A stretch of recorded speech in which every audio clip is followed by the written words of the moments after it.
Welcome back, everybody. Hey, Hannah, welcome back. Hey, Machijoten. 5 a.m. Damn, where the hell do you live?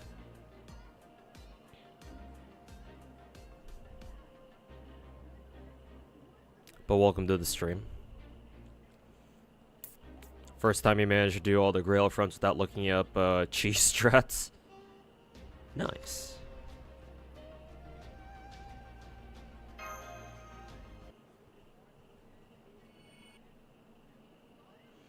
Anyways, we're getting started right away.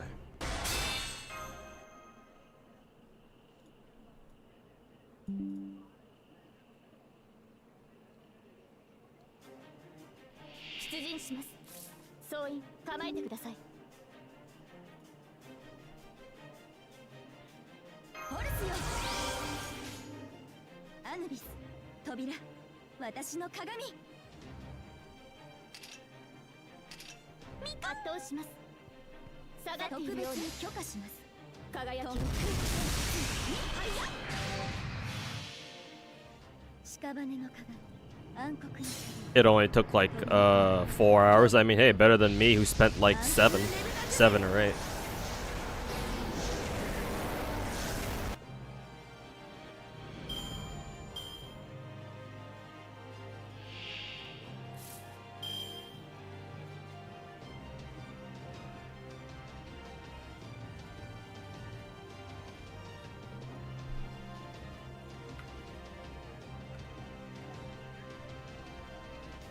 Did you hear they are pushing Yinlin up to June 6th?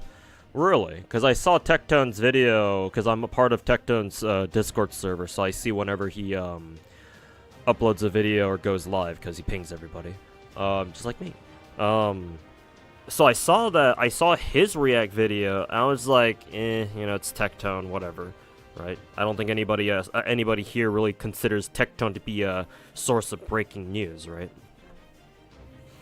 But hey, if you're saying it, if one of my own subs is saying it, then shit, maybe that's actually true. But hey, I guess we don't need to wait as early then. I guess Kuro Game really needs that Yinlin money. Oh, that's funny.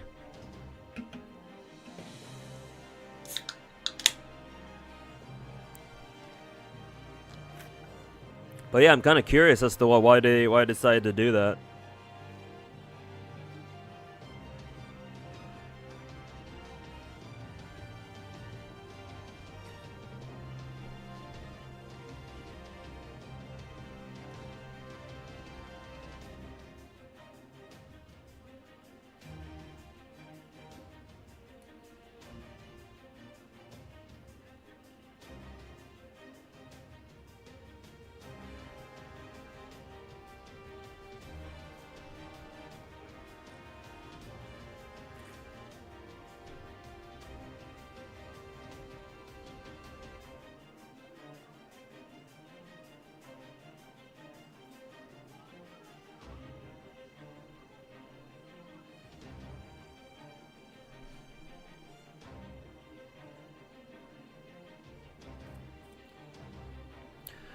Hey Anarchy, welcome back. And yes, you're relatively on time. Stream just started, so yes, we're here. We out here.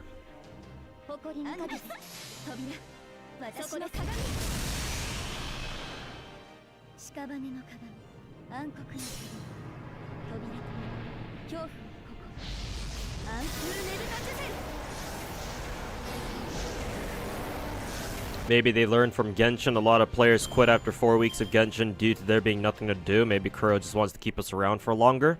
If you think that's the case, then you're fundamentally misunderstanding gacha games.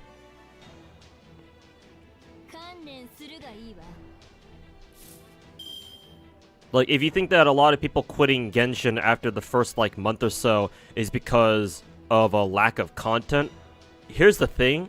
Gacha games eventually run out of things for you to do. Like, unless the developers went in there and specifically thought of, like, an end game for people, to keep people busy, right? Which clearly wasn't the case for Genshin. Because, you know, let's face it, Genshin is... Not just Genshin, all gacha games are designed to be casual. Well, most of them. There are some exceptions, of course, but... If you're a modern day gacha game, then yes, mostly you are designed to be catered to casual audiences. So like saying that people quit Genshin after a couple of weeks, after about a month, because there was quote nothing to do, I don't think so. I don't think that's the case, man. Because, like, the honeymoon phase for a lot of gacha games, especially games as big as, like, Genshin, is about a month. It's shorter or longer depending on who you are. How much you're enjoying the game or how much you're not enjoying the game. But about 4 weeks is about the honeymoon period. 4 weeks, month and a half maybe. Give or take a week or so. Right? And, like, the most popular a game's ever gonna be, especially a gacha game, is right when the game starts, right? If they've done enough marketing for their game, if they've promoted their game enough, and enough people on the internet have heard about it, then people are going to want to check out the game when it comes out. And then, you know, inevitably, some of those people are going to decide, maybe this game's not for me, and they're just going to drop it. That's how every game is. And especially gacha games.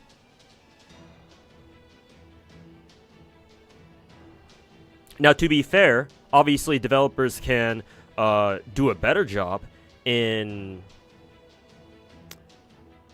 improving their player retention, is the phrase I'm looking for here. But like depending on like what your metric is, right? Depending on what your metric is, and especially for a game like Genshin, where the game had so many fucking players, especially at the beginning. It's like, oh, they lost, like, you know, some arbitrary big number out there. Let's say they lost, like, 100,000 players after the first 4 weeks. Some people are going to be like, oh my god, Genshin's fallen off. They lost 100,000 players. That's more than some games' entire player bases.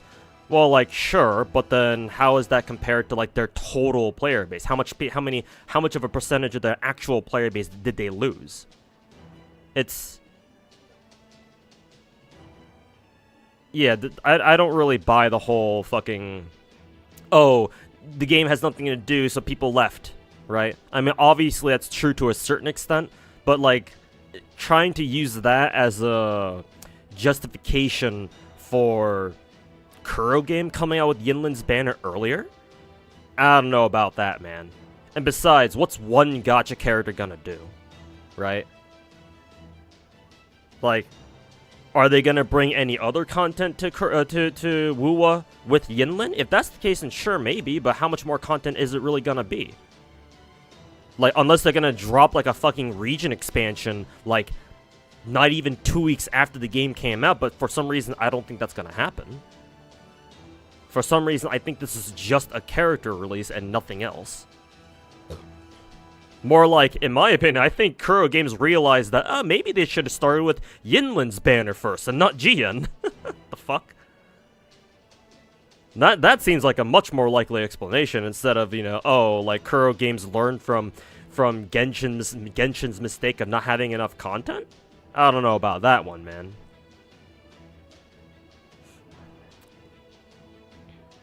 Thought it was time to weather the waves? No, I did say I wanted to do the recollection quests here first, real quick. Why the fuck are my master skills on cooldown? Oh, fucking excuse me.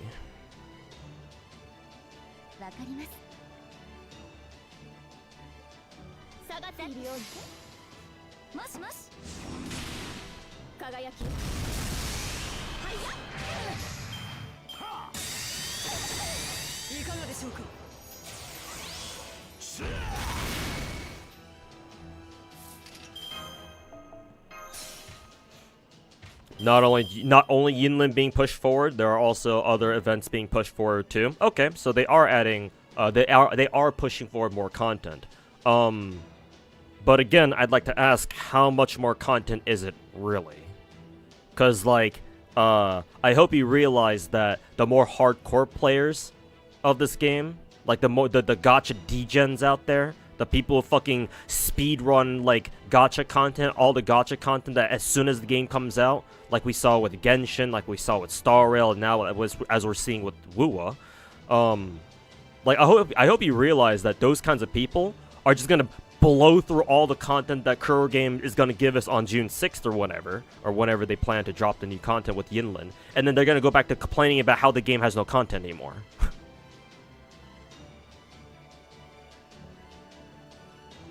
So, like, realistically, how much more content can Kuro Game put in there without having people bitch about how the game has no more content?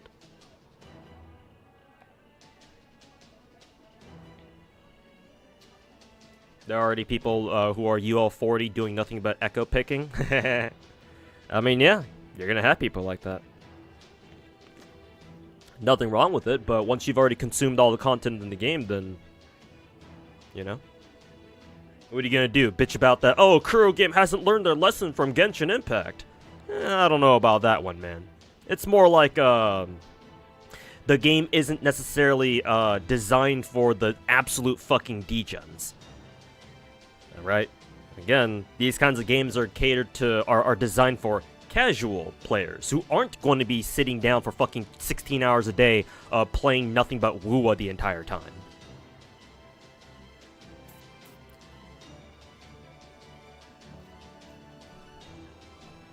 What if they're catering to casual gacha players that play a little bit daily? If that's the case, what makes you think that they're going to be able to consume all the content to begin with? Like, honestly, Kiho Neko, I've been playing wuwa more like a casual too, because I have a real life job, a fucking 8:30, not even a 9 to 5, but more like an 8:30 to fucking 5:30. It fucking blows. So, before I got the job, if wuwa had come out before I got my new job, sure, I would be able to grind it like a fucking degen that I usually am for gacha games. But ever since I got my new job, I can't do that anymore. The only times I can really degen gachas nowadays is during weekends, like a fucking normal person. I fucking hate it, but that's just how my life is right now. So honestly, I've been having to play the game like a casual myself. Like I'm only UL33. I'm working on 2 teams to go challenge, to go do the fucking Spiral Tower, whatever wuwa calls it. Eventually, at least before the reset happens. That would be nice. But, yeah, I have not explored the entire map. Like, I have all of it unlocked, but, like, I've barely, like, scraped the surface of, like, all the exploration that you can do in the game. I think there are some areas of the map that I haven't gained access to either. Not to mention there's a whole shit ton of, like, side quests and, like, specific world quests that I have not yet done. Because I just haven't had the time yet. Like, I don't know if the extra content is necessarily gonna be for the casuals. I mean, sure, yeah, it'll benefit them, but like realistically, like given the rate at which most casuals go through gacha content, like is like they can't even consume it all, you know? I don't know if they're trying to cater to the casual gacha players. I think this is more catering to the hardcore.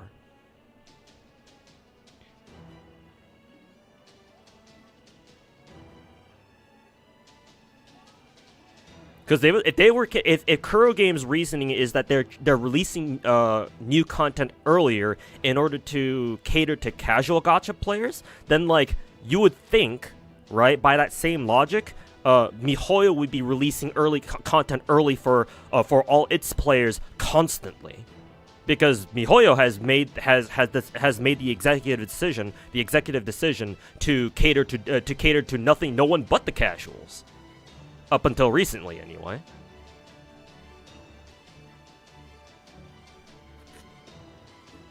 So I don't know, man. I'm not entirely sold. Hey, Chloe Fox, welcome back. How's it going?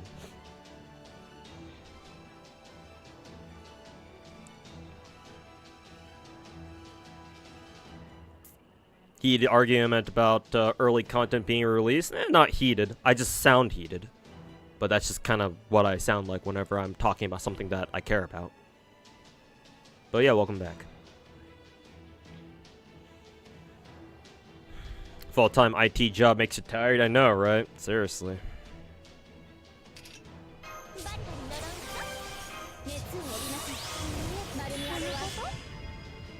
Actually, I probably shouldn't have used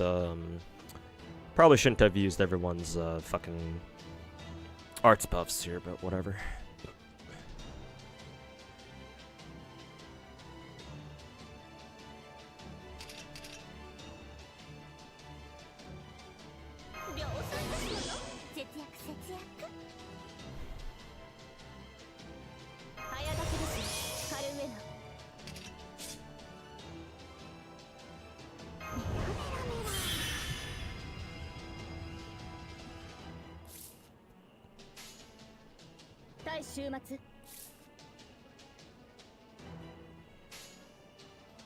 Actually, what craft essence does my Yang Yuan even have? First day of film. Ew. What the fuck? I'm withdrawing. I just realized that Yang Yuan doesn't even have a proper craft essence.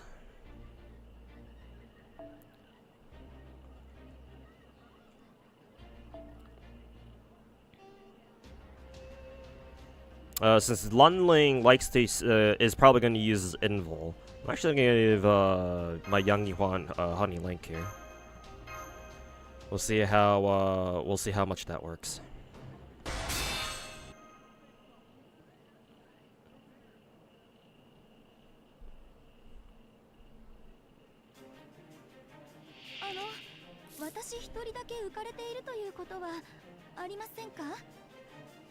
Your friend thinking that you pick fights with her because she has played this game for 3 years and can't be bothered to level up her servant skills. I mean, I don't know if it's worth getting angry at them over something like that per se. I think that's kind of a waste of energy. Like, some people just don't see gacha games that way, you know? Like, I just spent like a couple minutes ranting about how gacha games are designed for casual players, right?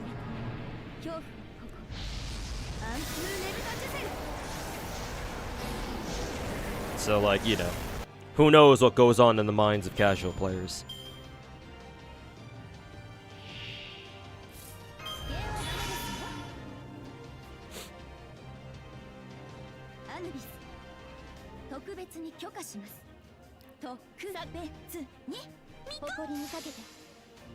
Also, Swy3, thanks so much for the 4-month resub. Welcome back. How many gachas am I still playing? I'm still playing all of them. So right now, now that wuwa's come out, I'm back up to 10. Or 11 if you count the gacha game that I dropped somewhat recently. But no, the number of gachas I play is still 10. Somehow, some way, I'm still able to keep up with all of them.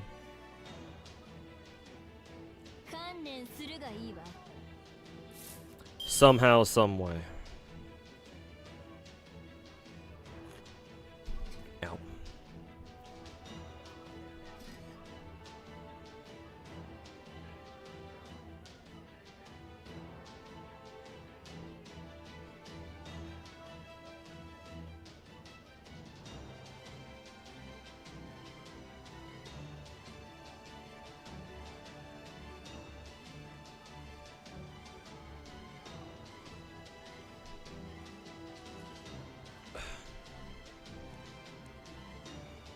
Are there no events going on in other gachas? No, there always is. I just make sure to do them all.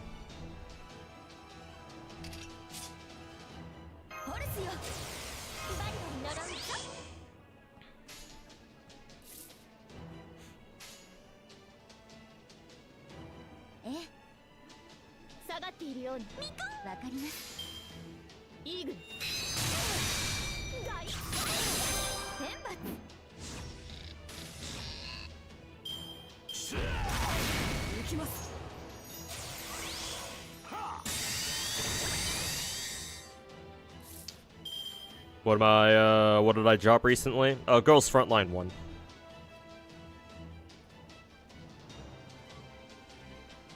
But I dropped that game like at this point like a month or two ago.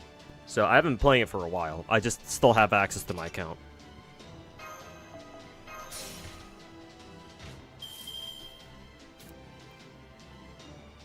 UCC on the 5th, yeah. Pretty soon here.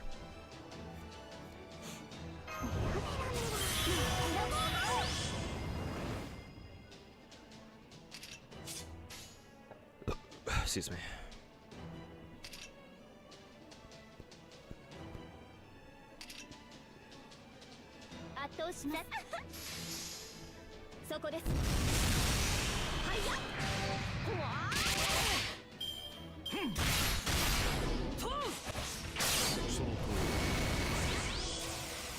Oh, Ludling's invul was only for one hit? Huh. Thought it was for one turn.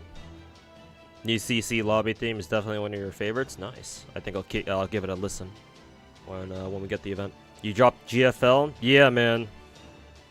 Like GFL's always been extremely grind heavy. But you know, it's like they did put through some quality of life changes where you don't have to grind as hard, but like that's only really for like the daily grind. Or like the regular, like the mini event grind. For like major events, they haven't really changed much at all.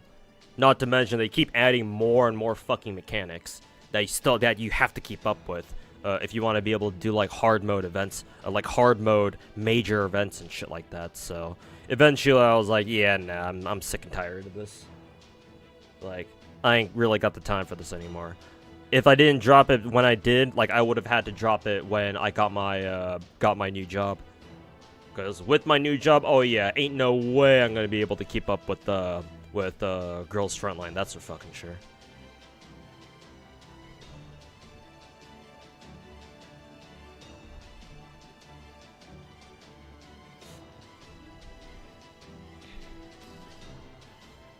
Let's see here.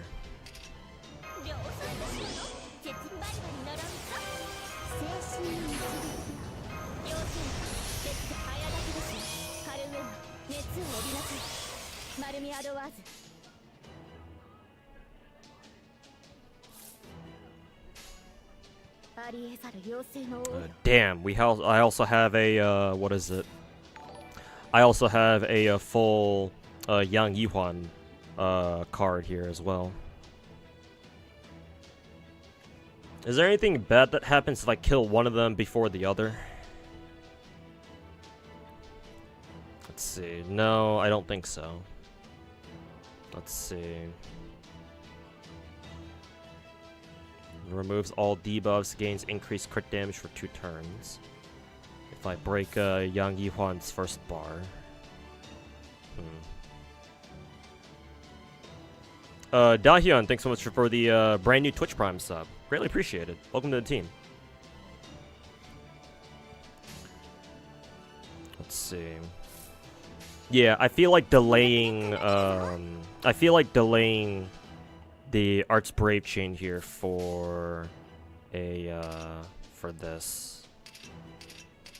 I'll go after Shangyu. He's going to remove all his debuffs, but I'll live with that.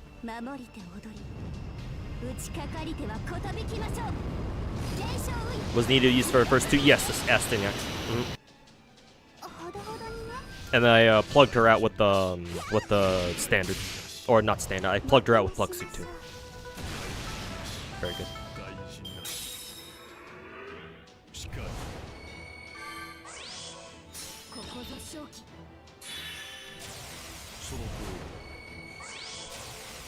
Ah, here's the taunt.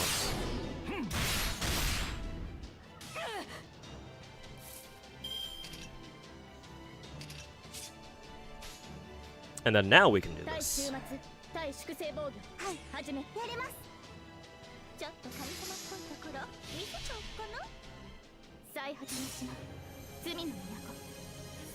Lonely will get a taunt? Yeah, it seems like it. It's okay.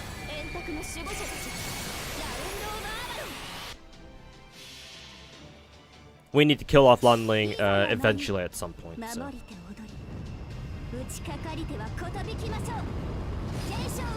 Hey Marv, how's it going, man? Welcome to the stream.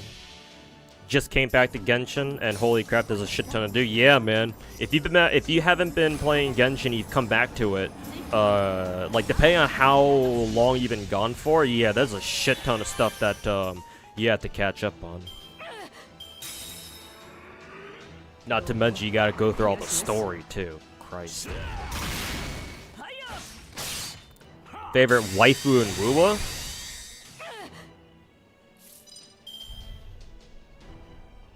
For now, I like Yang the most. There's not really a character that I truly like. I look at her and be like, oh yeah, she's the one.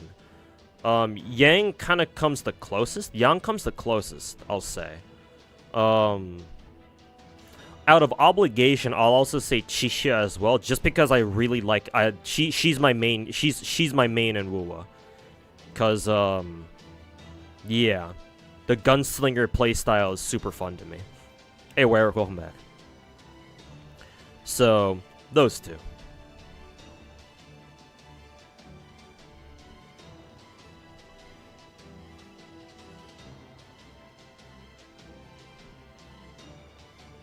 She's the only lazy ass FGO friend you have. Yeah. I mean, we have a whole bunch of horror stories about the weird shit people do in FGO. But you know, to each their own. I mean, the only cardinal sin that I'll actually call people out on are the people I like to call Facebook whales, where they fucking MP5 people but leave their asses at only at you know, basically level 1. So I guess anything more than that, then you're not as bad, you know.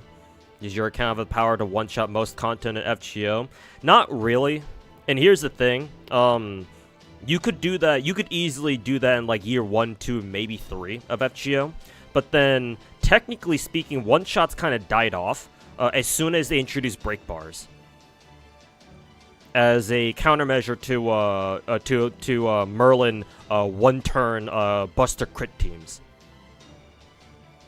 Because, you know, if you give a servant a targetable support skill that not only gives them a fucking 3-turn mana burst, but also a 1-turn 100% crit damage buff, shit gets kind of crazy. So, yeah, like, you can't really...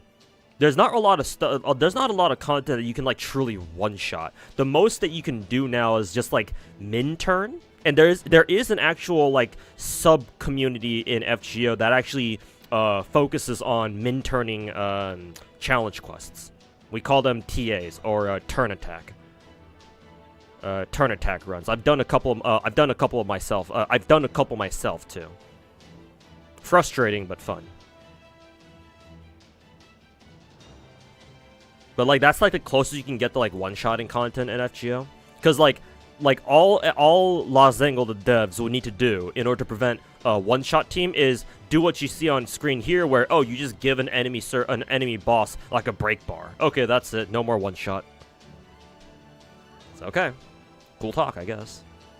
Like occasionally they'll come out with like fights where for some reason enemies don't have break bars. Like the most notable recent example, recent-ish, is this one challenge quest where I think it wasn't even tagged as a challenge quest. It was like a random ass like 5 AP fucking CCC event side quest or whatever. Or like you have to go fight against how much HP did she have? Like 5 million HP King Prody or something. I don't know how much HP she had. Like maybe 1 million, maybe 5 million. But then because she only had 5 million HP and she had no break bars. If you could pull off a Berserker Kentoki one shot or a Berserker Kentoki one turn, where you just stack his ass with Buster crits and pray for a Kentoki Buster Brave Chain and just go to town. And if your Kentoki was strong enough, then he'd be able to do it. Was it 10 million? Okay, I'll take your word for it. But yeah, 5 million, 10 million. All you can hear is Morgan whenever Yang speaks. That's kind of funny because even though it's the same voice actress, Yui Ishikawa isn't using her Morgan voice here. She's using her Tonelico voice.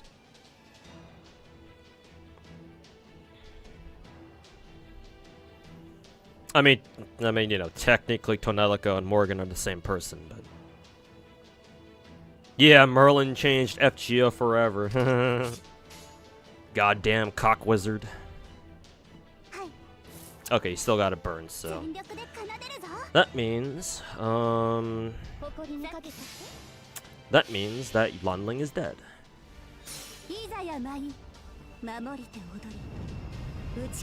Favorite character in Blue Archive? I got 2.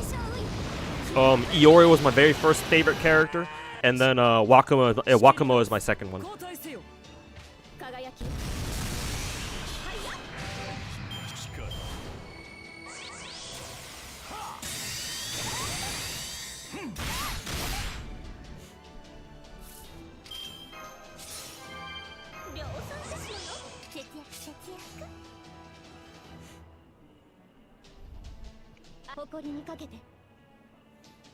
Let's see.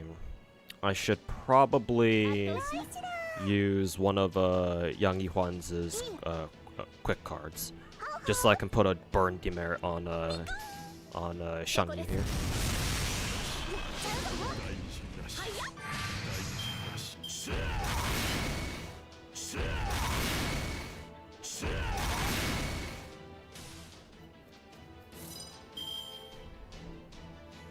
Shangyu is AoE MP, so it doesn't matter. Should use this now.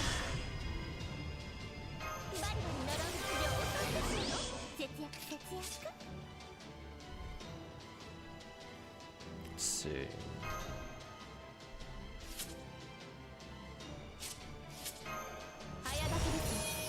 Pop that.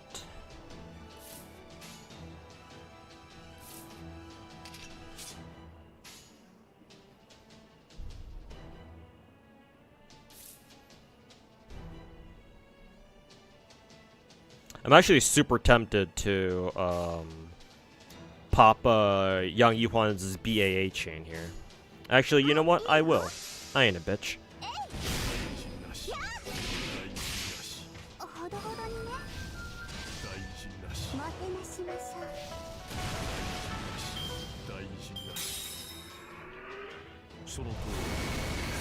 Spoilers!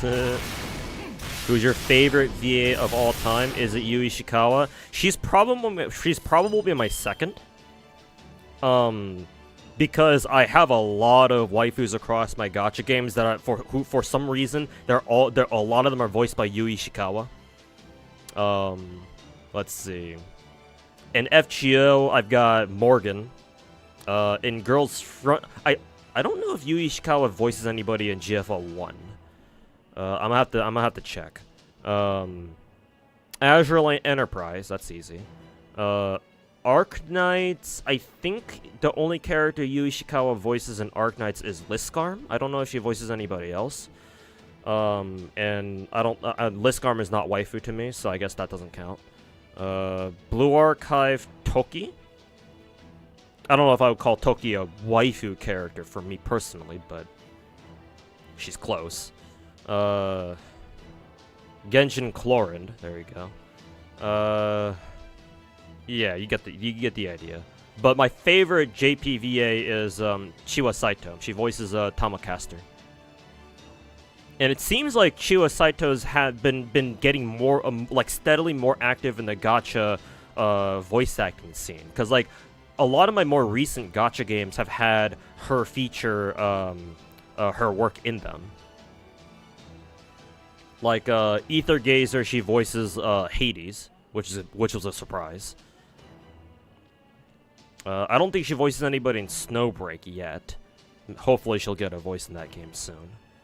None so far in wuwa either, but I don't think she has a voice in Star Rail. Actually, no. Didn't you guys say that wuwa?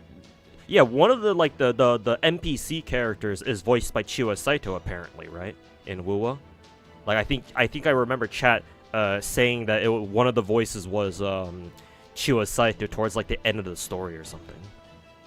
I don't know. Maybe I'm remembering it wrong, but.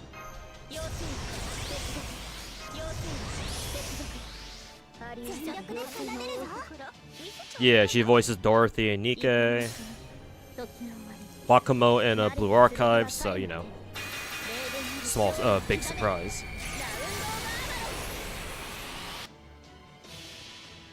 Yeah, Fox girls are truly best girls, yes sir. So no, Chiwa Saito is my favorite.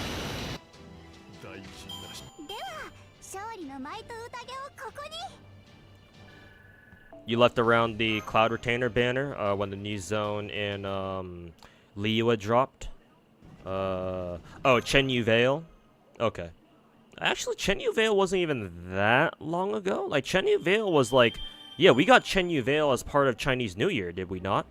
So, like, you haven't been away for that long. Maybe, like, 4 months-ish? Yeah, it shouldn't have been that long ago.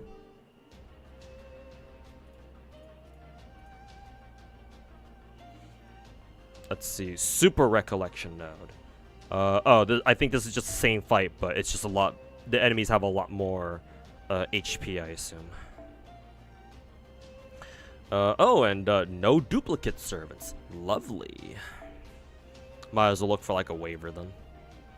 Assuming there are even any waivers still alive here. In that case, then I won't bother with the Nitocris, because unless she insta-kills them, she's not going to be clearing them out anytime soon.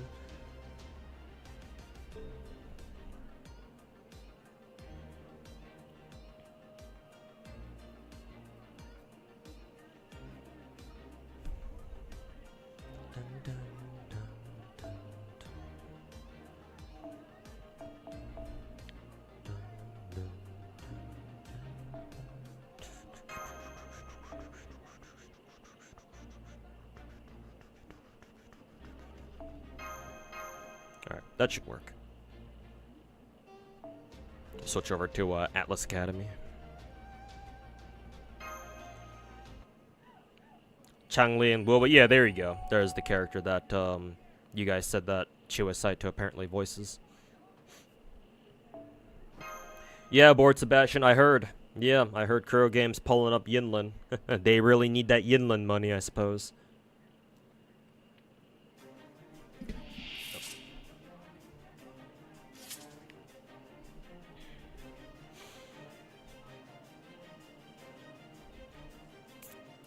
What's happening in wuwa right now is pretty interesting from a marketing perspective. Hopefully they're able to afford that content acceleration without repercussions for future plans. Yeah, honestly, it's making me a little worried because as hard-headed and stubborn as MiHoYo is, like they really don't need to change anything that they're doing because you know they're confident in their content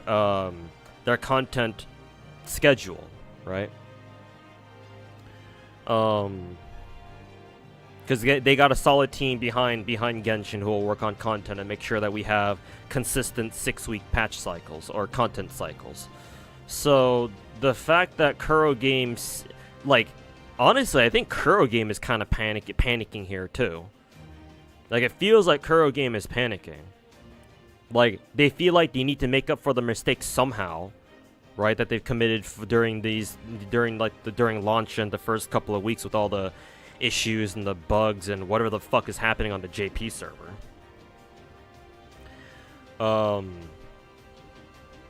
So it feels like they're trying to accelerate content early. Maybe it's because of the Chinese players as well. Maybe the Chinese players aren't happy, so they're trying to appease them by throwing more content at them. I don't know. We'll see. Changli would be playable in 1.1. Nice. Very cool. Hopefully, hopefully I'll end up really liking her because, you know, Chiwa Saito. It does also shift all future banners so that WoW's banners don't overlap with Z3. Maybe that's true. Yeah, perhaps. But honestly, if that's the case, then if that's really the case, then you would think that Kuro Game would have known about that before releasing wuwa. Like, why did they not just adjust wuwa's release schedule to be like earlier or later, so that way their banners don't overlap with the Z3's release? Like, huh? Like, are you telling me that there was nobody over at Kuro Game who was like, maybe we shouldn't have our own games, new banners overlap with Z3's because everybody will probably be playing Z3 at that time? Like, are you telling me nobody fucking thought of that over there?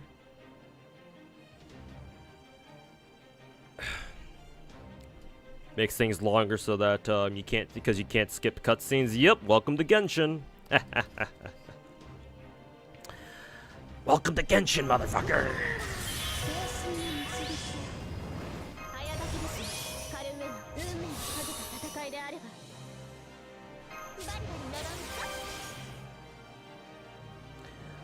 Welcome to Genshin, motherfucker.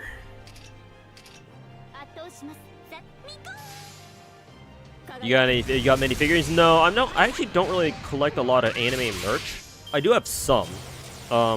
Like some Nendroids that I bought a while back. There's this one Nakano Nino from Gotobu no Hana Yome figurine that a buddy of mine over on Discord sent me.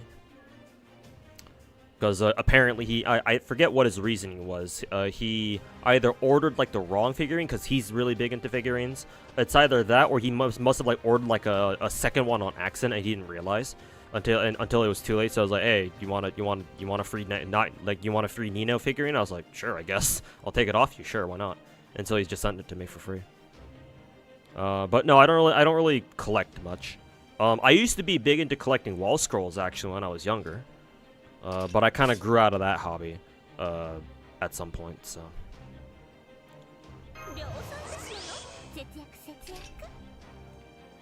Let's see. Charge drain you. Actually, you might as well just charge drain everybody. Alright, everybody's skills are good to go.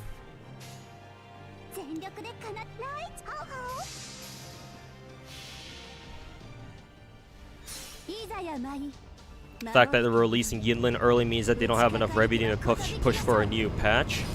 I mean, they did make a decent amount of money. Like, weren't the initial sales figures like 13 million on the Chinese server and then 11 million on all the global servers combined or something? Like, that's not bad, at least in my opinion.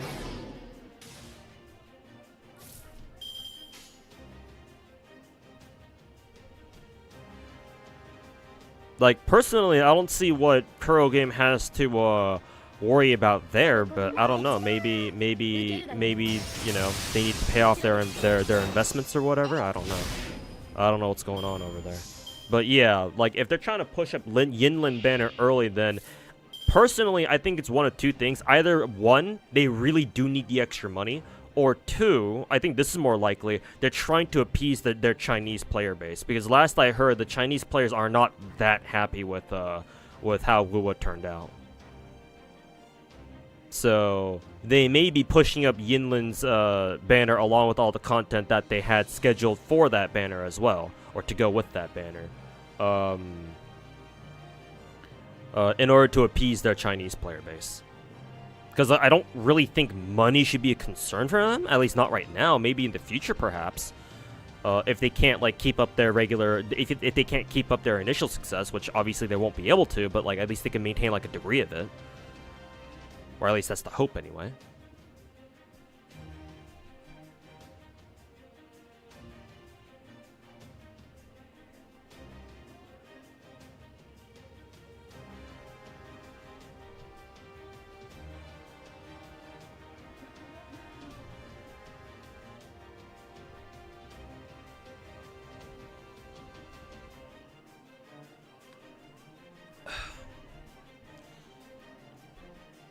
That's the thing, actually. We only knew about Z3's release after wuwa's release. I mean, I guess? I don't know. I feel like we knew about Z3's rumored release before wuwa came out, no? Because, like, didn't either the App Store or the Google Play Store accidentally leak that, oh yeah, by the way, Z3's release is going to be on July 4th? Or something like that. And even then, like, I would expect Kuro Game to be kind of, like, plugged into, like, Chinese gacha news, right? Like, because they're kind of an industry player, right? So, like, I would expect that they should have known about Z3's, like, potential release even before, like, we got that leak. I don't know, man. I feel like they should have, like, known about it somehow.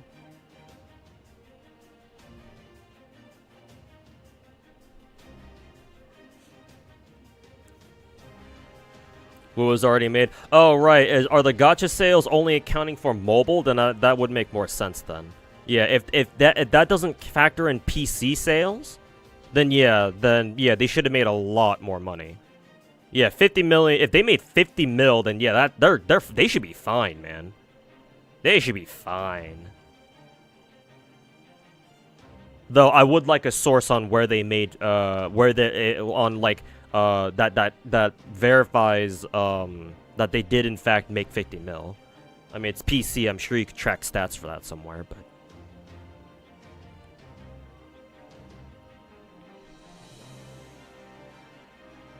It was a month wait before? Kind of smart to push it faster? What, push up the Yinlin patch? Or the Yinlin release?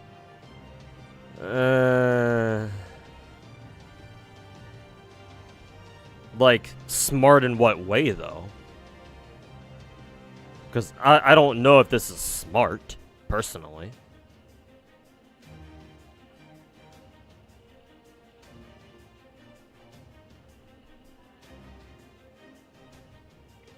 What is ZZZ? New MiHoYo gacha game. It's their third new age gacha game. It stands for Zenless Zone Zero. People abbreviate it to ZZZ. Because people will, because I know people make that same, will confuse that just like you did, Zero. That's why I call it Z3.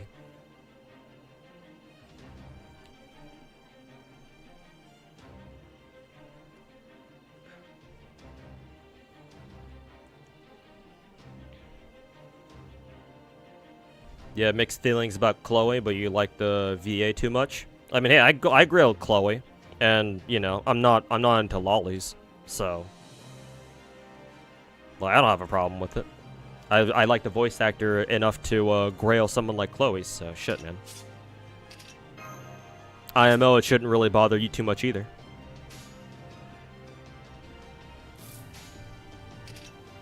Let's see, we'll go target the one with the most HP here first. Genless Gooner. Hey man, I'm looking forward to playing Nicole, I think is her name. Yeah, I'm looking forward to playing Nicole. She's fucking hot.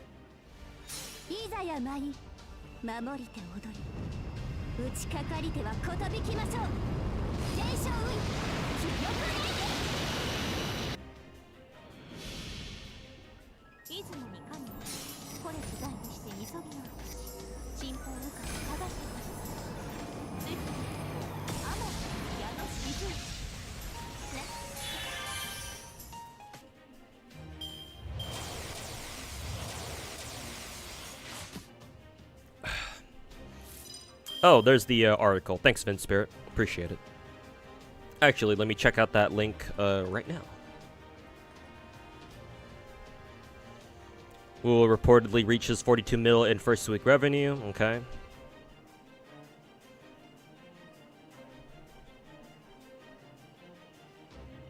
See, according to GameLog, global revenue for first week of wuwa comes in at a minimum of 42 million. Wow, and that's global only? Does global include China, or is the Chinese server or like Chinese sales separate from global statistics? Maybe it says further in the article. Let's see. Chinese game news site reports that wuwa was a massive success in the country itself, raking in over 300 mil Chinese yuan in the first 5 days. What is the conversion ratio? Yuan, Chinese yuan to USD. 1 Chinese yuan equals 14 cents. So let's see, 300. Let's see, another 3 zeros. Yeah. So that is 42 million. Okay, yeah. 42 million. Wait a minute, that's the same number as global revenue. So is that just like total revenue, or is global just only referring to overseas servers, like non-Chinese servers? And that was before the month of May ended. I mean, you know, May was only a couple days ago, so. Okay.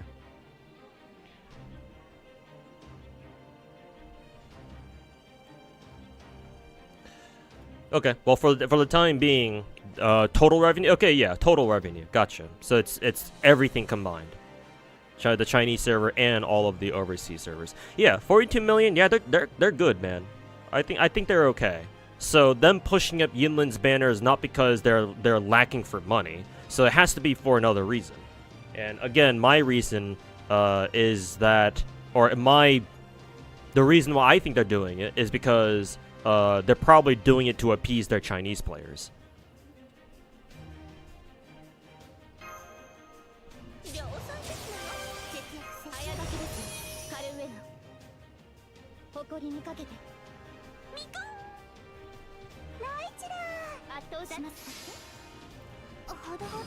Oh, you forgot if 1.0 Genshin was up until Jade Palace or until Tartagli's introduction to Traveler?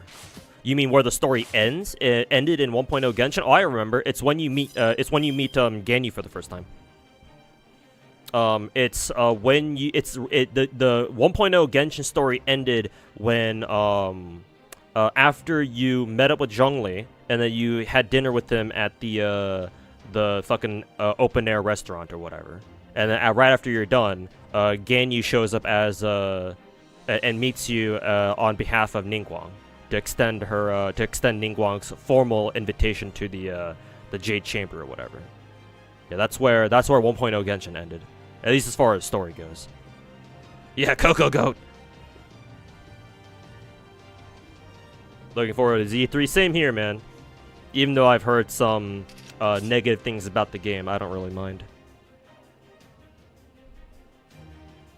Let's see, we've got only two more servants here, and we should be able to kill both of them like this.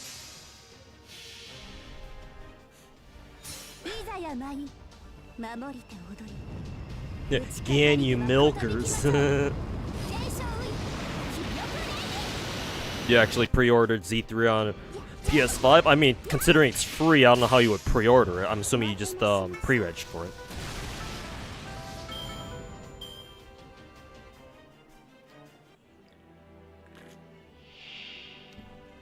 Ganyu body stalking.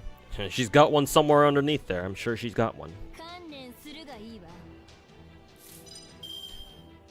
How long until the banner we're talking about? Yinlin's banner? Like 4 days. 3 or 4 days.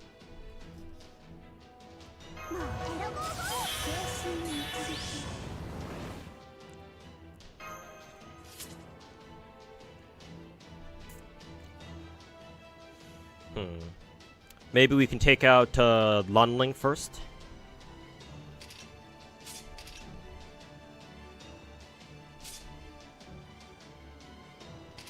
Yeah, I think I'll go hit Longling first.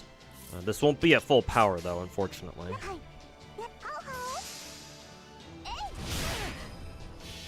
Damn, Annie resisted the burn? Fuck me, dude.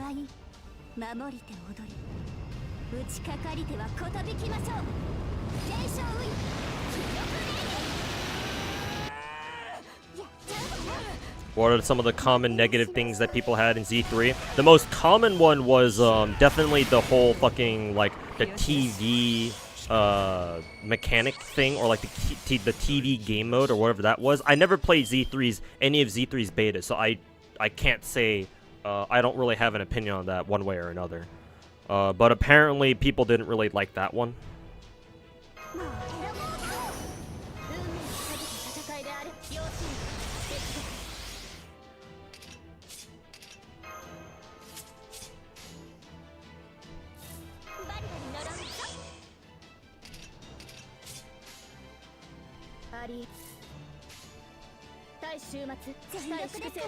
Actually. But that was definitely the most common negative feedback that people had from what I heard. You still miss Ganyu and Kecking even after you stop playing Genshin. Yeah, man, they cute. Some good waifus in Genshin, can't deny that.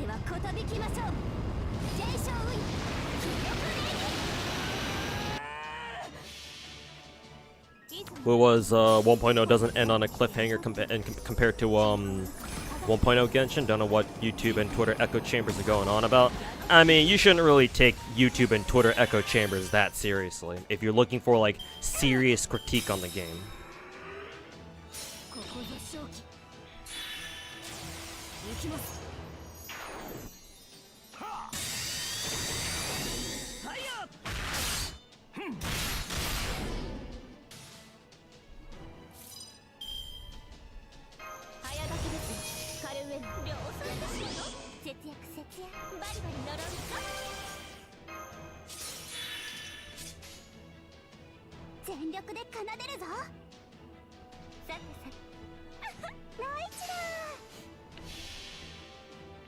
Genshin waifus are nice in general, in your opinion. MiHoYo does an amazing job. They're probably one of the best gacha developers. Damn, I'm not dead yet. Fuck. MiHoYo is unironically one of the best, if not the best, developer at coming up with good, memorable waifu designs. Right? Like the waifus from Genshin, like some of them are some of the most popular waifus in just anime fandom in general. And like that's pretty fucking insane.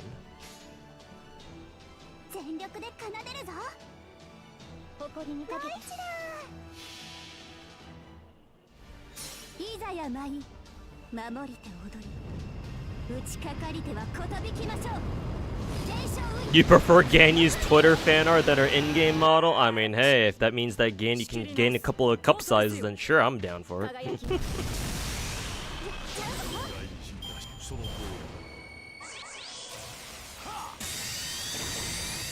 Star Rail too. Yeah, that's kind of why I said MiHoYo in general.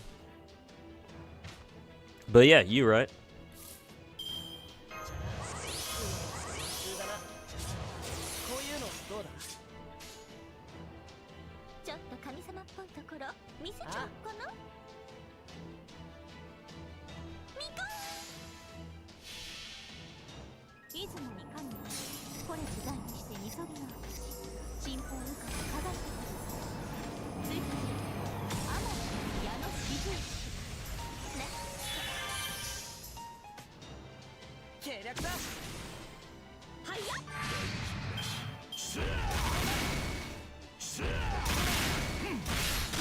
Do you play your other games on besides iPad? PC. I don't have a console, so it has to be PC.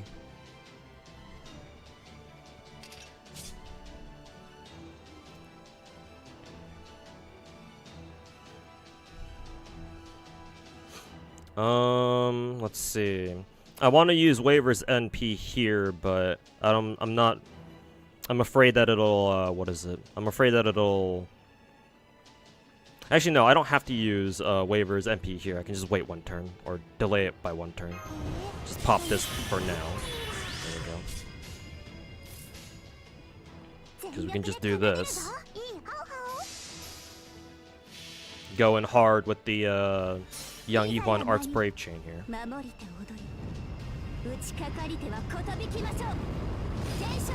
Waiting for Clorin. Yep, she'll be here in, what, 2 days? 2 days or so.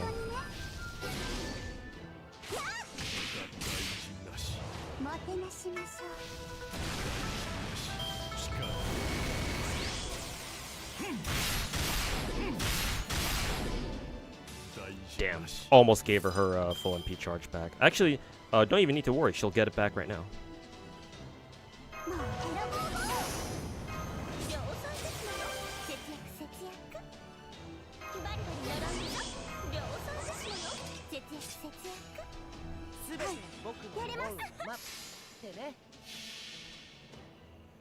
How hard am I gonna go for Chlorn? Just the usual C0 R1. I do not have the money to afford anything else.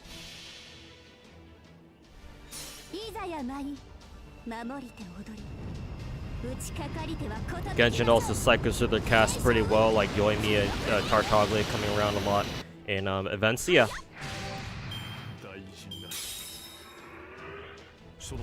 It gives the game a very organic feeling. Makes it feel like the game is, you know, makes the game feel like,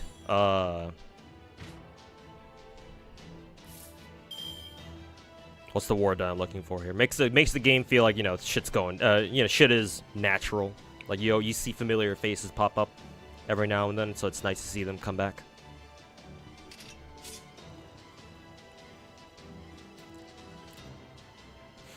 Instead of young Yuhan, maybe I should have taken a an AoE servant here. Perhaps that would have been the play. Yeah, oh well.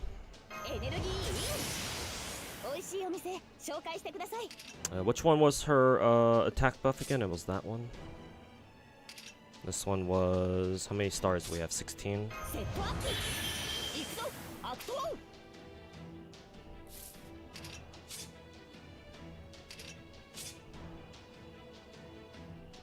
I think I'll save, her invul skill for later.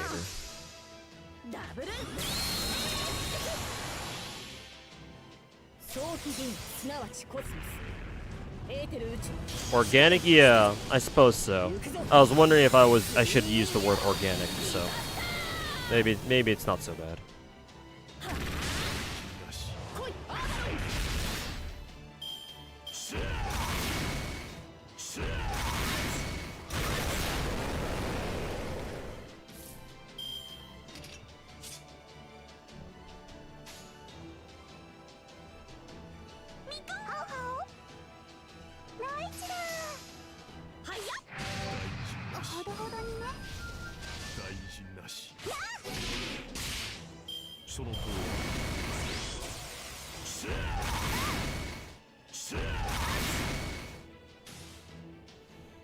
All right, here comes the MP.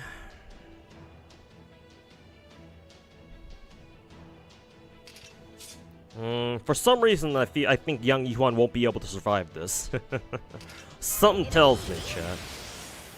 I don't know. What do you guys think? Y'all think young Yuan's gonna be able to survive this one?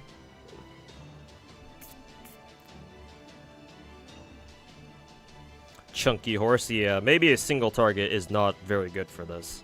Maybe next time I'll have to try a an AoE.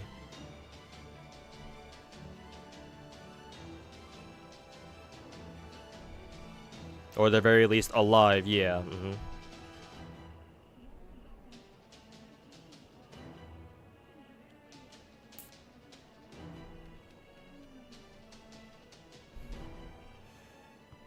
Okay, we're just gonna have to pray that young Yuhan survives this. If not, then oh well. Whatever.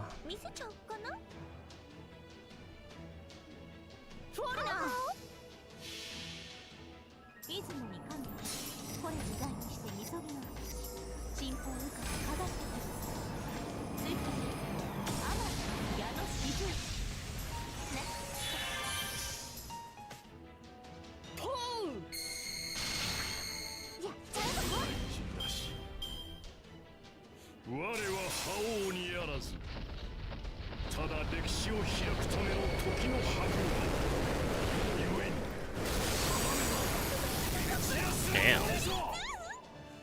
Oh, she survived. She barely survived. Hey! Honestly, though, me getting Yang Hyun to 110 is probably what saved her. Now, the question is, can she survive, though? Or can she still keep herself alive?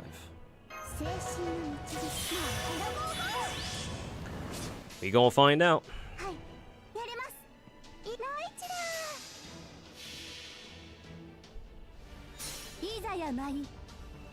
Use the invincible team for it. That's fine.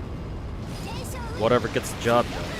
There's no proper way to play FGO, unlike what some people might suggest. Bigger question is, how much HP is Yang Yuan, or not Yang Yuan, how much HP is Chang Yu gonna get here? 800,000? Yeah, 800,000.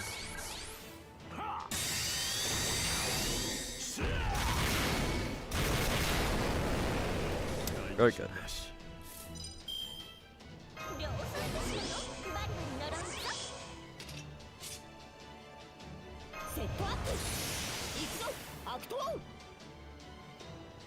Let's see, we can do this.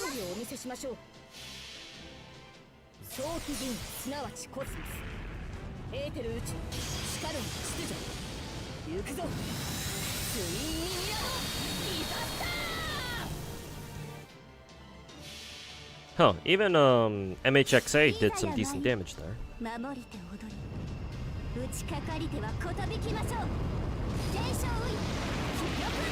Ooh, I think that killed. Yeah! Fuck yeah. 110 Yang Yuan, let's go! Hell yeah. 120 Yang Yuan Dream is still alive.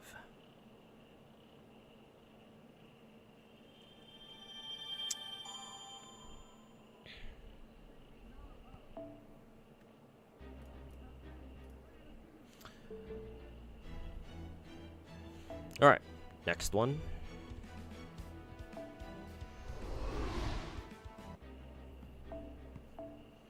Which one is this? Is this against Lee? Yes, Assassin Lee.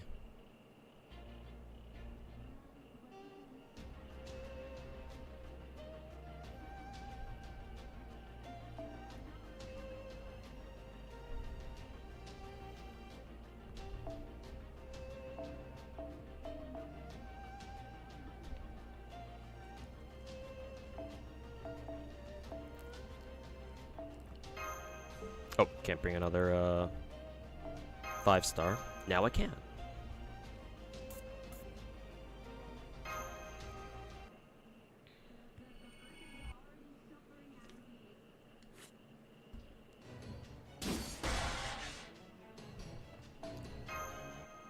Huh, I forgot all about Hanshin.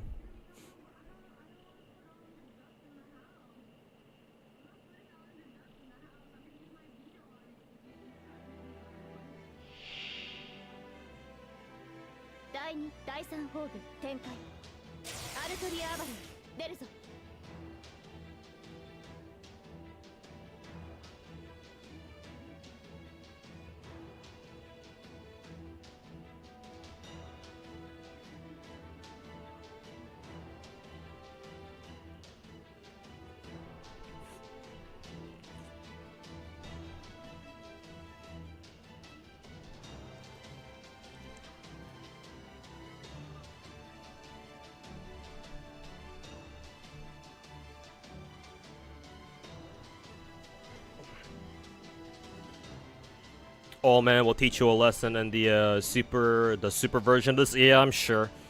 He's got a shit ton more health, so that's gonna make it a little bit tougher.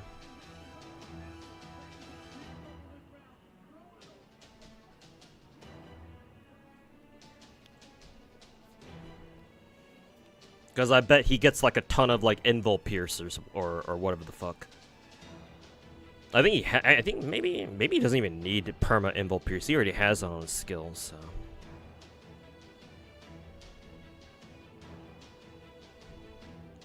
Let's see. Oh right, this is the fight where he gets more attack. The less HP he's got. He's got the berserker trait.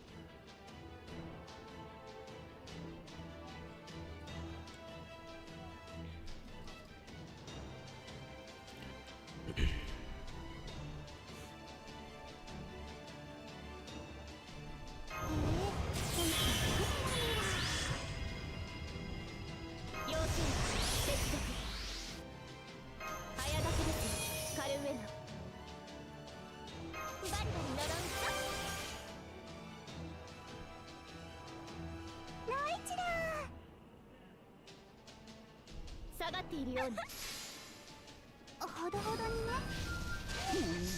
輝き。はいや。Yep, there's the Invul Pierce.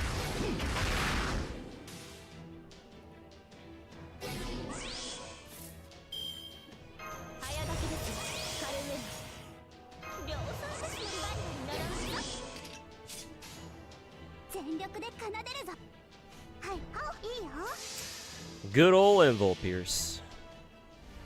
いざや舞い、守りて踊り、打ちかかりてはことびきましょう。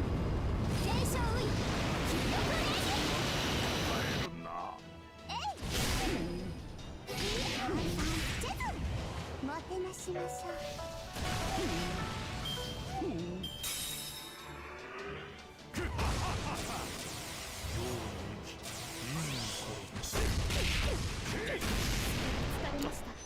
There goes our first Castoria.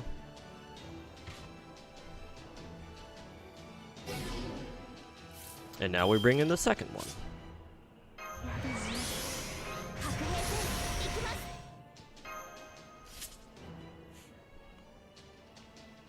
Probably should have charge drained him first before using Castoria's second skill, but whatever, here we are.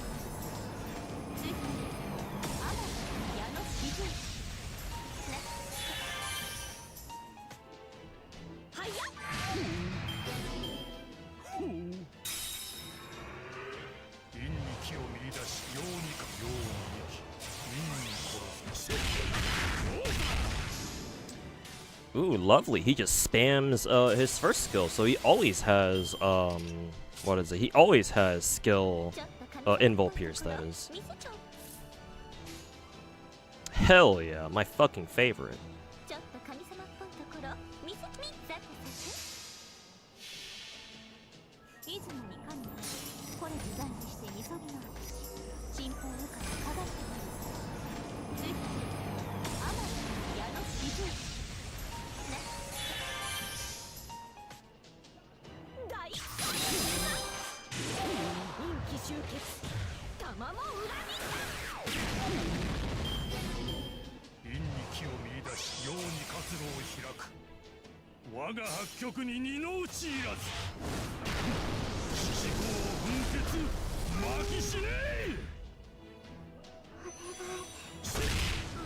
Double kill.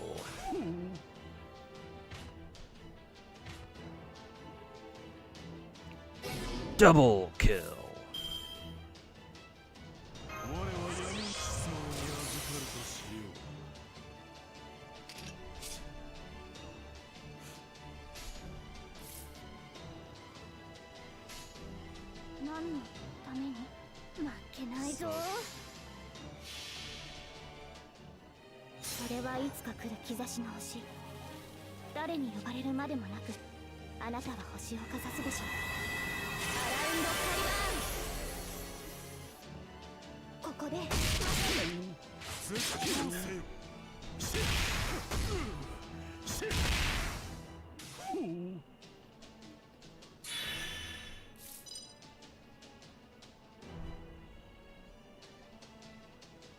Was this the target focus for yourself? Yes.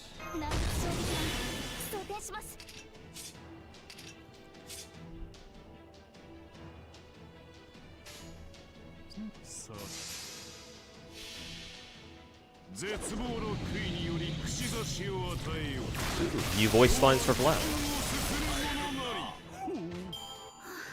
Very nice.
Alright, time to get brutally murdered by Li Shuan again.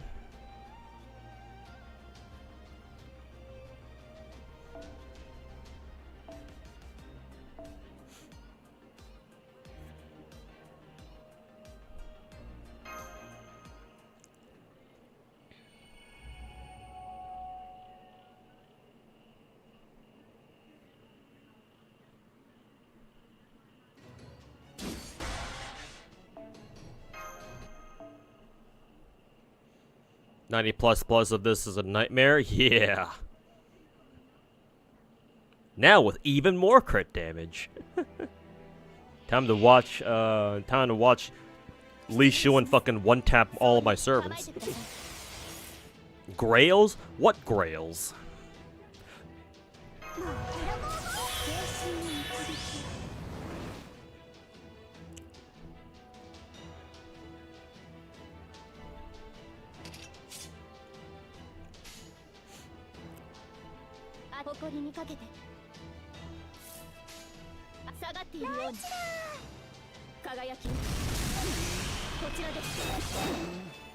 His hit counts are so low? Yeah, because he was a year 1 servant, so it's only natural.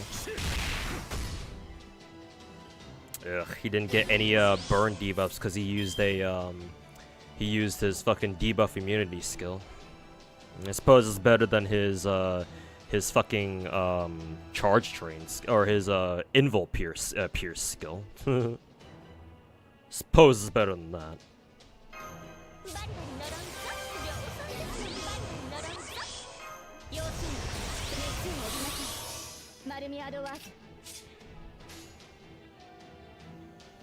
Let's see.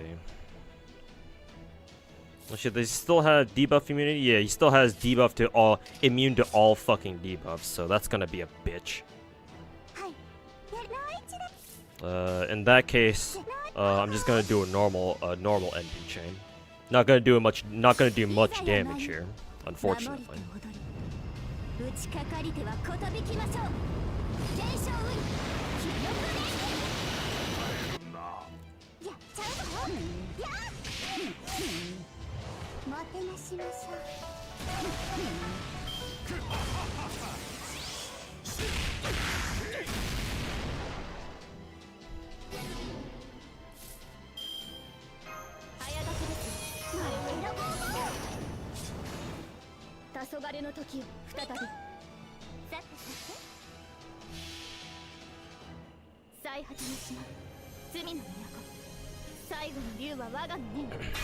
Actually, I think me using Yang Yihuan's charge range skill there was probably a misplay.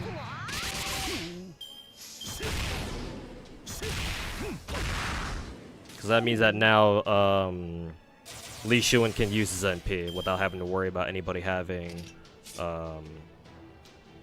true invul. So yeah.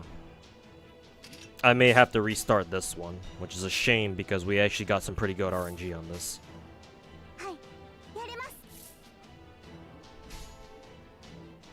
Matter of fact, I'm not even gonna use Tamacaster's MP here, because fucking someone's gonna die here.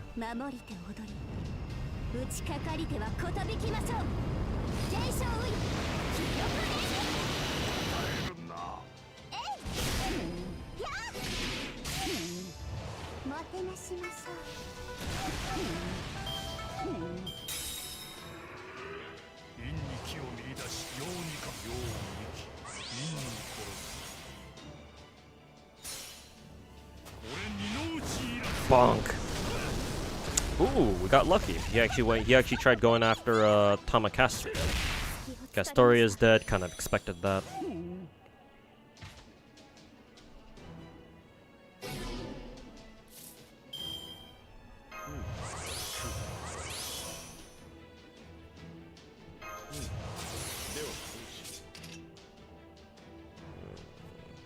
Let's see.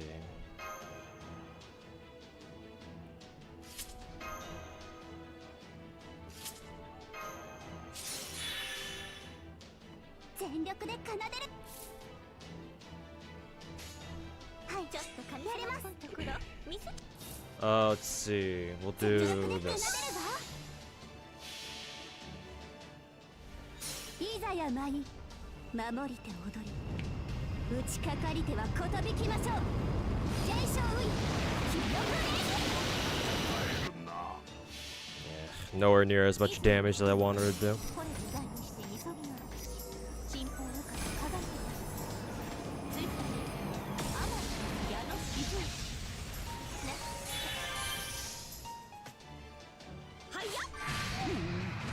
MP gain down is a bitch to deal with. Yeah, not only that, but what is it? I don't have Castoria to remove it anymore either. 量産たちの出番にならんさ量産ですの節約 I kind of wonder if I should even bother using Yang Yihuan's NP, or not NP, her first skill here. Like, should I use it now, or should I save it for when Lee gets his NP again? Because like I feel like if when he gets his NP, he's gonna use his fucking first skill and fucking blast Yang Yihuan's ass with it. To be perfectly honest.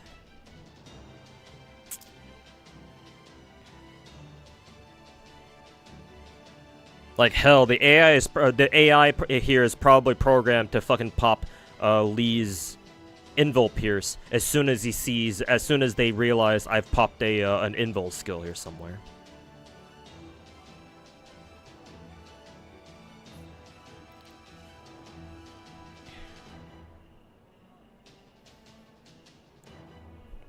So it's like as soon as Lee even touches Yang Yihuan, she's fucking blown up. Just never heard from again.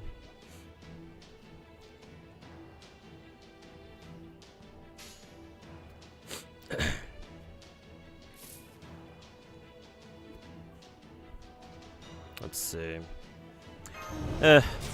Bad decision here, but I'm gonna commit to it. We live and die by the how, I suppose.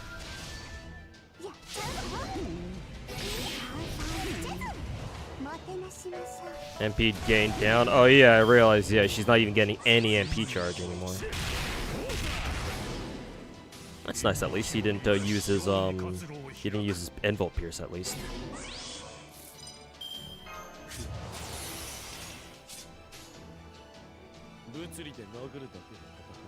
How many more turns? That's a good question. One more turn.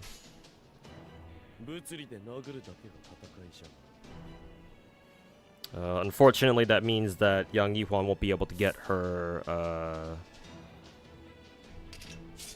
Actually, maybe I still want to include her card in this turn anyway, because I'm getting Waver's NP next turn, or I'm getting his two skills next turn, so I can just use them to feed Yang Yihuan directly.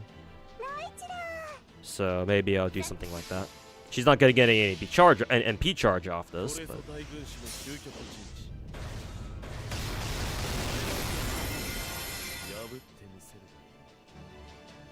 No stun either, so that sucks.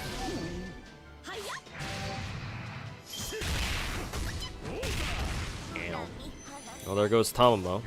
So, not sure how long we're gonna survive this. I'm surprised Waver lasts longer than Tamamo did.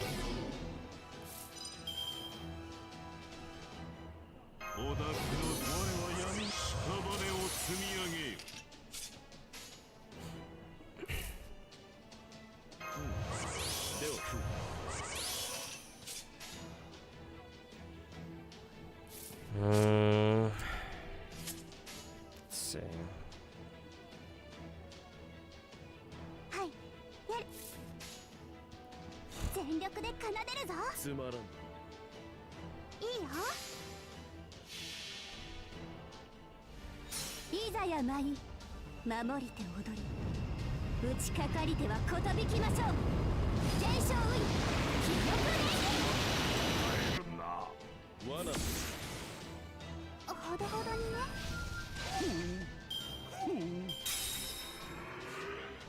$400,000. Waver survives! He lives!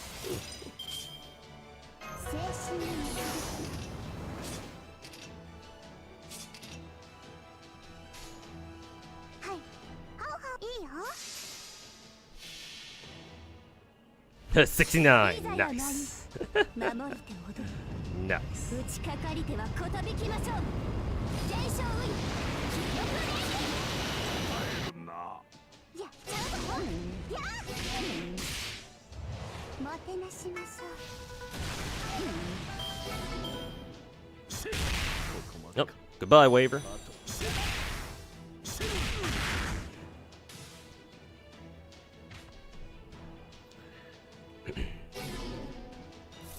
Ooh, nice, perfect. We got Orc next match, so she can take taunt.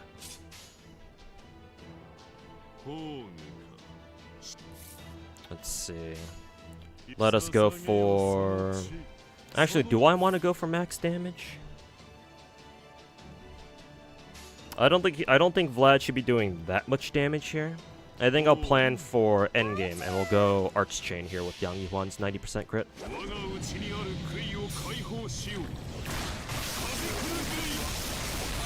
Man, Vlad's new voice lines sound really good.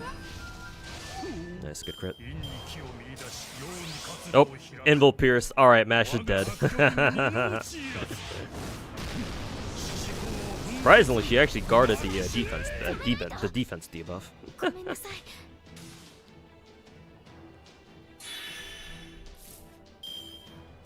Surprisingly. Let's see. We'll try going for crits here. Nice.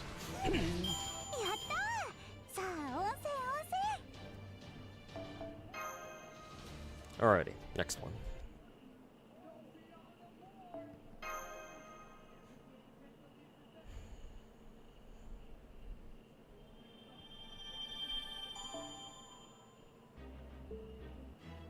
Alright. 4 down, 2 to go. Alright, this one's the easy one against Shi Huangdi. Or I say easy, but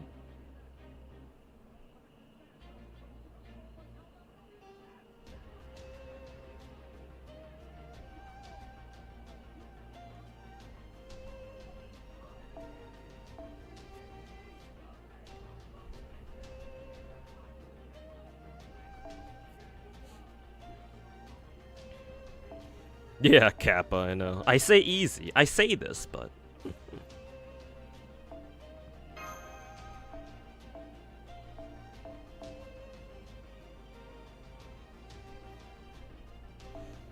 we shall see if it is truly easy. If it is as truly easy as they say. Or as I say.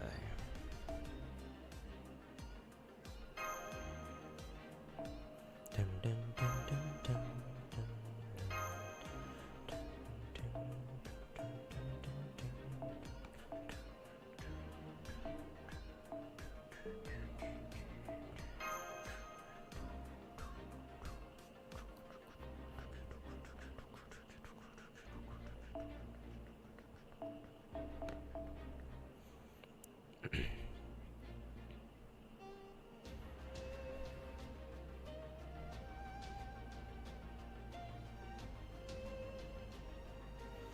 Man, we just don't have that many choices for 4-star Avengers, huh? I wonder if JP has any more 4-star Avengers.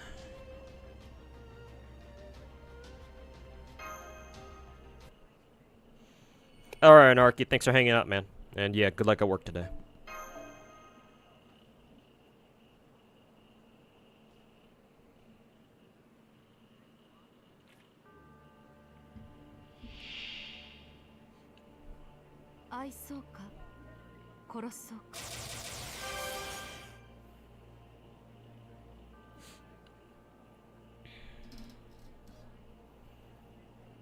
Alright.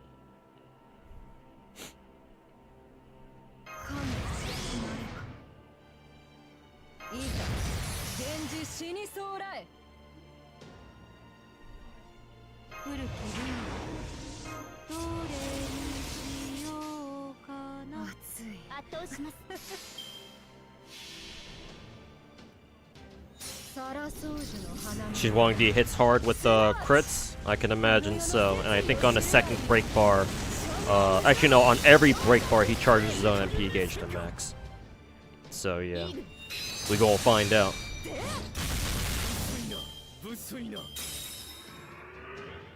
We gonna fucking find out.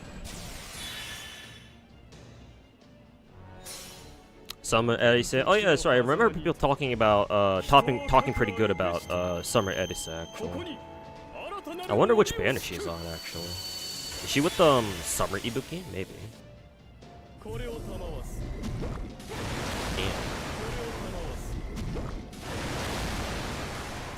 Oh yeah, that's right. I forgot. I should have given Ushi Venger a fucking crit C. Or Pierce Invul C, rather, because I'm pretty sure she doesn't have Pierce Invul. Maybe your NP has removed buffs? Does it remove buffs before it deals damage? I forget. I think it does, right? So it should be fine.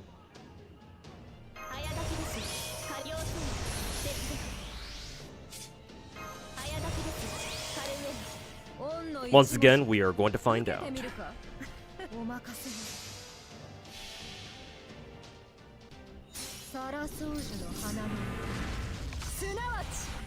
The super version is gonna be a little hard. Yeah, you never know. Remove the buffs? Yeah, there we go. Hell yeah. Ushi Venger for the win.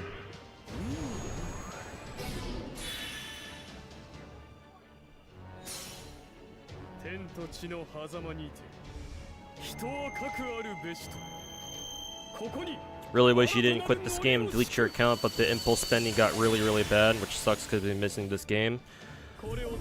I mean, I'm glad that you enjoy this game.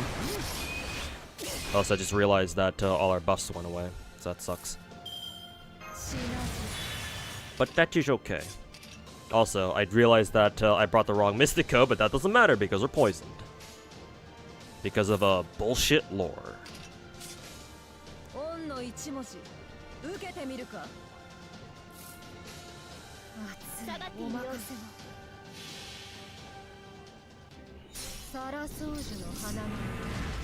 But yeah, man, this game still got a special place in my heart even after all these years.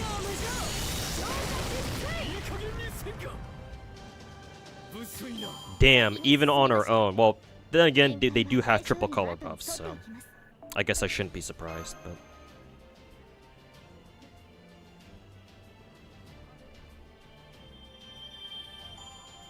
You could always burn, but don't know why you'd want to. Burn as in, like, burn command spells? Damn, bro, you fell off. True, I have. However, that's much better than being a no-name little motherfucker like you, who never made it to begin with. So, who are you again? Fuck out of my channel. Well, piece of shit.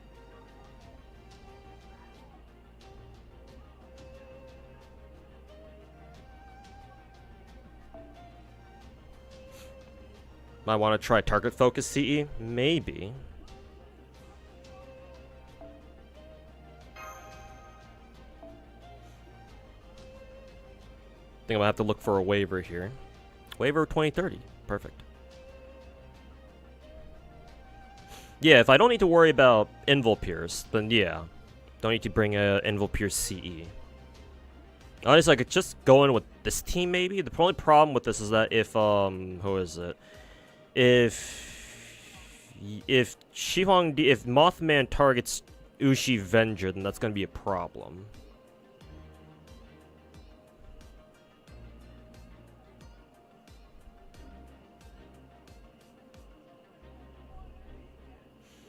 So maybe,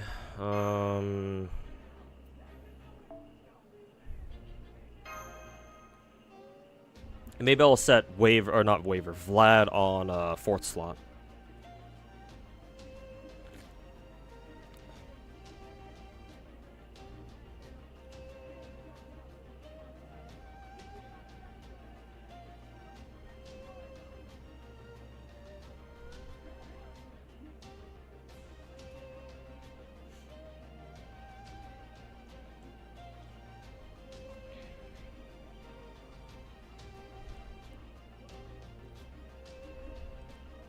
Oh, you weren't talking to me. Gotcha.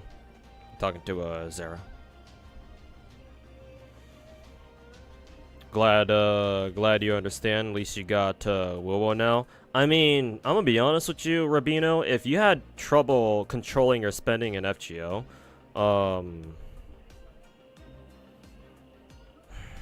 like, I don't know why you've gotten into another gacha game, to be honest. Like, maybe in wuwa you can control your spending a little bit better.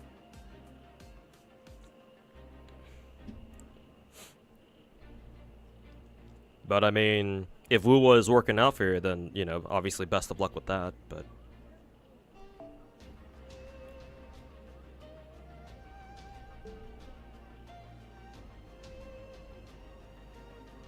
I guess we can just go with the same team.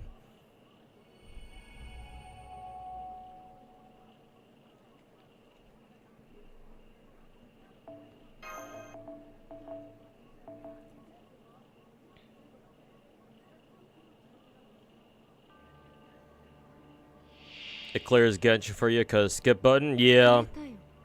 Yeah, a huge reason why I think wuwa's story is superior to miHoYo's is because, or to Genshin's, because there's a fucking skip button. Holy fucking shit. But yeah, it's very nice, obviously.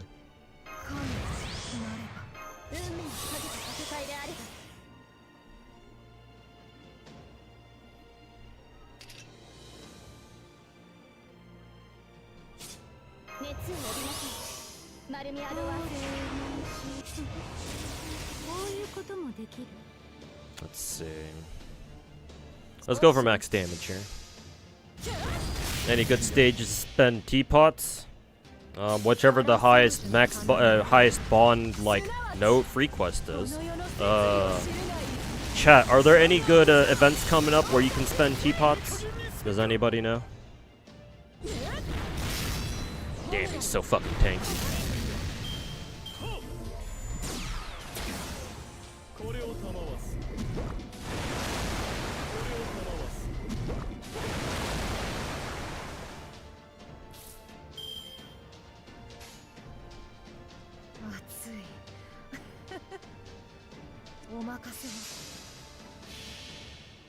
Story? Oh yeah, I guess you could spend teapots on story. Just make sure that they those are nodes that give you a lot of bond points. Should be most of them. If you have any story to go through, like for example, if you're still going to Trom.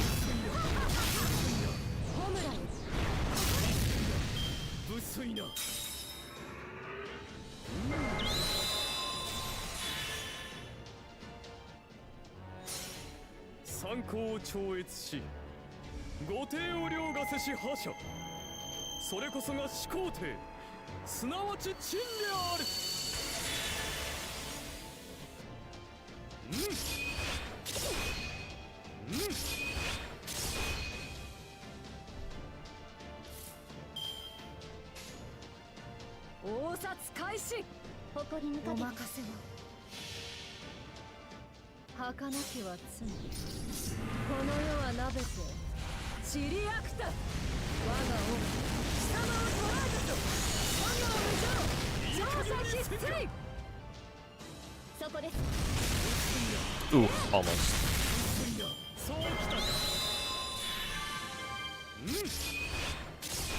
What debuff did did Mothman even have?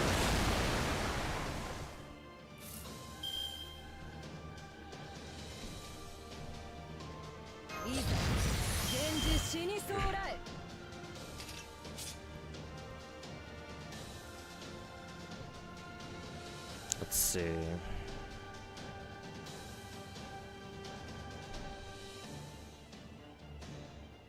Oh, actually, I don't want to use any buffs right now because Shadow or Mothman is gonna what is it? Mothman is definitely going to remove all our buffs here, so better not to use any skills here anyway. So as you just go with normal stages, yeah. Unless there's like a when's the dog event coming out? Pretty soon. Shouldn't it be tomorrow?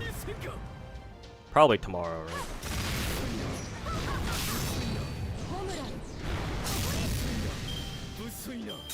But yeah, you could just look up like story nodes and see if there's any story fights that you can spend teapots on. It's either that or you save them for like upcoming events where some events might have like really good bond farming nodes or whatever.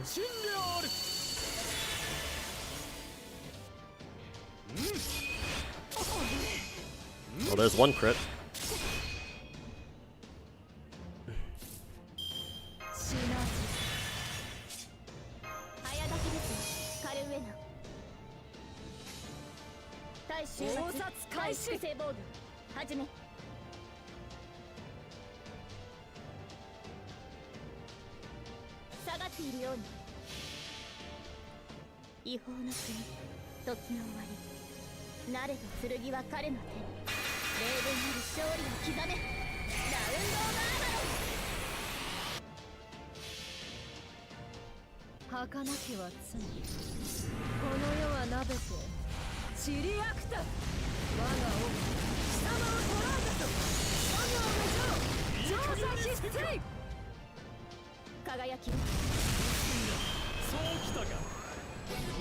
There's not enough room for you to use characters you don't like, so it's literally useless for you to level up their MP levels. Rare prisms help you get stuff that you missed due to being a quote newer player.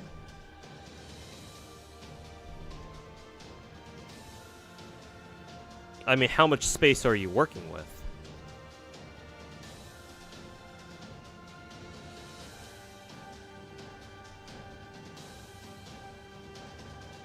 Like, is this like a main inventory problem here, or what's going on?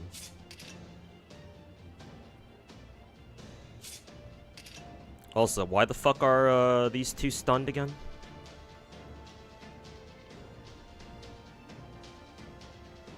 The hell happened to them?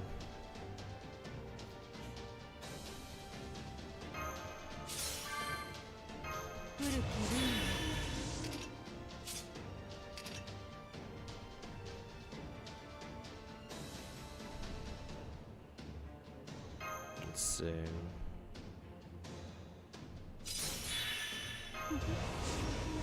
Oh, fuck. Debuff immunity. Well, that's fine.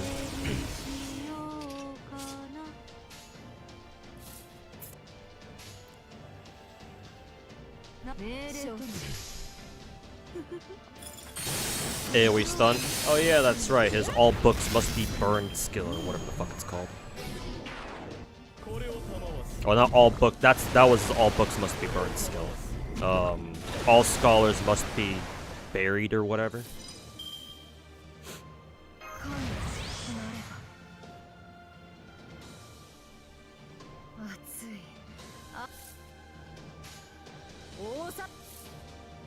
Actually, I probably, instead of using, who is it? Instead of using Ushi Venger's evasion, I probably should have used Scotty's NP. Matter of fact, since Scotty has her MP buff here, I might as well use it.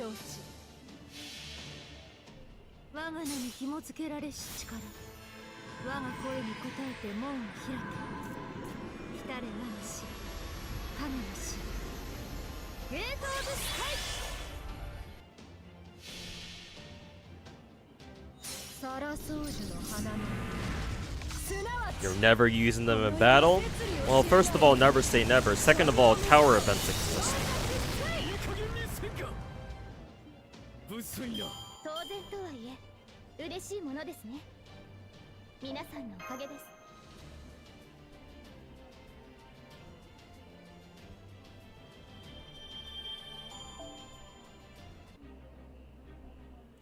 Okay, and that should be it, right? Yes, and that's it. Alright, cool. Nice and quick. Didn't take anywhere near as long as I thought they might. So that's good. Since I'm working on Young Yuhuan 120, I should probably... Actually, no, we got some rank up quests I can do. Might as well do these. To burn my AP off.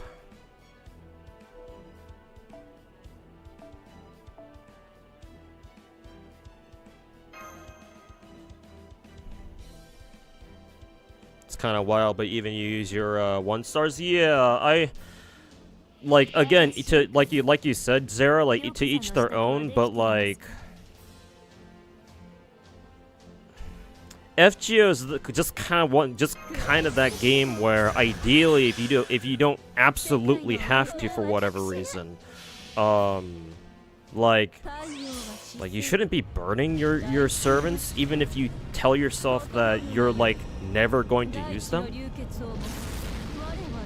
Because I'm kind of struggling to figure out like why you would feel the need to burn servants even if you feel like you're never going to use them. Right? And you did describe yourself as a newer-ish player, so like how many servants could you possibly have to make you feel like you don't have any more room? Like, unless you're just thoroughly annoyed that like you can't hold as many like embers in your main inventory as you might be able to had you had less servants, which I understand, but I mean that's why you should buy out the main inventory expansions. Like that's why they exist.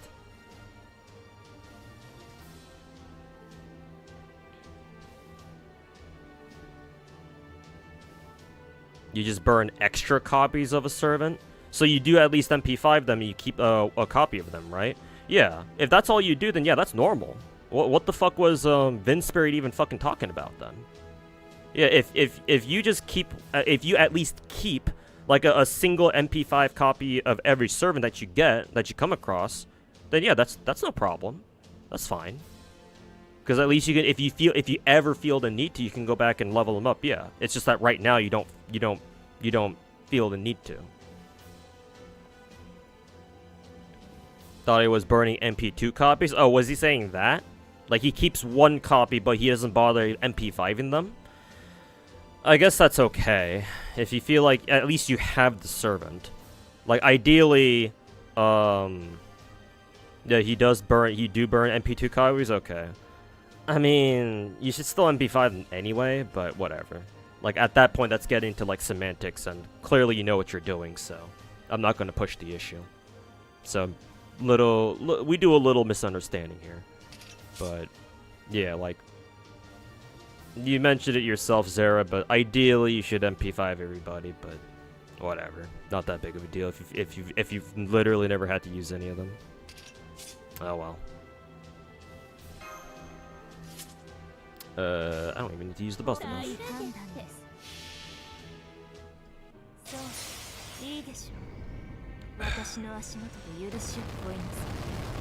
Easy Mafia.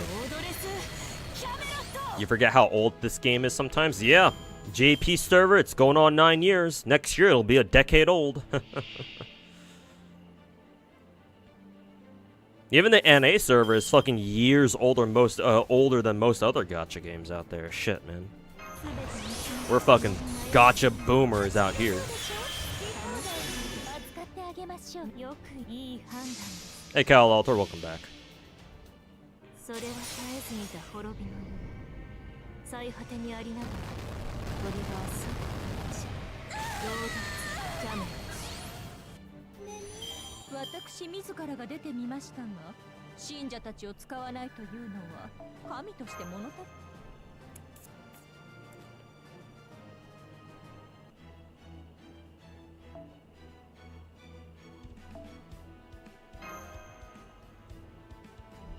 Those 2 and 3 stars are just there to take up space. I mean, again, if you really don't want them to, guess what? Unlike most other gacha games these days, you can get rid of them if you really don't want them there. However, at the same time, you should never feel like you're like out of main inventory space because you can always expand your main inventory space using mana prisms. Like, I have almost every servant in the game, yet I have never felt like I'm like running out of main inventory space. Actually, there was like a brief moment, I think a couple years back, where, like, yeah, I did feel like I'm kind of running out of main inventory space. But, like, bro, I have almost every servant in the game. I have way more copies of fucking Angry Mango than I know what to do with. And I still feel like I have plenty of main inventory space. So, like, anybody who's not, like, fucking whale level should not be bitching about, like, oh, not having enough main inventory space. And also, you never know, you might actually need them at some point. again, like I said earlier, the tower events exist for a reason.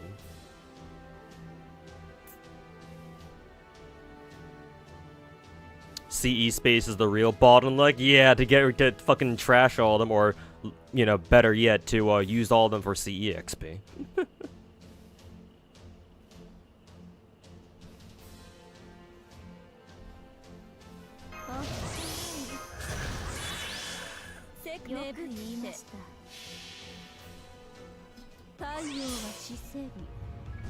When you're in space, you should have said content.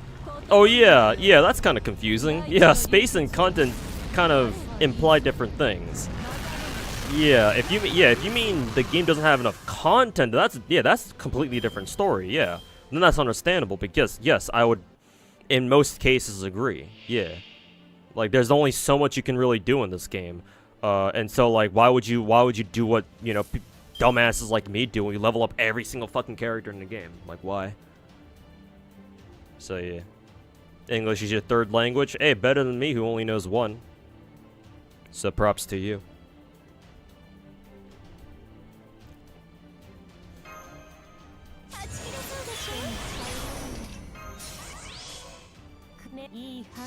You hear from a ton of people that it's not worth playing this game anymore. Could I give you a brief explanation? Because it seems you dodged the bullet by not playing last year. This game, compared to modern-day gacha games, is very demanding.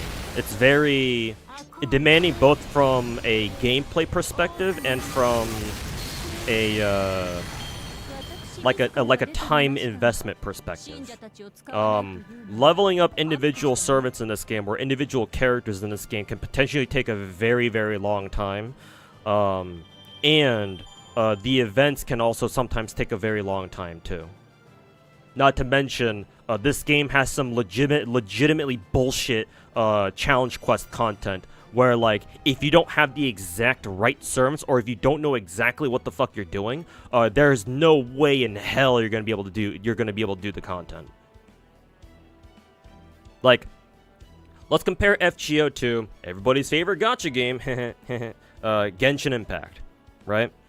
Genshin is a game that's designed for casual play, for casual players. So therefore, comparatively, compared to FGO anyway, for example, leveling up a character in Genshin Impact is very easy, right? Because in Genshin, for ascension levels, every character needs the elemental gems, right? You can farm those from elite bosses. You know where to go.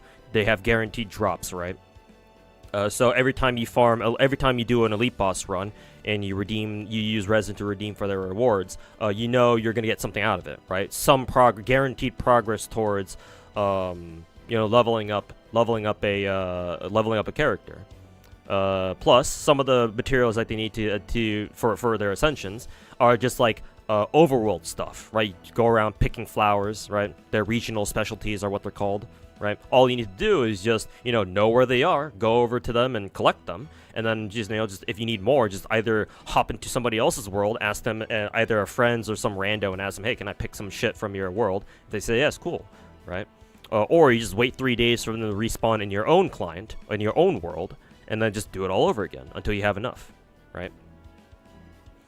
Yada yada yada. Same thing with skill books and weapon ascension materials, right? In Genshin, it's very easy to level up a character because, you're always going to make guaranteed progress, and eventually, maybe within about a week or so, you'll be able to get a character. I mean, this is assuming you've been playing for a while, but if you have, then within like about a week or so, right, you'll be able to get any character to level 90. Level 90, give them a weapon that's pretty decent, hopefully decent anyway, and get the weapon to level 92. In FGO, that is not the case. In FGO, you have ascension materials as well, but no material in this game besides QP and Embers is guaranteed. Like, there have been some like weird event nodes where like some weird event nodes have had like a fucking a near 100% drop rate. I think the best example of this was during the Ilia collab, the Prisma Ilia collab's first run. Where the Feather node had a fucking 90% drop rate, which was insane. So we all farmed that to fucking hell and back. And so we killed the material. But like barring that, right, the best drop chance you're gonna get for any material is like only 60%, and that's for bronze materials. So when you farm for materials in this game, unless you're doing events, if you're just farming free quests or whatever, then it's not guaranteed because it's all RNG drops. So you don't know. You don't know when you're gonna be able to finish leveling up a character, right? And like, don't even get me started on FGO servant skill requirements. Holy fucking shit! In case you ever hear a Genshin player complain about how long it takes for them to level up a talent in Genshin Impact, yeah. If only it were that easy in FGO. So leveling characters is fucking annoying in FGO as far as like a new player is concerned, especially if you're a new player who's trying out FGO for some ungodly reason, and you're coming from an older gacha game like say Genshin Impact.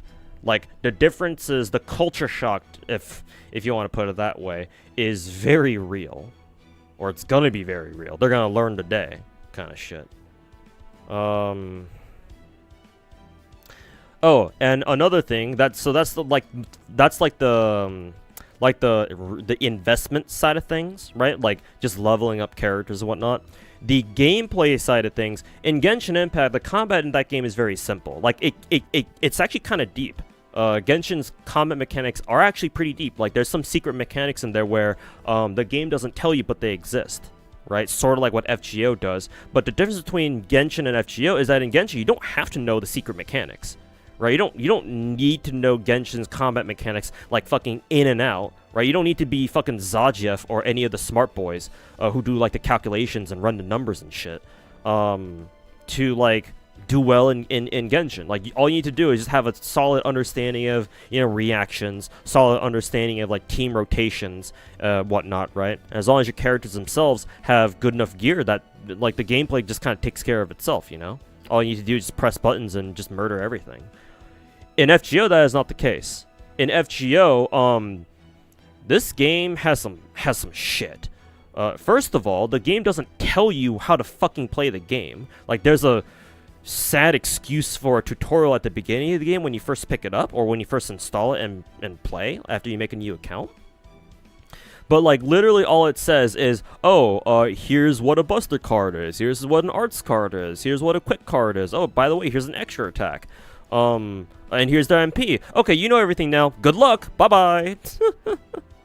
Such a fucking joke, man. Like, that's literally all they tell you, and they just expect you to just go in and play and, like, know everything about the game, man. So fucking stupid. Like, the number of people who play FGO and they have no idea how the fuck to play this game is absurd.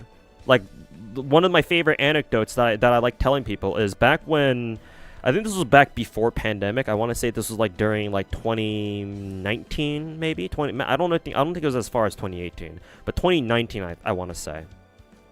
Back in 2019, FGO NA started doing something called like the FGO tour or whatever. Basically, they had like 4 stops throughout the year where they would show up at like a big con or whatever and have like a booth or whatever and do some like promotional shit.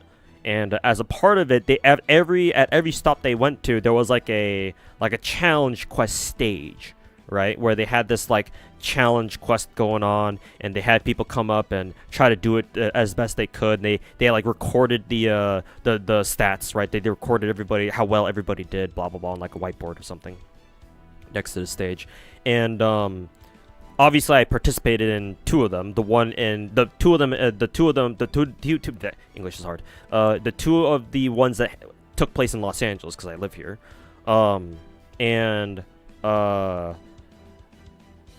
When I was watching, I specifically remember when I was watching the one at Anime Expo, and I watched like randos go up there and try their hand at whatever challenge quest was going on at the time, or during whatever on whichever day. Bro, I would watch them play. I'm like, holy fucking shit, these people are fucking clueless. Like, they have no idea what they're doing. What the fucking shit? Like, this game doesn't teach you shit. if you want to know how to play FGO properly, or maybe not properly, I guess the better word here would be optimally, or ideally optimally, then you have to either fucking try to figure that shit out on your own, which good luck with that, man. If you're smart enough to do that, then be my guest. I certainly was not. I learned most of my shit from, you know, hanging out with other people who knew the game very well too, and I just kind of like absorbed their knowledge mostly through like osmosis or some shit. Discord osmosis.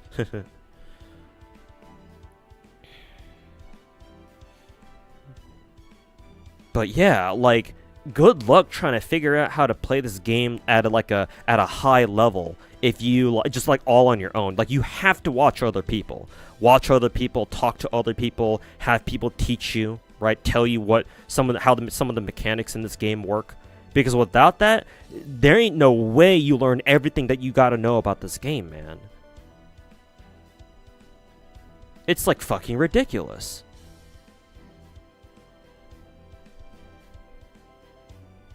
Like, this is at the end of the day, Ronaldo, FGO is a very old-fashioned game. It's an old school, it's basically an old school JRPG in gacha format, which is like fucking hilariously evil, but here we are. You've been playing for like 2 years and you're just now starting to understand it? Yeah!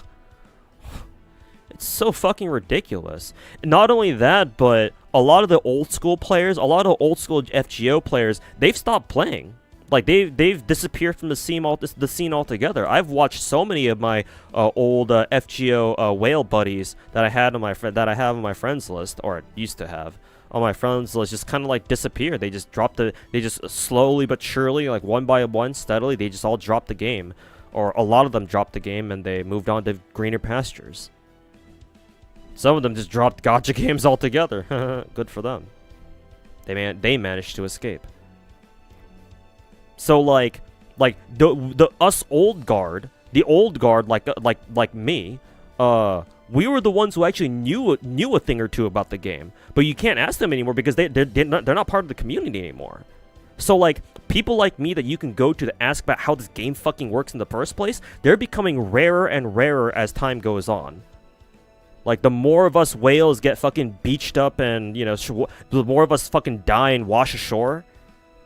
Or, like, you know, fucking sink into the ocean and get eaten up by all the deep sea life, never to be seen again. Right? Like, there's less and less of us who are gonna still be around as time goes on. So, like, who the fuck is gonna be left to teach, like, the newcomers, the new blood? Not really a lot of people. Like, you'd have to, like, the people who are still remaining would have to point them towards, like, legacy videos, I guess. Like, videos that either I made or other content creators have made that they could try looking up and see and try to understand what the fuck we're talking about. Newcomers, eh.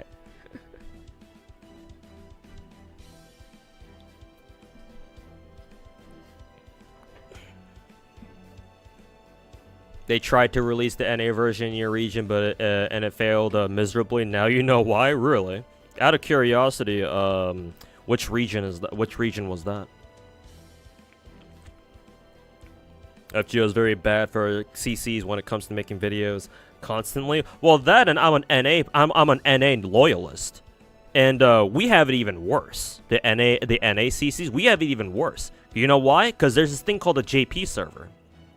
So why the fuck would an FGO player, if they know that the JP server exists, right? If they are aware that NA is 2 years behind in terms of content, why the fuck would anybody want to watch NA content? Like, what the fuck does NA offer that's any different or any better than JP? Like, that is impossible. That's why back in the day, like I think 2 years into the NA server, we saw like a mass migration of NA players jumping ship over the JP, because that's when a lot of them started realizing, hey, wait a minute, there's this JP server that has all the latest content. Why the fuck are we playing NA? As soon as they realized that, oh yeah, NA, it's either that or it was as soon as they realized that the NA server was never gonna have content acceleration.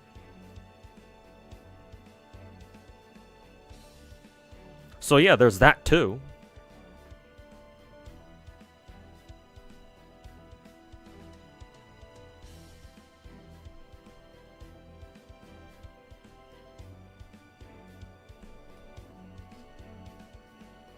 Wow, 2 hours of FGO. Oh, I know you really want to watch me play wuwa. We're gonna get there. I just like yapping about gacha games. The fact that you don't know what a character's kit really does, or like the numbers, yeah, they don't tell you any of the fucking numbers either, without going to a third-party website to get the numbers. Yeah, you mentioned it too. Has always been absurd to you. Yeah, it's so fucking stupid. So fucking stupid.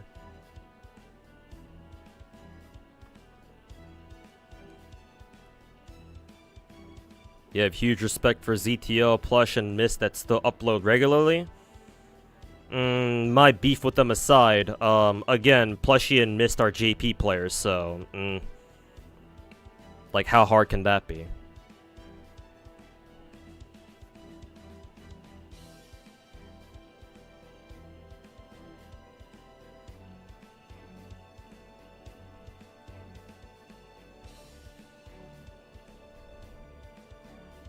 Not to mention the TM community isn't like a great community to be adjacent to. Not saying that FGO is any good. Yeah, no. Honestly, Zara, on the topic of community, like honestly, because FGO isn't really that big of a gacha game, at least not anymore anyway. And because FGO's mechanics are so fucking obscure, like in my opinion, I feel like that kind of breeds like a community that's very, how the fuck should I say it? Like, very exclusive? Like, I don't have anything to prove that that's actually the case, other than saying fuck Plushie and fuck Ryo. But those by themselves isn't really gonna prove my point. Not completely, anyway. But that's what I would like to think. Do you prefer gear systems like Genshin or E7, or with fixed stats but like heavy item investment like FGO or Arknights? I think the gear system, like what kind of gear system your gacha game ultimately ends up going with, that's irrelevant. What's more relevant is the content. Because, for example, like, Genshin and E7 and Star Rail, they all have the bullshit fucking, you know, relic or artifact gear system, right? And trying to fucking, and suffering for the, like perfect substats or whatever is fucking annoying as hell, right? I think we can all agree on that. But, like, I don't know about Epic 7 because I don't play that game. But for, like, Star Rail and Genshin, like, the content, the endgame content is not that bad. I mean, for Genshin's, no, it's not bad at all once you get the hang of it, and once your account itself reaches like endgame status, right? Once you have two good teams to just absolutely maul Spiral Abyss with. Star Rail is a little more complicated because yeah, MOC is a little bit harder in that game compared to like Spiral Abyss. But still, it's at the end of the day, it's not that bad, technically. But like for FGO, oh no, FGO content can be fucking miserable. That and Arknights as well, yeah. So like technically, because even though FGO and Arknights don't have gear systems, yeah, even though they don't have like the bullshit RNG gear systems, it almost I almost prefer Genshin and Genshin and Star Rail, because like I know I can go through their content. I don't have to worry about, oh, can I fucking do this quest or not? And I know that sounds very strange to say coming from someone like me with an account like I do, with the account that I have on a game like FGO. But like, bro, like the amount of fucking knowledge check and like RNG that's fucking that's present in these kinds of games, in FGO specifically. In Arknights, it's more knowledge check. There's not really much RNG in Arknights, so if you fail, that's mostly a skill issue. But in FGO, holy fucking shit. You get the double whammy of both a knowledge check and fucking RNG. So yeah, FGO can especially go fuck itself. So honestly, Cal Alter, if I'm gonna be real here, if I had to give you an answer, I would prefer gear system style gacha games, because that means that endgame content is actually doable. and like I have a reasonable shot at like consistently clearing them past a certain point, then sure, yeah, I'm all for it. Better than fucking FGO where, oh, guess what? We have a lottery event. Now you get to deal with fucking 15 challenge quests. Good fucking luck. Go fuck yourself.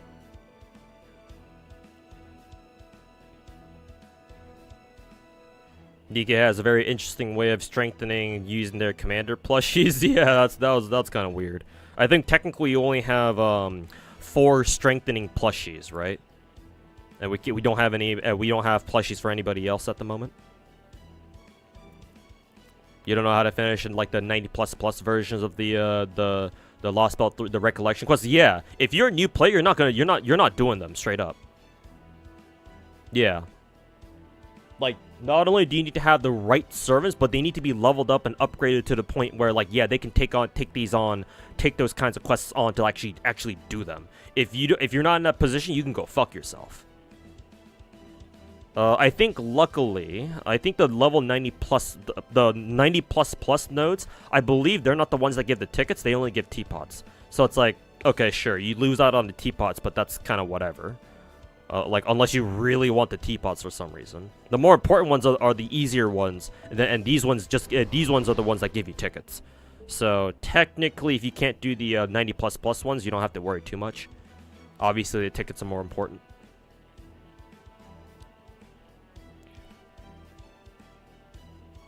Yeah, what Zara said. If you can't do the 90++ nodes, like, don't even worry about it, man. Like, it's not worth your time trying to fucking smash your head against. Like, it's just bond points. You're gonna get them eventually.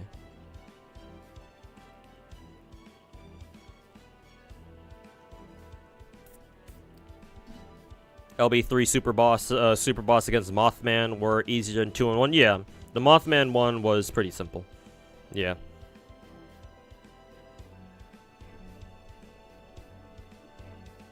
People in their own bubble? Yeah, I suppose so, yeah. Mm-hmm.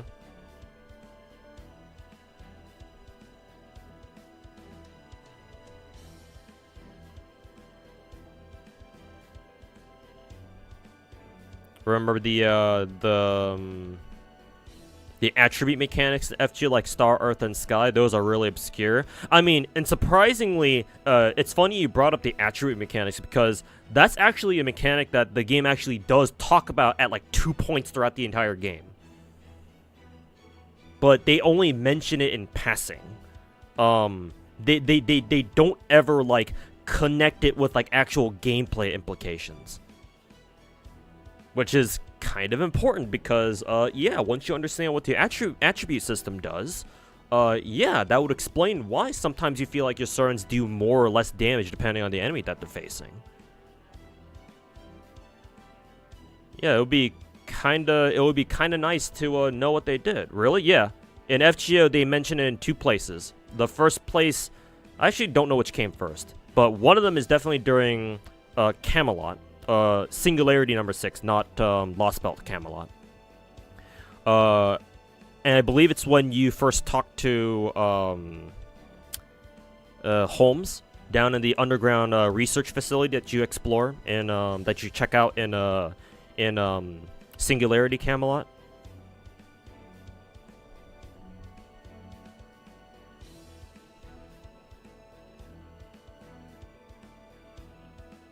And the other part is the other one is in like Emiya's interlude or whatever the fuck. Like he mentions it there. So yeah, like the 2 places where the game actually talks about attribute mechanics.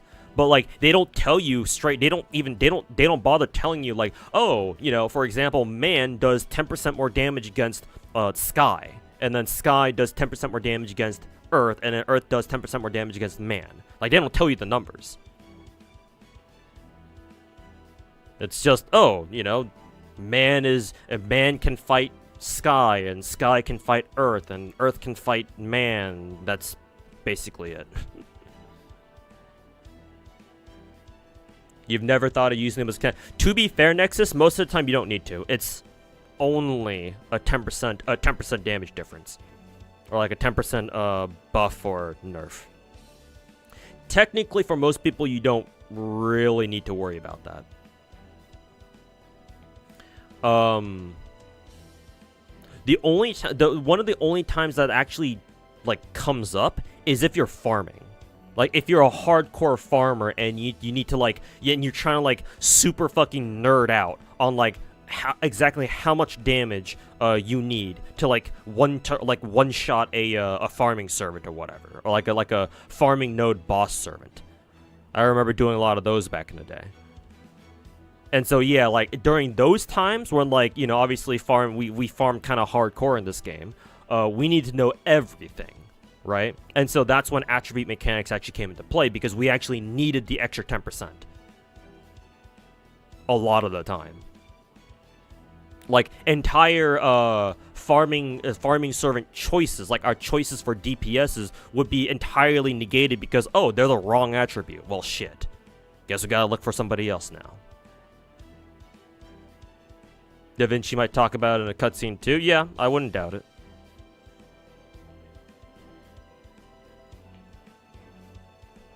Yeah, 10% on top of the fucking 10% RNG window that everybody just does by default.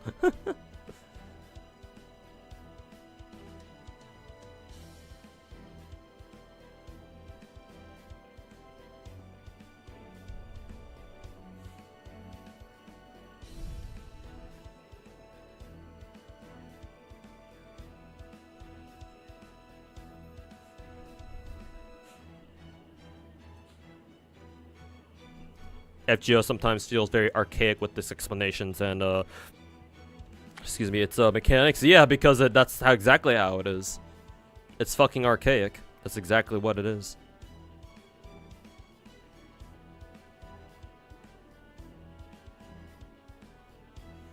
So when they started giving AoE servants like earth, sky, or man damage bonuses, that's when people remembered.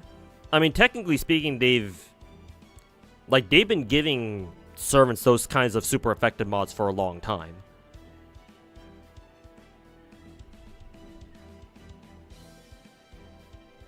It's just that, you know, good luck trying to figure out which servant is which, right?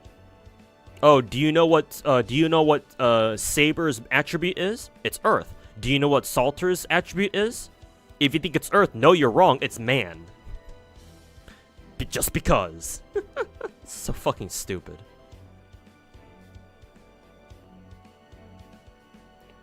Brave chains. Oh, you mean mighty chains can't come out anytime? Can't come out soon. Can't come sooner. Yeah, we're gonna get them in the month. Nero Bride got that damage modifier. Yeah, 30% against Sky, I believe. Do we get an explanation, or just one of those have fun? I don't know if there's like a lore explanation for it. I mean, I don't know if there's even a lore explanation for why you even have like buster cards and arts cards and quick cards to begin with, but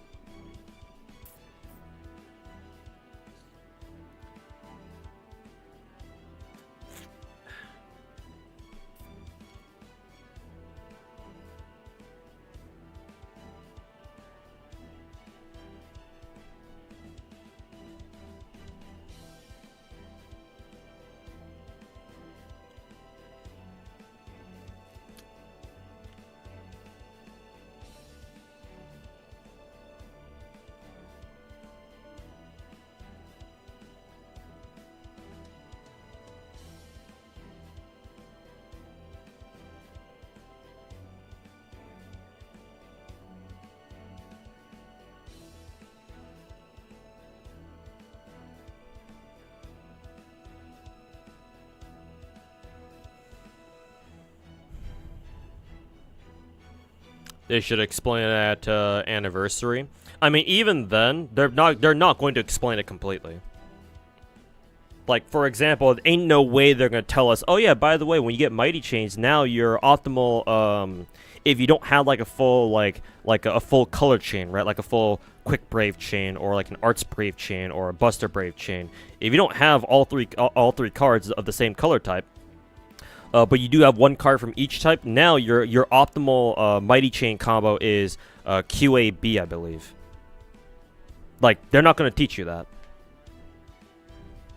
so people aren't gonna realize.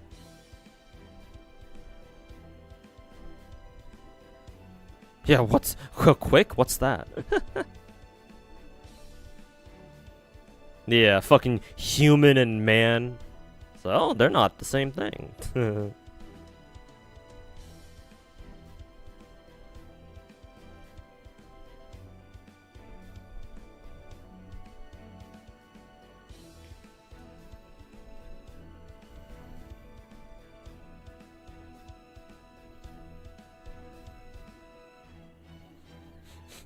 QAB for damage, BQA for gains. Yeah, that should be about right. Yeah. QAB for damage for optimal damage, and then BQA for optimal MP gain. Yeah, no, you should be right. But here's another question, Zara. Do you know why? Do you know why those particular card combos are optimal for damage and optimal for MP gain?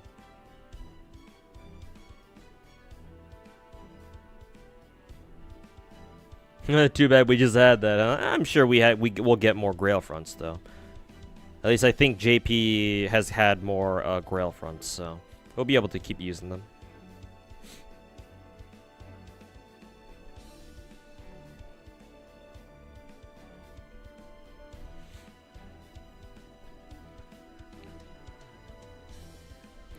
Not like man matters at this point. Vitch and Morgan sure made sure of that. I mean, they still matter because Morgan and Vitch exist, and whoever else does super effective damage against the man attribute. It's the opposite way around. Tell us. Because of the position of the cards, right? As in they still get the position bonus. Yes, that's pretty much why Omega.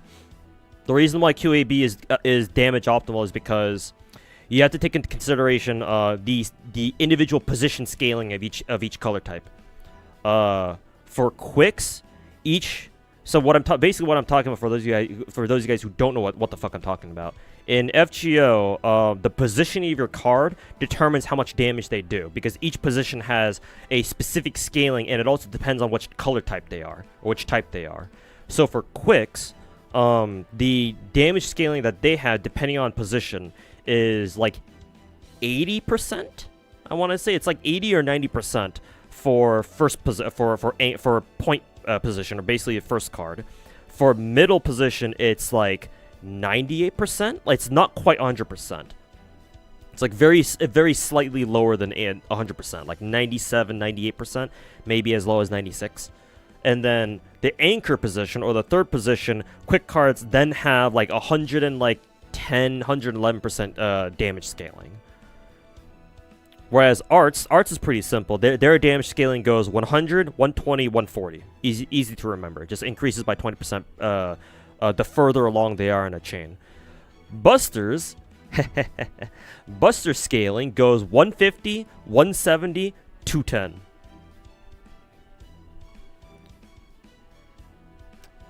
So because of that, if you want to go for damage, if you want to go for optimal damage, you put your quick card first, arts card second, Buster card last. And then same logic for the MP for optimal MP gain with the BQA.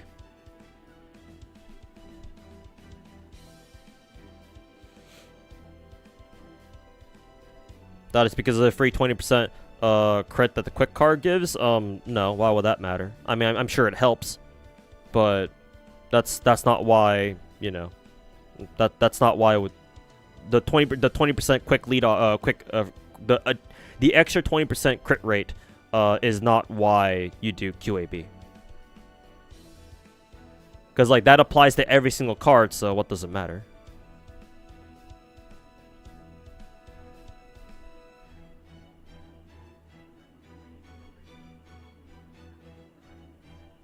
By the way, I'm glad you got a job again. So this means you can stream FGO more without having to worry about views or whatever. Stream FGO more? No. I don't know. I don't know where you're coming from with that one.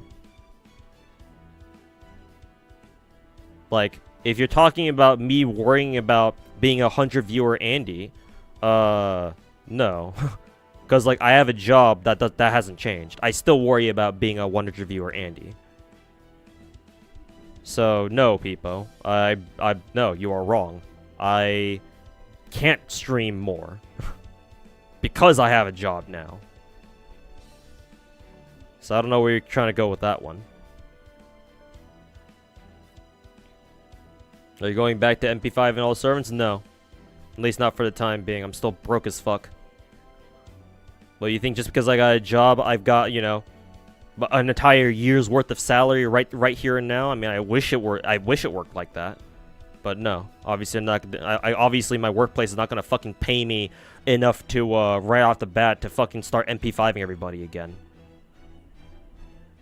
Not to mention, I have fucking 10 other gacha games that I want to spend money on. So, you know, I can't. I'm no longer like, at least for the time being, I'm not interested in fucking MP5ing everybody anymore.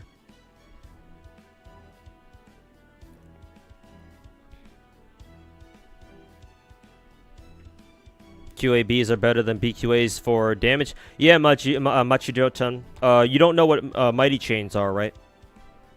Because we're talking about this in the context of Mighty Chains. NA doesn't have Mighty Chains right now, so obviously BQA is better for damage than QAB, duh. But once we get Mighty Chains, no, QAB will be damage optimal. You playing wuwa today? Yes. After I'm done yapping about FGO with chat. For big damage, is it QAB? Well, if you have Buster Brave Chains, like if you have that, then obviously use the Buster Brave Chain. BBB is obviously still going to be stronger.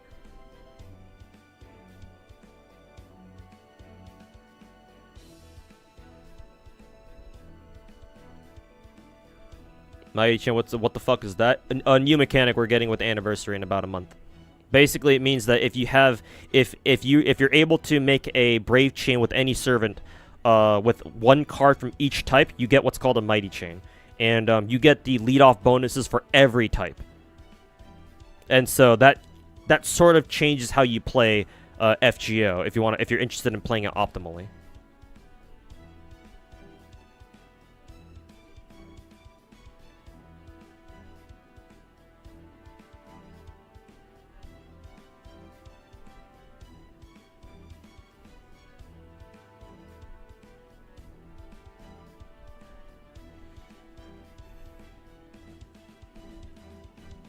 It's nice listening to me strategize on FGO. Yeah, I can talk about FGO all day. I'm one of the few people on the internet who actually understands FGO to a deeper degree. It's not every day. Your average FGO player won't be able to tell you what the fuck's going on in this game. Only the truly autistic like me would ever fucking know.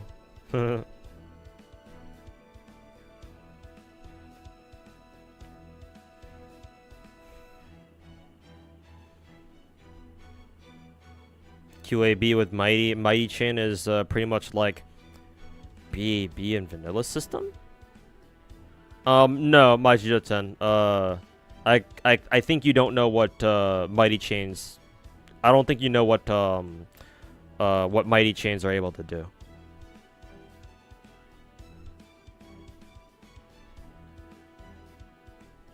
Yeah, autism power, hell yeah. We in there. Wish you got more game modes like Grail Fronts. That would actually change the way you play, so the mechanics actually matter. Yeah, more mechanics, more new game modes like Grail Front would be nice, yeah.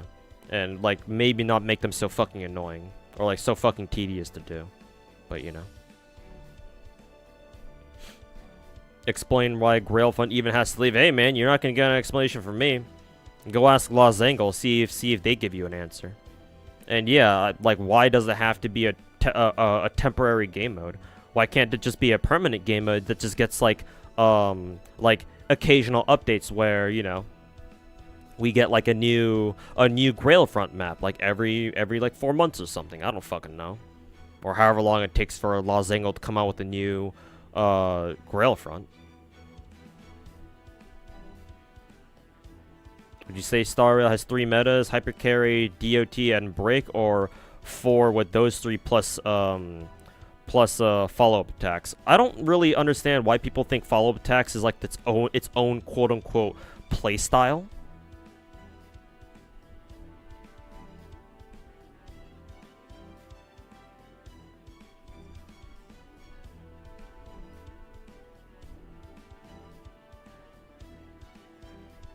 To answer your question, I think there's only 3. The hyper carry, DOT, and break teams.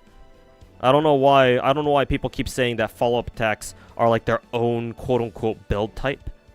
Or the meta, I guess people would say. Like how... Like why? Because like, if you run a follow-up attack team, right? In like the vast majority of cases, that would either fall under hyper carry, or maybe in some cases it would just fall under break teams. No.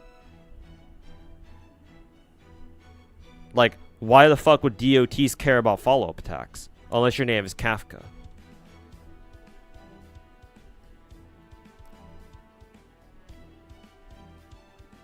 Yeah, I don't get why people keep saying that follow-up attacks are like their own quote meta. Who the fuck is saying that?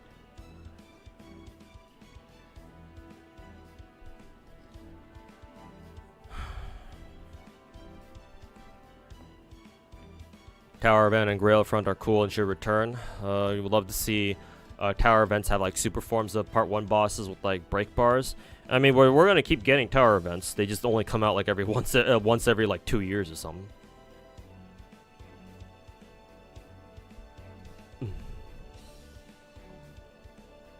Must be really funny to see someone outside of to try to understand without context all the acronyms we're throwing around. I mean, that's just how every community. That's how every gaming community is.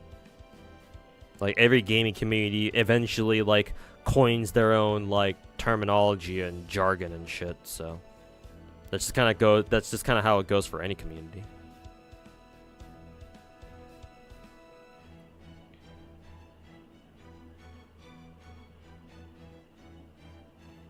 And every time it's going to be people bitching about how they don't have enough servants to do like tower events, and they're just sitting there with like level 1 two-star servants and stuff. I mean, that's what I was about to bring up with the Zera.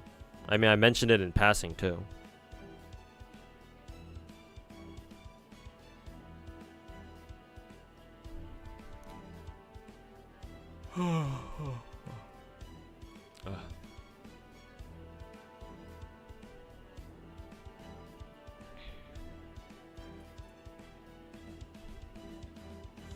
Okay, I think we'll be done. We're almost done yapping about FGO here. I'm gonna start booting up wuwa.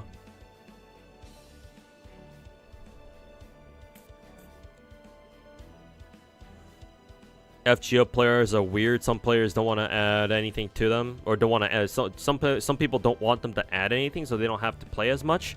While the more elitist people complain that Castori needs to get nerfed because she ruined challenge quests. There's no middle ground. Let me guess who bitches about Castoria, Plushie Mistress, right? Such a fucking brain dead take, dude. You prefer Havoc or Spectral Rover? Who's better? Like, I have her on Havoc right now, but I'm considering switching her over to Spectro because I actually have some Spectro gear that I can actually give her. Oops. Like, do we know for sure like who's better between Spectro and Havoc?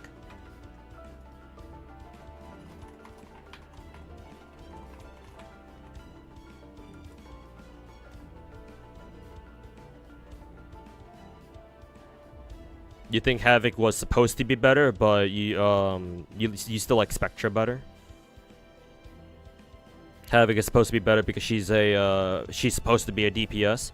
Oh, does Spectral Rover have whatchamacallit? Does she have like support abilities? Because like if she does, then that's perfect for me. Because my second team that I'm currently building is Jian, Rover, and who is it? Jianshin. Because my Jianshin is already level 50, so I might as well raise her up too. Spectro is multi-rolled. They're a flex character. Oh, actually, okay, perfect. Then in that case, yeah, I'll switch my Rover over to Spectra, then fuck it.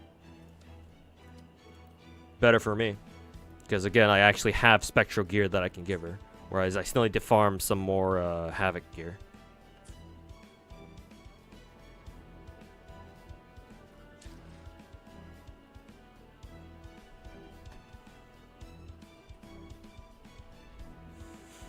Castoria, let's complain about Castoria. Yeah, you're right. You fucking right. Every YouTuber you've watched says Havoc. All right, then just because of that alone, I think I'll run Spectro. I'm on a Chisha main, so I'm already different. I'm already fucking anti-meta right then and there. So why not GN Mortefi? One, I don't have Mortefi. Setsubone was fun. Yeah, the first tower event we had. Yeah, that was fun. How is your schedule able to fit wuwa as well? I don't know, to be honest. I think I'm just barely scraping by. Honestly, when Z3 comes out, I actually don't know if I can continue maintaining all my gacha games. I'm gonna have to see. Can you do MOC 12? Yeah. I've been able to clear MOC 12 ever since like halfway into month 2, I think. Back when Star Rail came out. Yeah. Actually, no. Technically speaking, back when Star Rail started, we only had access to MOC 10, right? So, yeah. I was able to start clearing MOC 10 starting with the second cycle, I think. The second MOC cycle we ever had. And then obviously when MOC 12 came out, I've been able to do every single MOC 12.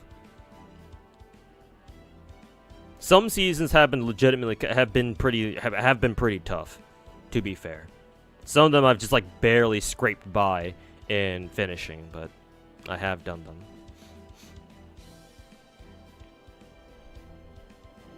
The reason he says Castoria needs to be nerfed is because she shifted the meta towards art slooping. Oh, he's just salty that art slooping is meta now?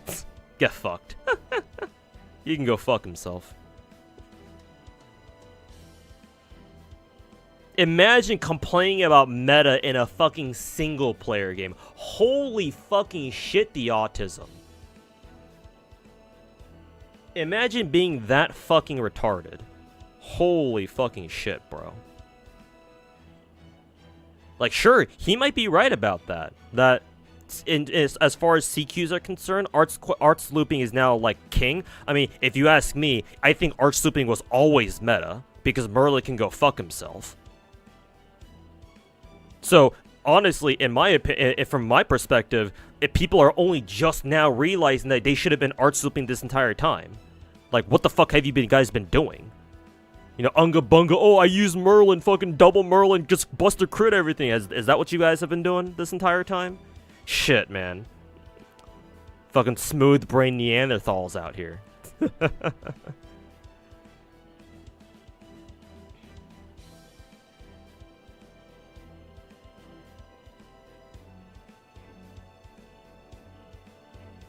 You haven't heard him bitch about Castoria in forever, though? I'm sure he has other things to bitch about, like, for example, Musaki's tweet that from last week or something.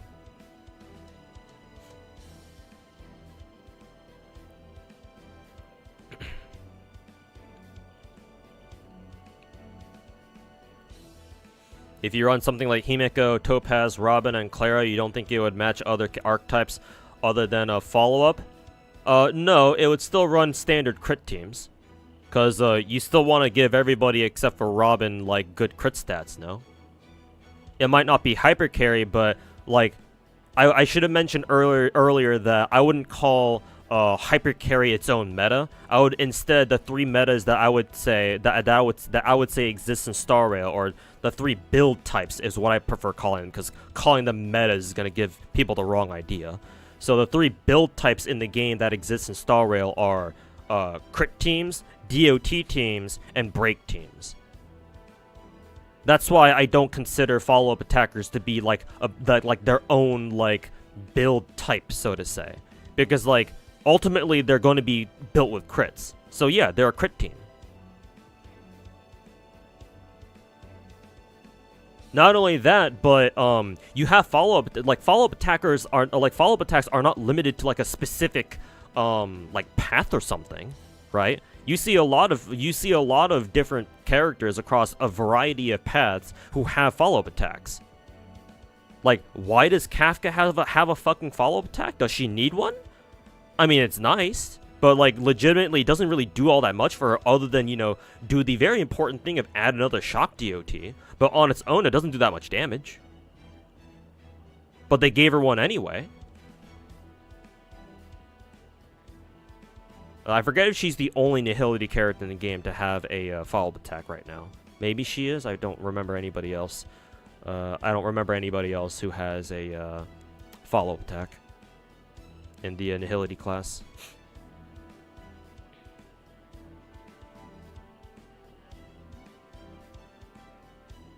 So yeah, that's why I don't consider follow-up attackers to be their own, like, quote-unquote build type.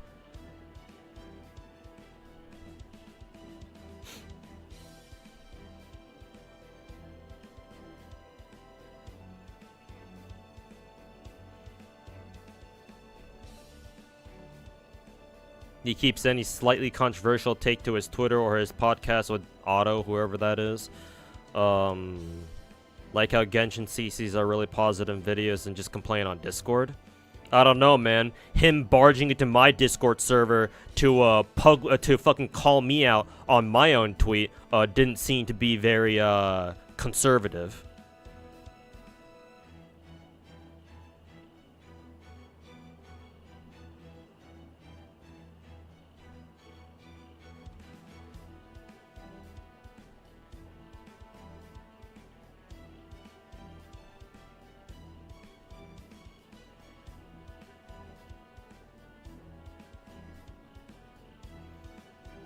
You never claimed he was smart. I never said you said that he was smart either.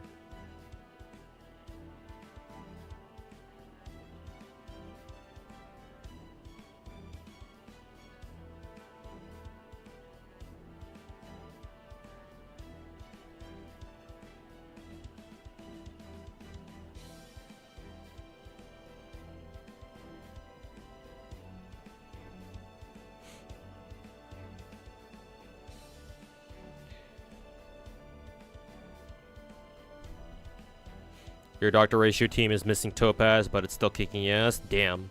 And Topaz just had a banner, like, last patch or something, right? Maybe her banner's still... No, I think it was last banner, right? Because Topaz was with Robin. Who's with... Oh, yeah, it's Fushuan with Boot Hill right now. Damn, I would really love to roll for another Eidolon of Fushuan, because she gets the extra crit damage at E1. Unfortunately, I don't know if I can do that at this moment. Excuse me.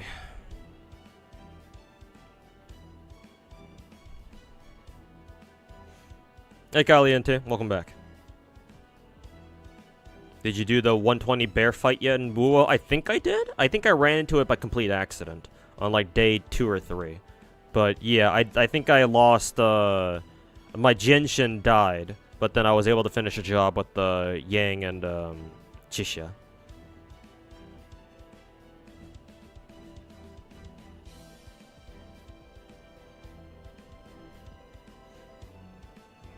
You think it's more that Castoria is so strong she makes art slooping able to do all content? I agree that Castoria is fucking broken. Yeah, Castoria is fucking nuts. And, like, she firmly cements arts looping as, like, the main meta in the game. Because, like, literally arts can do everything. Like, they can loop, right? They can do challenge quests. And if you really want them to, they can even crit, too, you know, depending on who you bring into your team. Like, just run double 20-30 or something.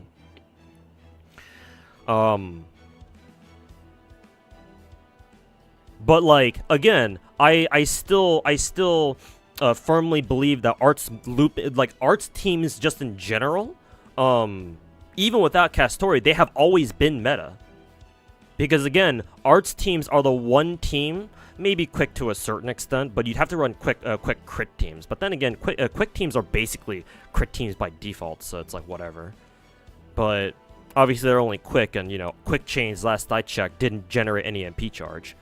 Like, arts teams, in my opinion, have always been the overall dominant team in the game. It's just that people didn't realize it until fucking Castoria showed up. Because yeah, arts teams can do everything. Like they can tap into every playstyle that FGO offers, and more so than any other like team build out there, or like color type build out there. More so than Quick or Buster, they have access to NPs. Because guess what? The whole point of arts teams is to build NP. And guess what that lets you do? Art spam or NP spam. Like how often are you gonna be how often are you gonna be fucking NP spamming with like Busters and Quicks? Not often. Not after the first 3 turns.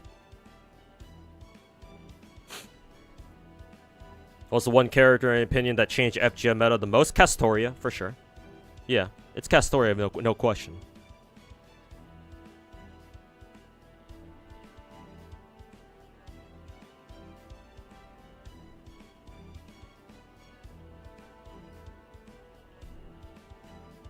But like, what I want to know is that necessarily a bad thing? Because in my personal opinion, I don't think it's that bad of a good. I don't think it's that bad. And matter of fact, in my opinion, I would say it's a good thing.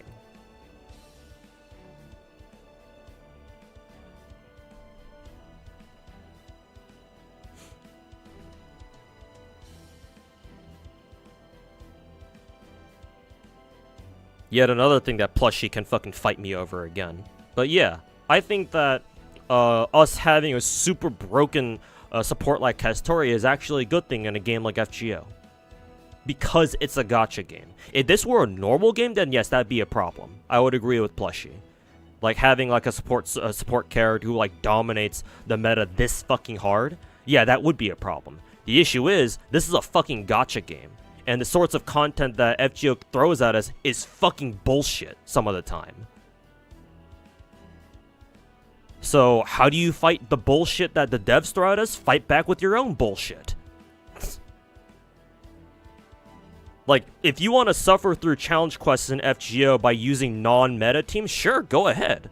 Go for it, man. If that's what makes you happy. But, like, I don't see any point in bitching about, oh, meta this, meta that. At least not for a gacha game. You can go do that for, like, a more normal game. One that's not gacha. Sure, I understand. But for a gacha game? Who the fuck cares, dude?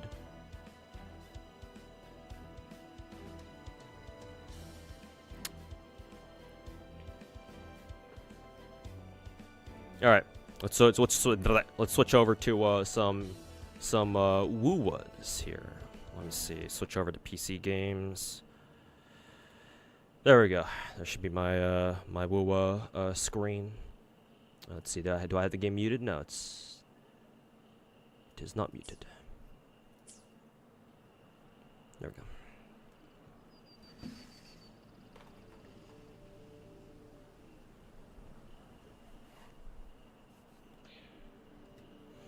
Just finished Calcaro, and I almost call him Cacaltro. Calcaro, and his damage is pretty insane. Nice.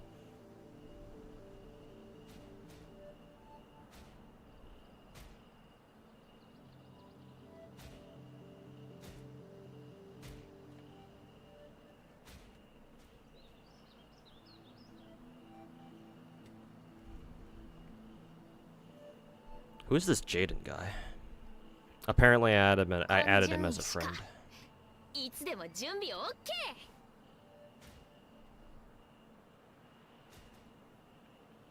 You'll always hold characters who enable you to use suboptimal characters in high regard. Well, I mean, that means that you have a high opinion of like support characters in general, because that's kind of their purpose.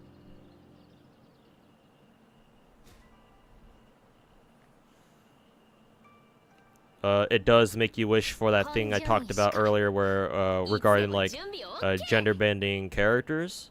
Oh, like what do you think about like gender bending characters as part of their customization? I mean, I'm kind of not really for it, because again, let me reiterate myself. I think that if you gender bend a character, they functionally become a completely different character as far as like gacha game players are concerned.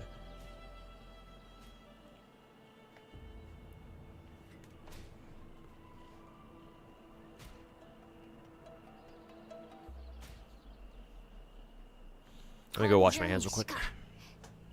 も準備 OK。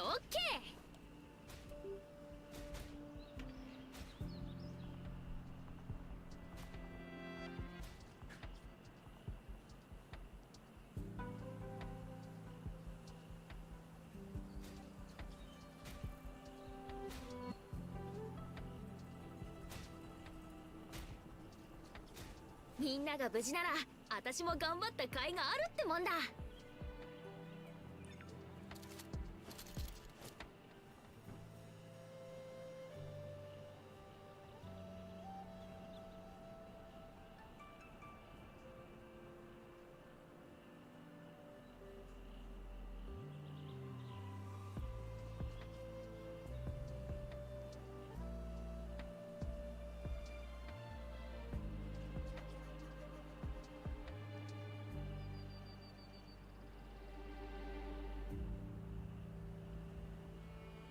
みんなが無事なら私も頑張った甲斐があるってもんだ。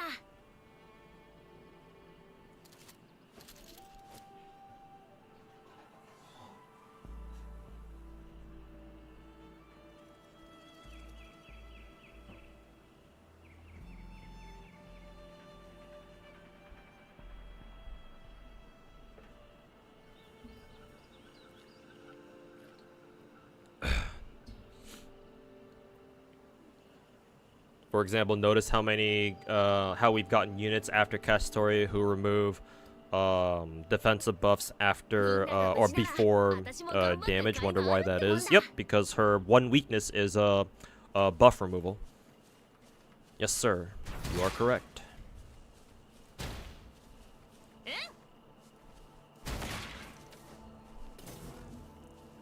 Let's see. Let me zoom out the camera a little bit.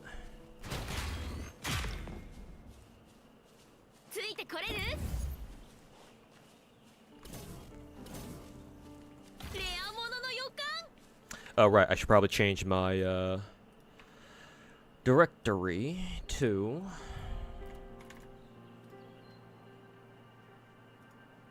Wuthering Waves.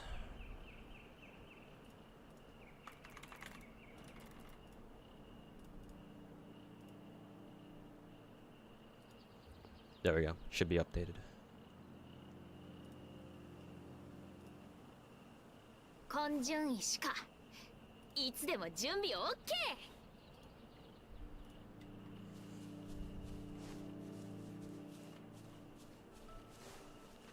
Okay. Currently, I'm working on getting my GN to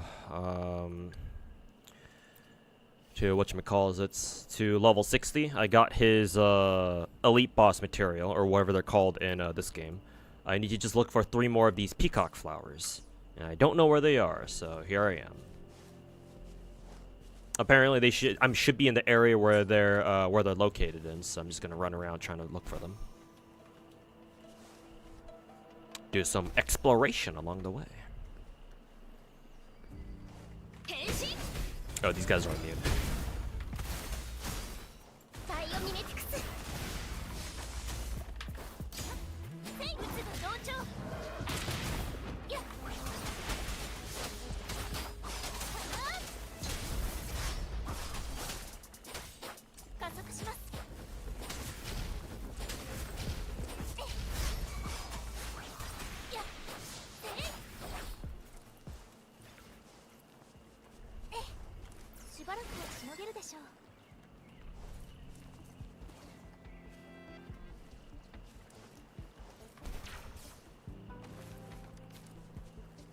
That's a pearl leaf. 任せてください。植物だって生きてるんです。フォトシンセシス。バイオミメティクス。私の出番のようだね。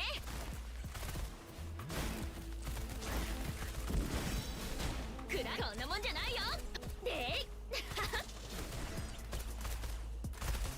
ッケー。ラッキー。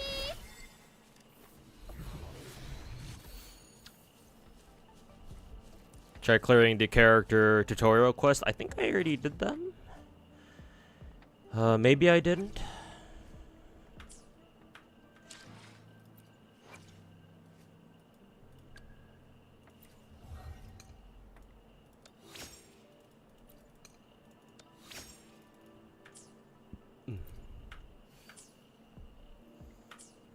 tutorials, I think. No, not here. Where did I go to look that shit up again? I also have to do the wuwa events too, like the where is it? The Overdash Club or whatever. Maybe I'll start that tonight or something.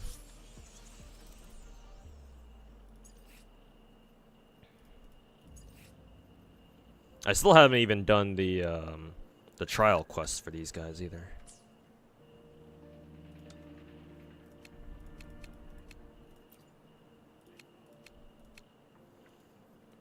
Skill training. Yeah, I've done this for everybody else. Let's see, Peacock Flower. I guess I can do it for Havoc Rover, yeah. That should get me enough. Buy the flower from the NPC from the pharmacy. I already did that.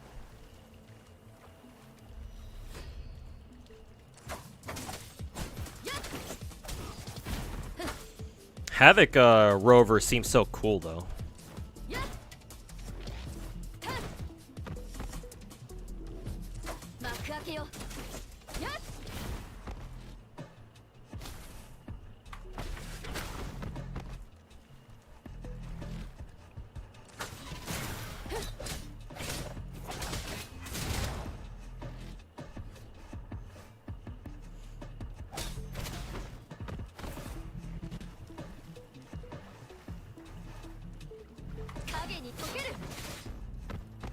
Hot girl with wings. Plus, she uses her sword turns into a fucking scythe, which is badass as fuck.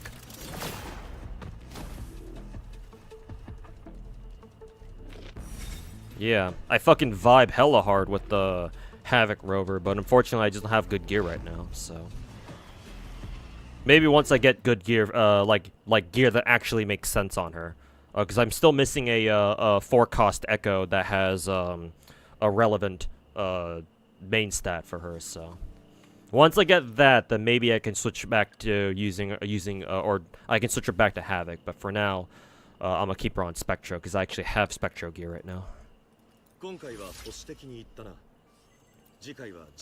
Let's see if I've got enough experience potions. Not quite. Not quite.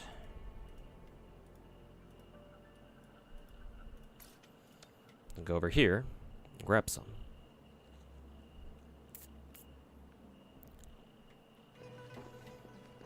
Actually, how close would Gian be to max level? Decent chunk away. Maybe I could just get the rest of the potions he needs or the XP materials he needs just from exploring. Maybe I can save this the wave plates for something else, perhaps. Finally finish. Oh, you're currently finishing up rank ups in FGO. Yeah, I'm going through all my rank up quests as well too. Still got a decent number of them left.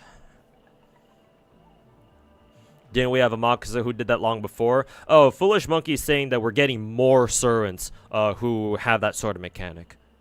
But yes, Amakusa did have Amakusa and then Abigail were like the two big servants who like had remove buff before NP damage. Like, it was those two.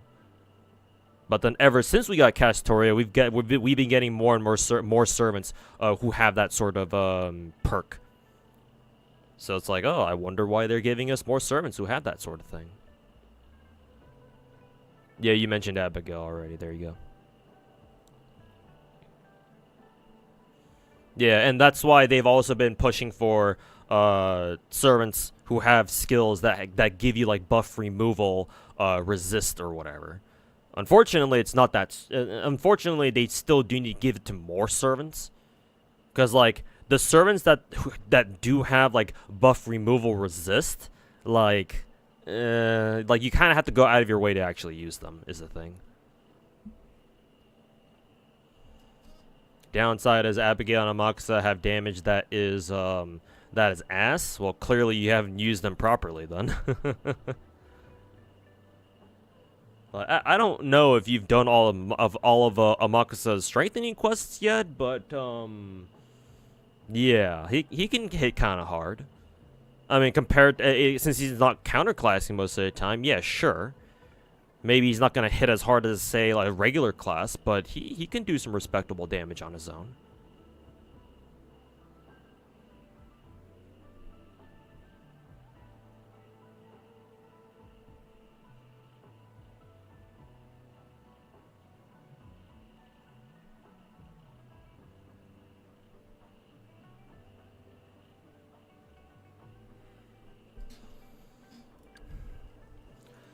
Let's see. Let me see what kinds of echoes I can give to my Spectro rover. I should have a crit damage thingy here. Yep. And I'll probably pick up what is it? I'll probably pick up the crit rate sword off of Battle Pass and give it to Rover. At least that's my plan.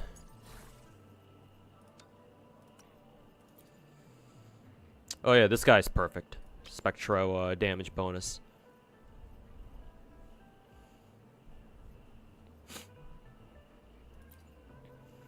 Energy regen. Maybe I could run that, perhaps.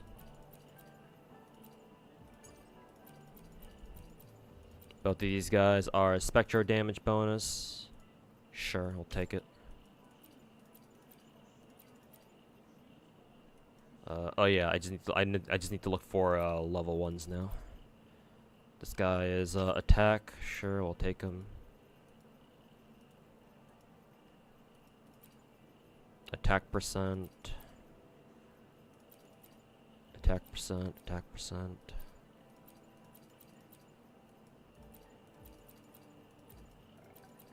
Is there anybody in the game who doesn't scale with attack percent so far? Total. Total. Total.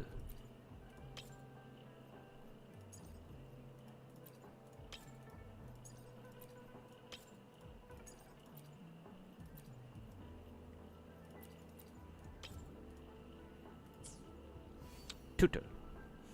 Tao Chi does defense? Okay. Good to know. Hey Musaki, how's it going, man? Hope you've been doing well. Also, CJT or CJG, sorry. Thanks for redeeming Uwu. Hopefully you're feeling Uwu today. Don't know if you already talked about it, but what are your thoughts on Wuwa speeding up content? I briefly talked about it at the beginning of the stream, but I can talk about it again. That tells me that my initial thought for now is I can put in another level 3. Huh. I thought I already put one in. Where'd that level 3 go? This guy, right? Yeah. Oh, I must have not selected like a second, the other fucking class thingy, whatever. Anyways, that should be better. Anyways, what that tells me is that I think Kuro Game is the reason why Kuro Game is pushing up Yinlin's content is because they're responding to Chinese backlash or Chinese feedback. Because I've been hearing on the grapevine, the Twitter grapevine, that Chinese players are not exactly happy, or at least the more vocal ones anyway, are not exactly happy with wuwa, so Kuro Game is trying to push up content to appease them, basically. At least that's my takeaway from it. And yeah, hopefully that doesn't like fuck over their content pipeline, because like if it throws them off and they can no longer deliver on like 6-week content updates just like what MiHoYo can do for Genshin and Star Rail, then yeah, there's a bit of a problem.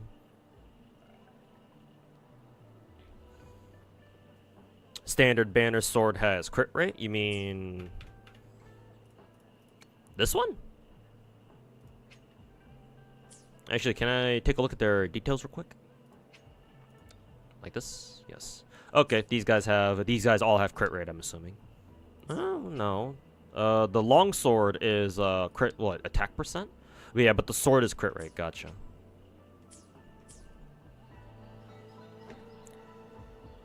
Responding is Z3. So we talked about that briefly. I don't think it's a case of Kuro Game trying to like move out of the way with Z3, though there is a good chance. But I don't like, in my opinion, if that were really the case, then why didn't Kuro Game like think about that ahead of time? right? People were telling me like, oh, but like we didn't know what Z3's like official release date was back like before wuwa released. But I was like, yeah, but like Kuro Game is like is like an industry player, right? I'm pretty sure MiHoYo even recognizes Kuro Game somehow. I don't know how they would do it or how they would publicly acknowledge them. I mean, we already know that Kuro Game was founded by ex-MiHoYo employees, so there's that. But like, regardless, I feel like Kuro Game should have been aware of like the rough time frame of like Z3's release.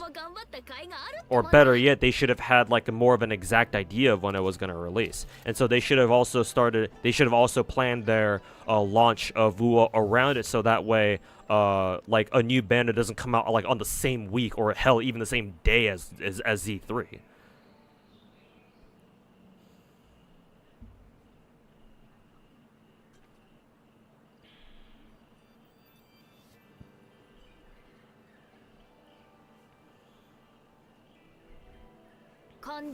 Don't think Z3 can compete with wuwa because it is an open world, two different types of games. Oh, you sweet summer child, Sababwa.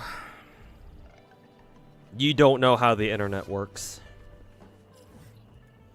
Oh no, no, no, no, no, no, no. You sweet summer child.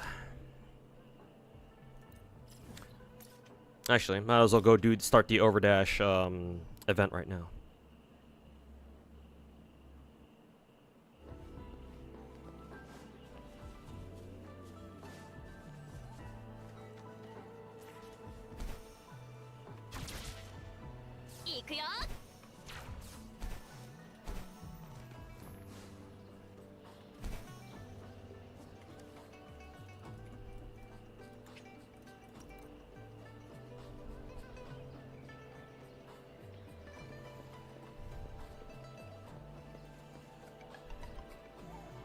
You know, people will cry and complain on Reddit for months, but realistically, they ain't just the same. Have you been to Twitter?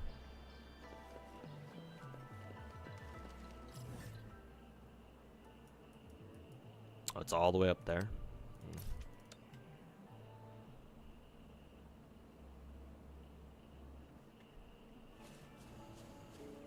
Desyncing the game schedule from another competitor as early as possible is still a good decision.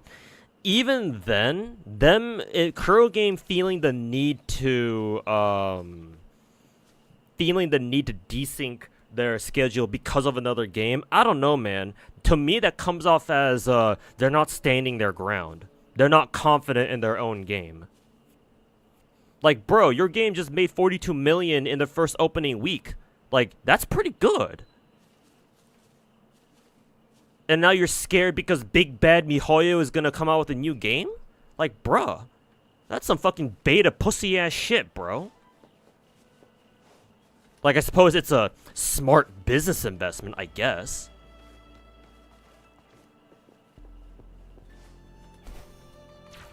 I don't know. Like, it kind of leaves a bad taste in my mouth, personally.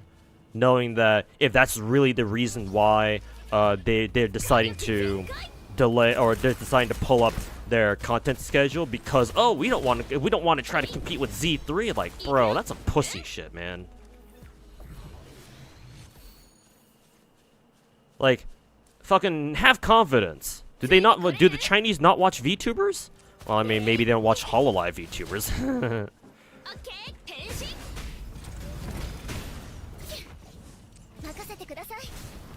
So I don't know, maybe they don't.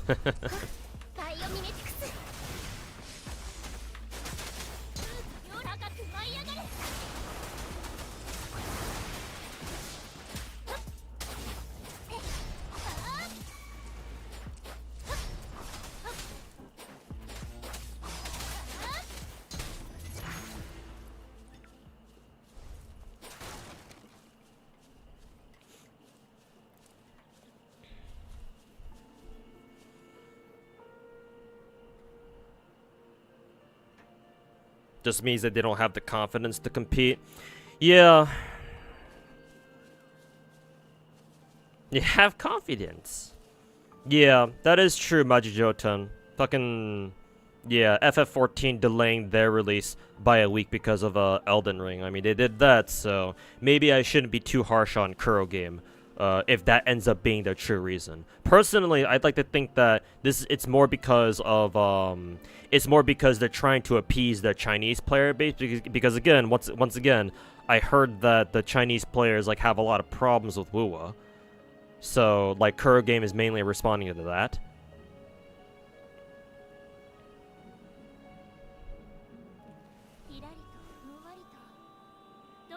Because, yeah, like, I don't know, man. Like, to me, there ain't no way, like, Kuro Game didn't already know, like what MiHoYo's intended release date for Z3 was gonna be.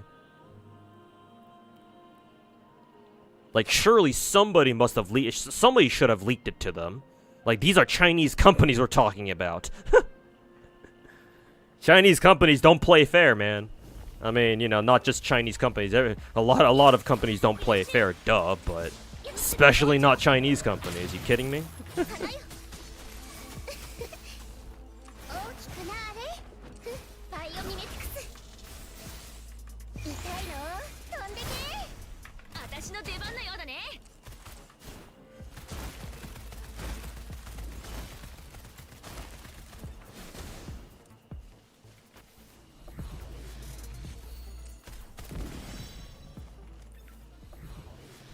Oh, it's up there.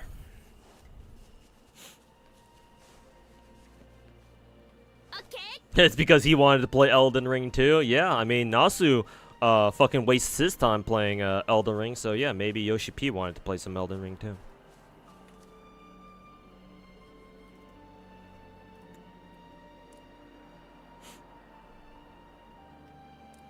Am I gonna do a video on the whole story of Pinakini now that it's finished? I do want to, yes. I'm gonna wait until I make a couple other videos, or once I finalize things, once I negotiate terms and shit with this new editor that I picked up. Once I talk through with things over on that end, and once we agree to start working on videos finally, yeah, and once we get a couple other videos that I want him to make first out, then I think I'll make a video talking about Pinakini's story. Yeah, the JP side of wuwa is a shit show as well. Fucking email doxing, mistranslated gacha, limited time gacha weapon for Jian. Yeah. Last I heard, it was a fucking dumpster fire over there.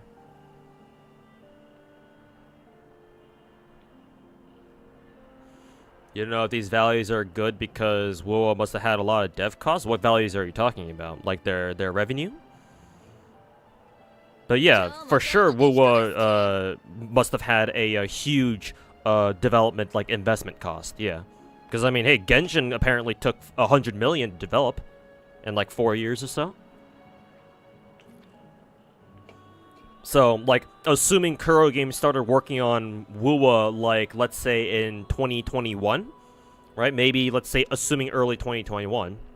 After they saw the success of Genshin to say, hey, we should do that too. Yeah, that would mean that this game spent like 3 years. So that sounds about right.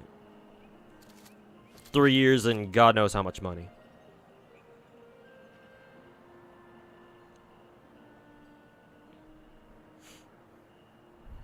Your words got twisted. Are we talking about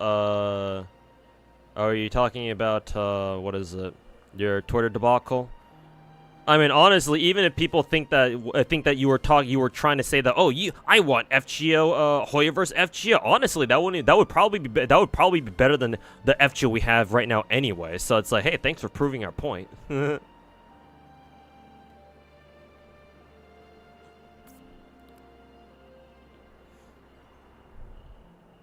think Pinakini had a lot of wasted potential in terms of the narrative? I just think the execution. I guess, yeah, you are right with the wasted potential, but also, but more than that, I just think the way they executed the idea was just very sloppy. みんなが無事なら私も頑張った甲斐があるっても Like んだ part of it it's Mihoyo's fault, and also part of it's not their fault because of like how do you make like a fucking 3D open world style of storytelling exciting? Like how do you do that? Like when Genshin first came out, like yeah, it was novel, so it was fine for like the first like for like the first like month or so, and then it got real fucking old real fucking quick because no skip button. If you clear, yeah, Fear, I spent the first like 2 hours doing it.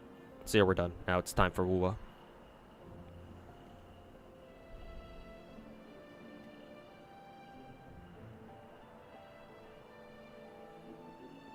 It's been a wild ride whenever people caught a whiff of anything negative regarding FGO. Many of us who played it since launch know about it and acknowledge the game is just showing its age now that they never planned it to last this long. I mean, I guess? But that's more of an excuse for like year like 1, 2, or 3. Like maximum year 3. I don't think we can say that, oh, they didn't plan on FGO landing this like lasting this long like nowadays. Now it's a different problem. Now it's fucking Sony fucking taking away most of the profits. Oh, what's that? You can't pay for more staff? Well, that's your fucking problem, bitch.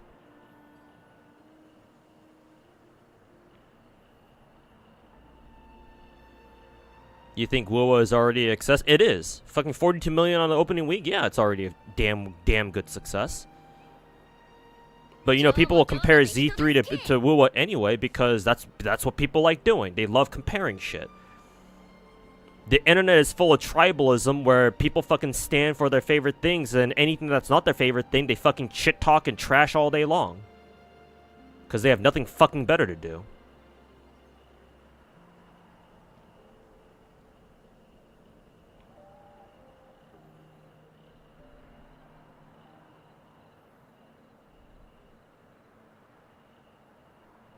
Did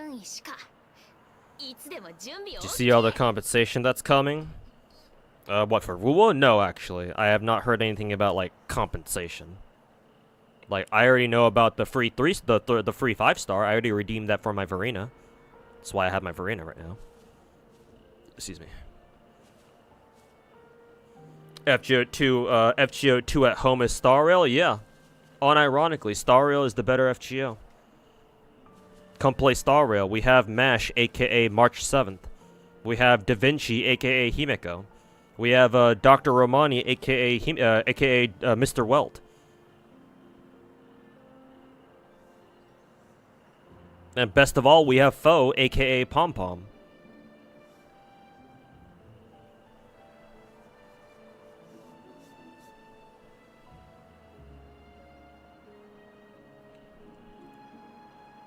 Like a low development cost game, high profit margin, making new game would be difficult? Yeah. Yeah. Like, most of the time you have to put in a lot of money in order to, have it generate a lot of money. Get out what you put in. Like, really, if you want to pull off, like, a low development cost and, like, high profit margin, like, rate, like, you would have to, like, be like a sleeper hit. Like a game that became popular when nobody expected it, like an Among Us style game, like Among Us or like hell, maybe even Helldivers 2.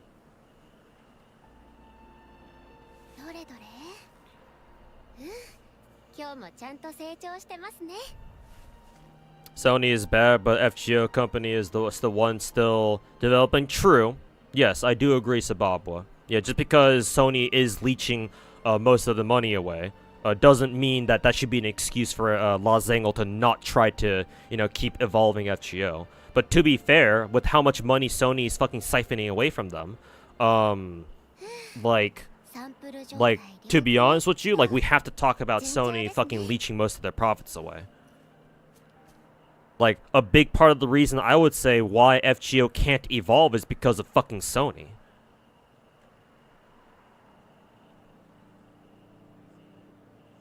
Like, do you know why MiHoYo is as successful as they are? Because they don't have a fucking public. They don't have like a higher up that they work for. They're their own bosses. They keep all their fucking money.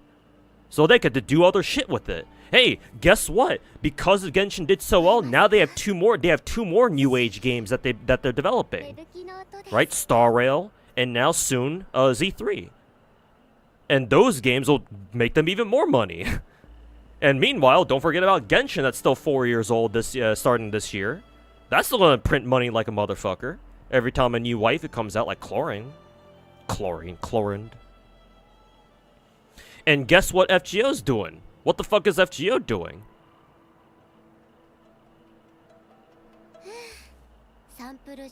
You know, after 9 years of developing FGO, where the fuck are they? Oh, what is that? They're still stuck doing the same shit, basically? Oh, I wonder fucking why. You thought March 7th was more like Archetype Earth? I mean, if it turns out that she's like a fucking like a planet princess of some kind, then yeah, she could be. It's kind of funny.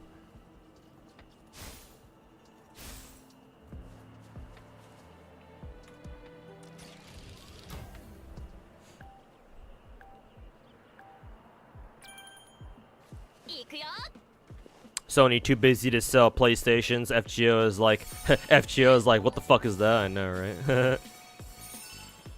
Hey, you boys, how's it going, man? Thanks for the 19-month resub. Welcome back. Hope all is well. Keep all the good work. Hey, thanks, man. Appreciate it. And yeah, hopefully everything's going well with you too.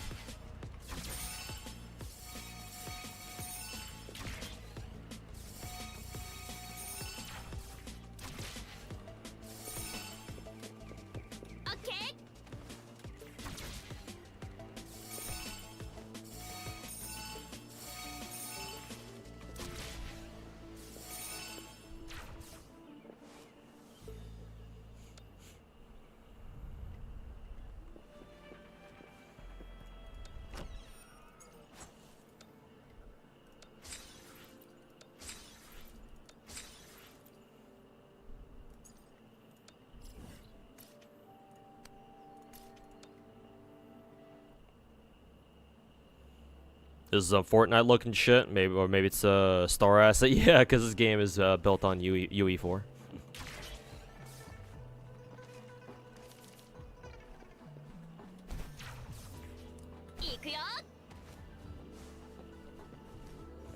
Have you whaled on this game or planning to whale? I mean, technically I've dropped $100 so far. I do plan to spend more on the game.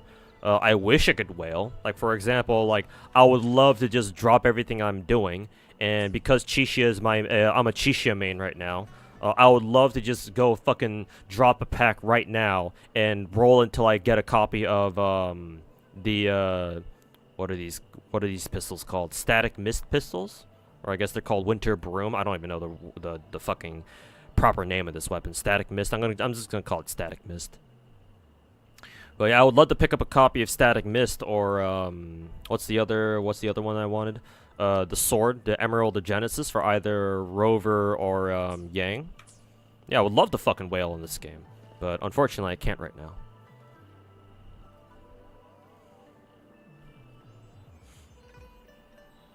Sony doesn't know what to do when they get a hit game. You can look at Helldivers or another example. Yeah, because Sony is run by a whole bunch of fucking old-ass Japanese boomers who are totally disconnected from like the actual gaming sphere. They're just a bunch of old fucking you know, rotting ass executives that, you know, just see everything in dollar figures and whoever the fuck or whatever the fuck. I mean, to be fair, you can say that about a lot of companies out there, but Sony especially. Fucking Sony's is the epitome of fucking, you know, Japanese corporate mentality. Which characters do you want? All of them. I would love to have every character in the game. Currently, I'm missing, I believe, Mortefi. Yeah. Mortefi. I think I have a copy of Dungeon, I think. Yeah, there she is. So I have Dungeon, but I didn't roll, I wasn't able to roll Mortefi. Because, I got very lucky on Jian's banner. I got him on, like, the second multi or something. But that meant that I didn't get a chance to or not much of a chance to roll Mortefi.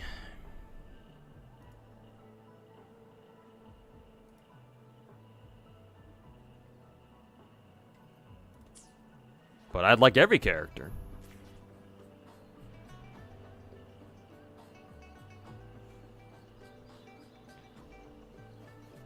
みんなが無事なら私も頑張った甲斐があるってもんだ。 Same visual novel shit that still prints money. If you're talking about FGO, then honestly, I prefer gacha games to be in visual novel format. Like, I don't think like the whole 3D storytelling aspect of like Genshin, Star Rail, and now wuwa really does the trick for me anymore. Because all it boils down to is just, oh, you know, 3D models like stock animations doing stock animation things with the boring ass NPCs that, you know, all look the fucking same.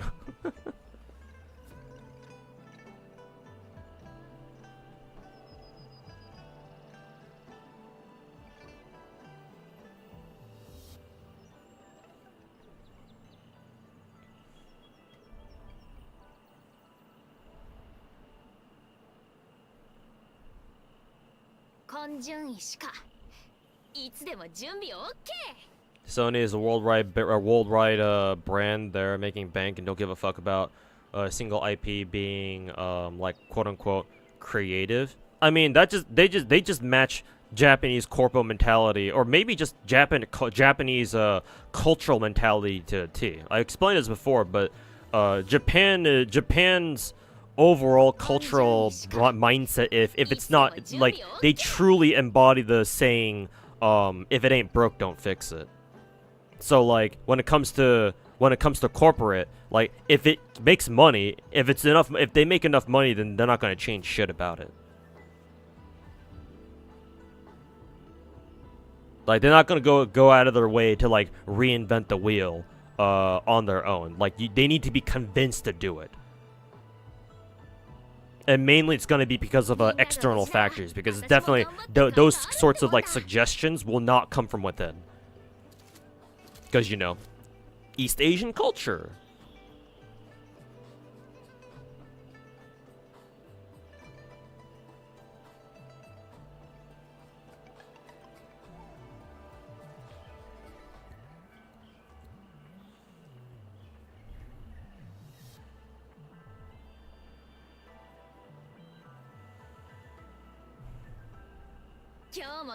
You gonna drop any gachas when Z3 or GFL2 releases? I don't think so, but I will admit that if I do pick up a Z3, which I think I will, it's going to be very tough. Like I'm already at the brink of what I can handle in terms of gachas so far. So I'll see if Z3 is the one that kind of tips me over the edge. I hope I don't have to drop any gachas, but we'll see. Chisha is a very fun design for a 4-star. I mean, if all gunslingers in the game are going to be as fun as her, then yeah, I'm down. I'm down for it.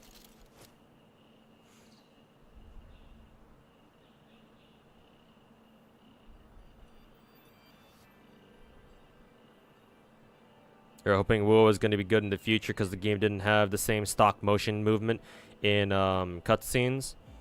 I guess. I was still seeing. I still think I saw a lot of like stock movement, but then again, this is UE4, so could be different.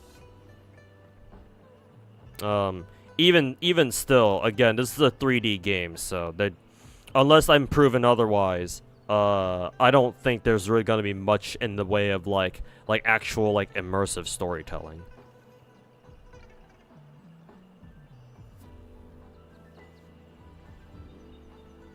What do you think of the sensor tower? 26 million, is that good enough? I was told that they made 42 million in their opening week total. So that's more than enough, man. That's pretty good. Maybe it's not like Genshin numbers, but like for anything that's not Genshin, that's more than good. So in terms of revenue, Kuro game is just fine. The question is if they'll be able to keep up like similar revenue numbers afterwards, which they most likely won't. But like, you know, like they should still like aim for like a certain threshold of like revenue, right?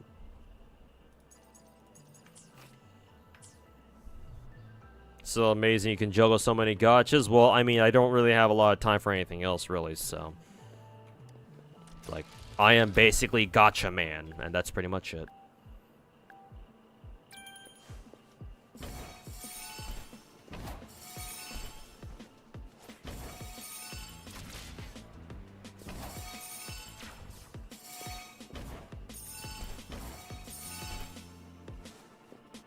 Okay.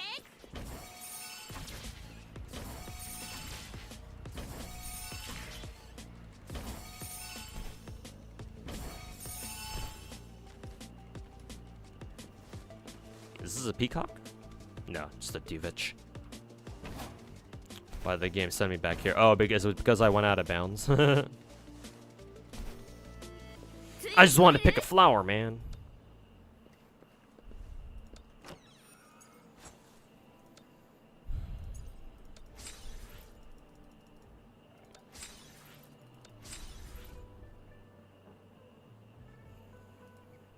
One thing you noticed is that Rover and Yang have actual sheathing animations. Looks like there won't be any like unique looking swords. It's a little too early to say. A little too early to say right now. Though I will say that the two sword types in the game are kind of like, one of them is obviously bigger than the other, but like this one is technically not called like a claymore, it's like a long sword or something. I mean, hey, I guess if they look different enough, it should be fine.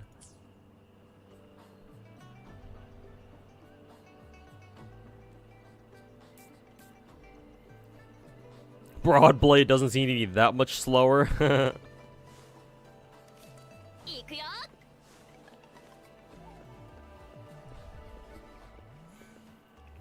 Wuwa's biggest weakness seems to be character design. Or not character design, weapon design. I mean, it kind of makes sense considering Wuwa's character design is nowhere near as good as Genshin's.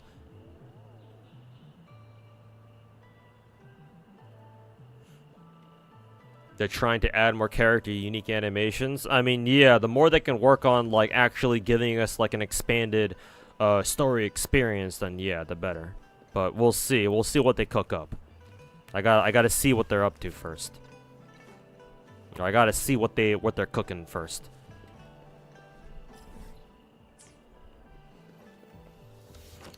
All right, next challenge.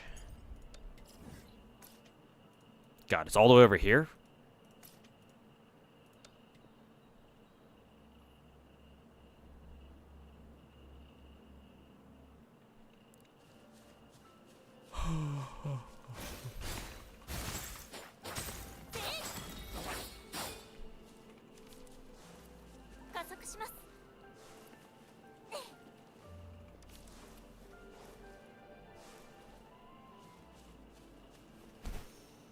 Alright, that's just the Tacit field. Or is that the Tacit field? No, it's not even a Tacit field. It's a weekly fight, right? Is it a weekly fight? No, it's probably just an elite boss. A weekly fight is one of these guys. Yeah, it says collection attempts with 0 out of 3 or some shit.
いい感じ。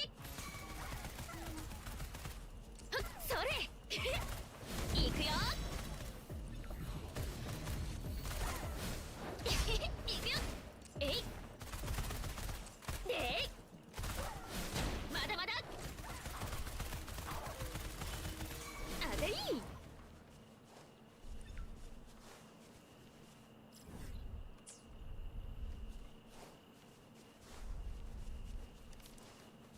いくよ。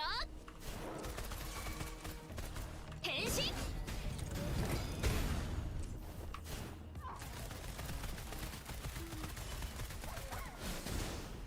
いけいけ、この身を刃に。や優秀。撃つが同調。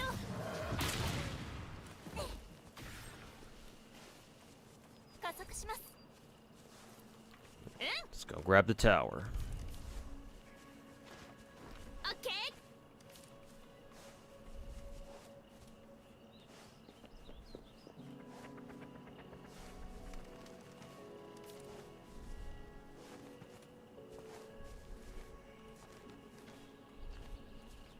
ついてこれる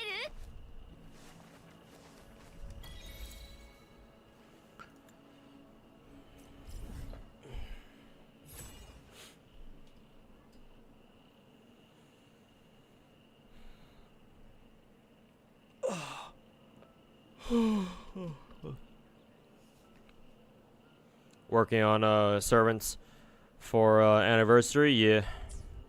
Get all those bonuses for max send characters and whatnot.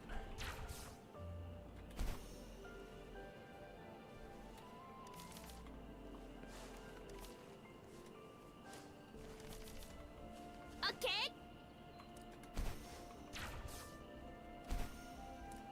いくよ。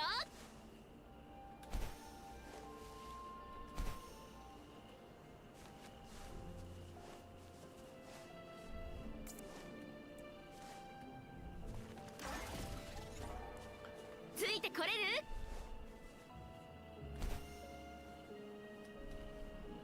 いくよ。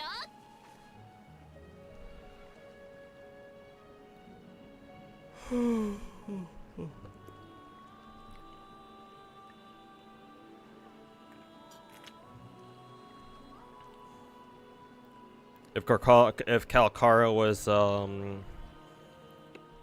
was like female with a good design to go with her, you know, like the first banner character instead of standard, it would have been like gross sales. Yeah, like white-haired waifus or whatever sell like hotcakes.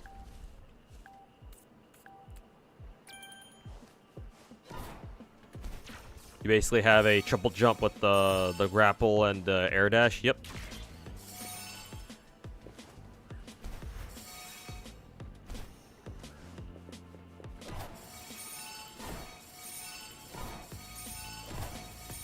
OK。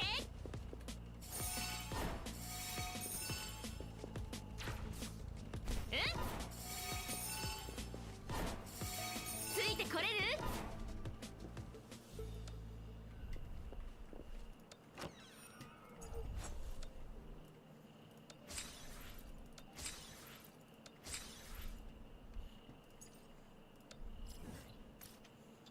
？See. Oh, I'm right next to a teleporter.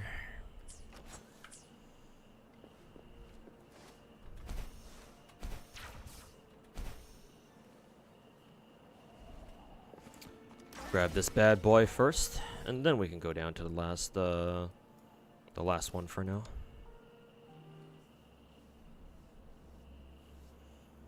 White-haired waifus are dangerous. Cough RPK 16. Who? Good, you have no idea. He doesn't know. He lacks critical information. Keck W.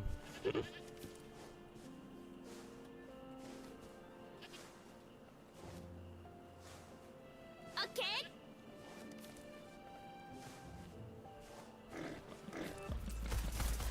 えい。ほらほら。でい、まだまだ。You're clueless? Just look up RPK 16 Girls Frontline 1.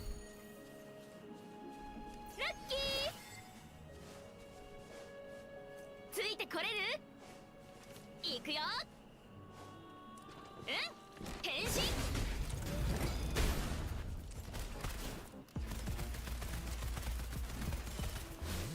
くらえ。ちょっと好みを刃に。加速します。いや、渦が同調。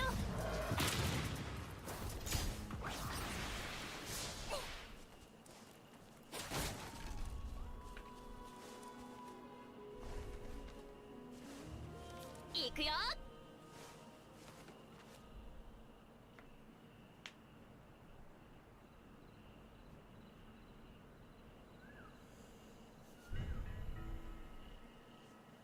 The mini games look more fun here. Perhaps this is just our first event, so not indicative of anything just yet. But I mean, it's nice. It's nice. It's nice and simple. It also teaches. It's also intended to teach you about like the mechanics of the game or the movement mechanics of the game.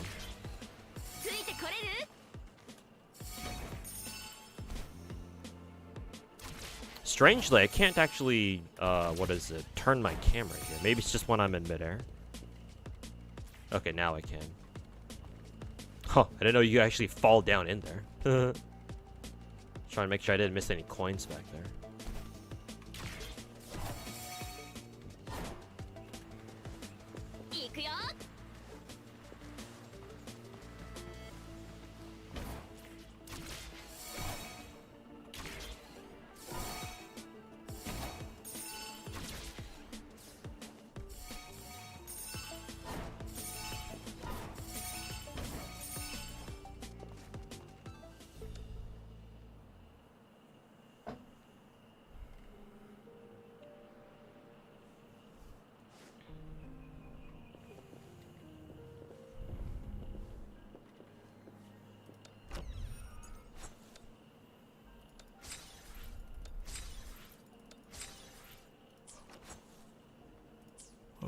Okay, let's see if I can get my GN to level 60 now.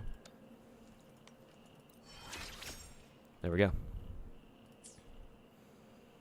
Alright. Next up, I gotta get his weapon to level 60 as well. Let's see. I wonder if I can just make these. Should be able to.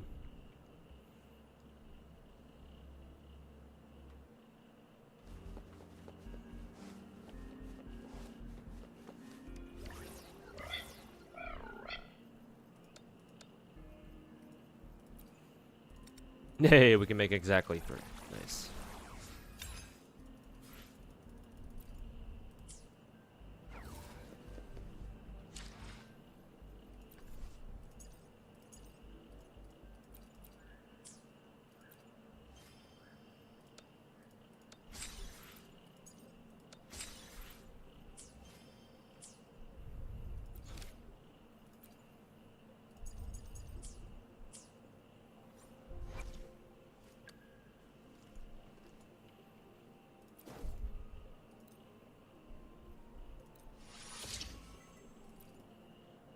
For me, for you, it's WA2K. Yeah, WA2K is my favorite waifu from GFL 1. I'm glad she's back in GFL 2.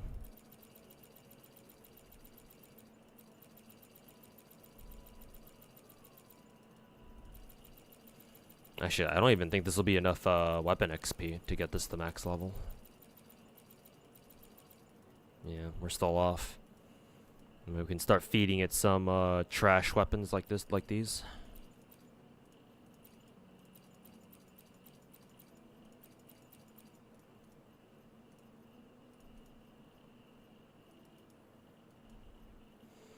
Let's see, 1, 2, 3, 4, 5. Okay, yeah, that should be enough.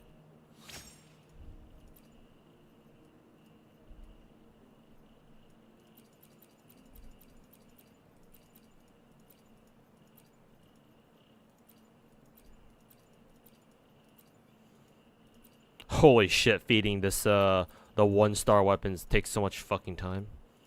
Or it barely levels them up at all.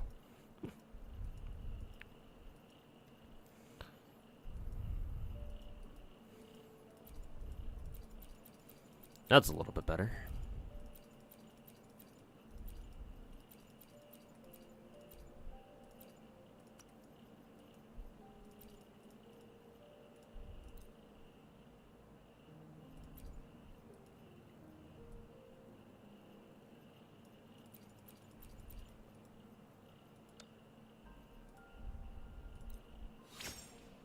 Not using auto select? Not right now, no.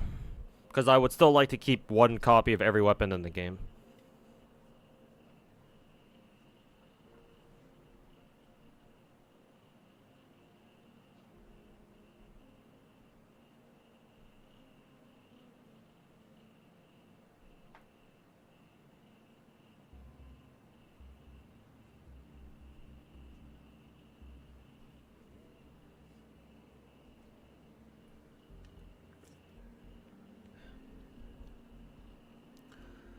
Okay. Gia and his weapon are level 60. That's good.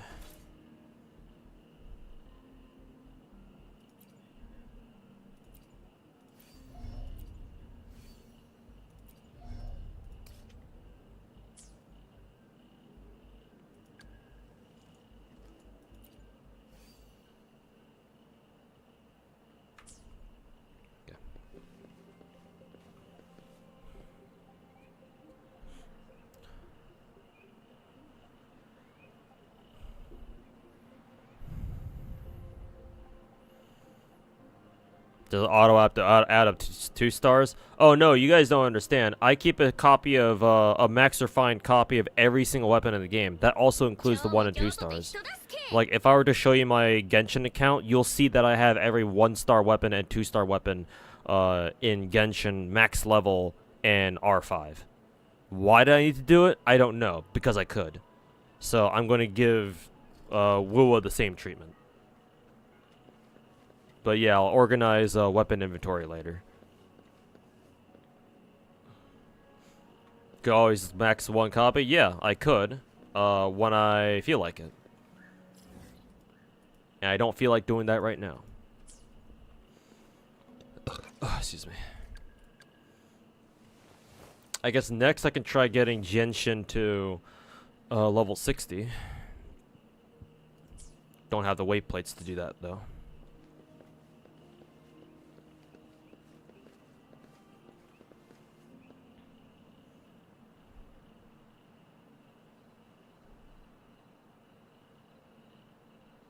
Movement here is faster and dynamic. The movement here has a lot more mechanics, yes.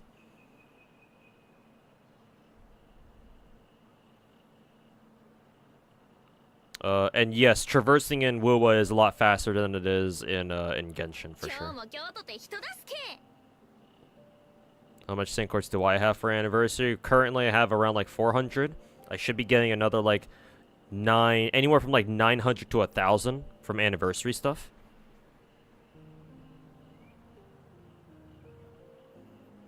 You think Kuro, the intern or whoever who accidentally doxed the JP players' emails for refunds was secretly a Miki team member or a Mihoyo employee?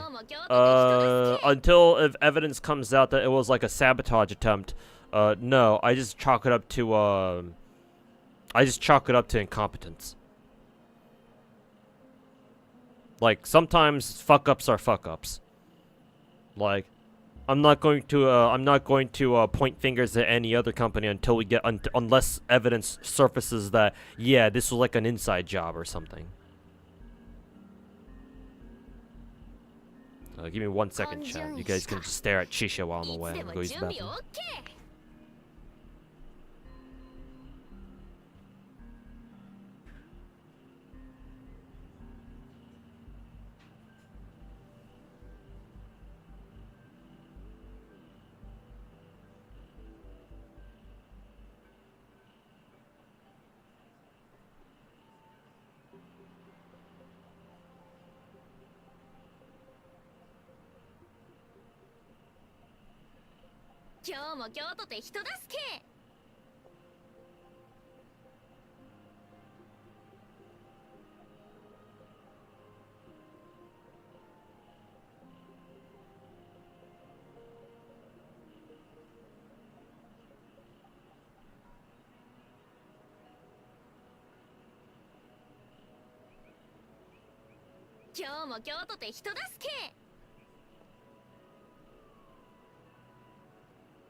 今日も京都で人助け。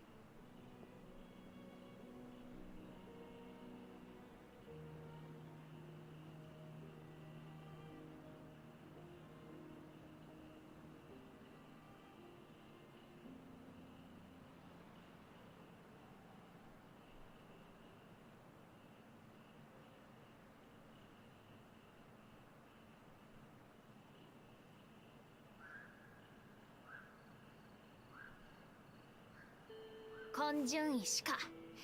いつでも準備 OK。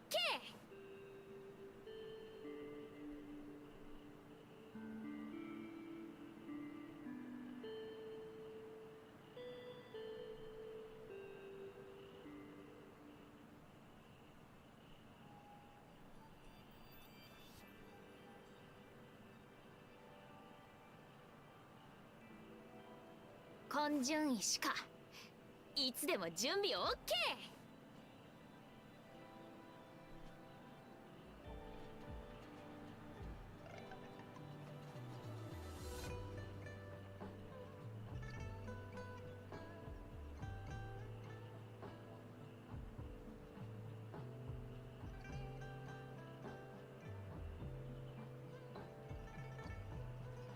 みんなが無事なら私も頑張った甲斐があるってもんだ。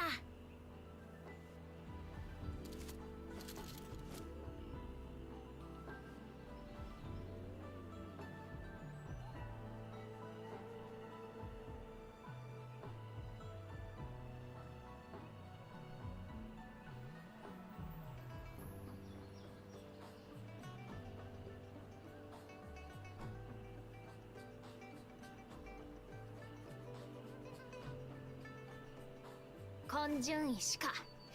いつでも準備 OK。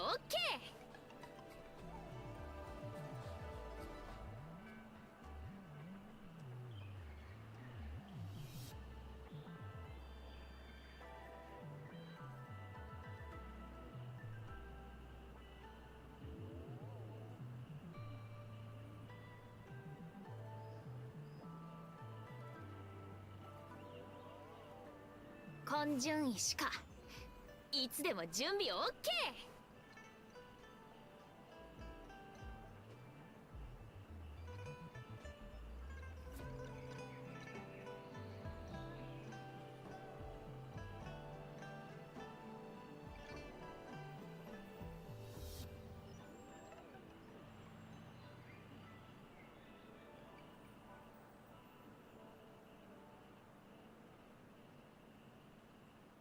今日も京都で人助け。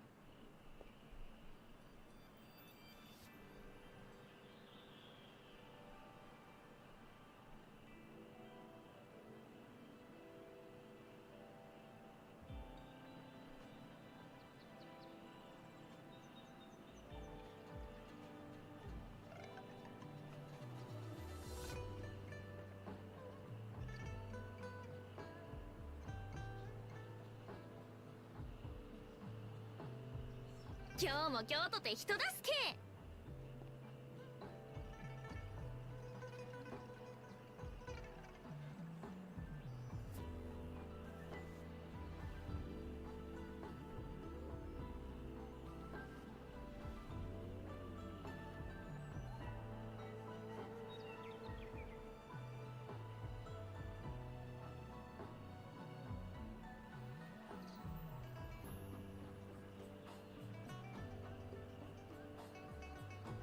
根順石か。いつでも準備 OK。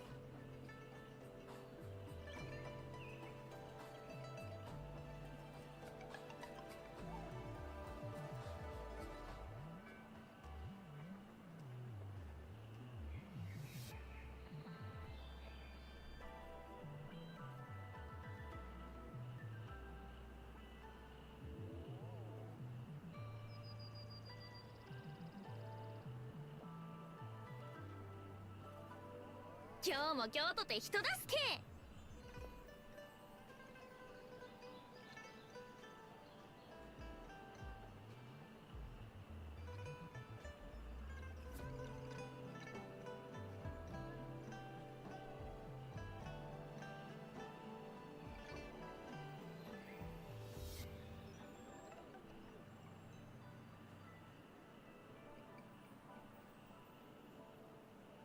根順位しかいつでも準備 OK。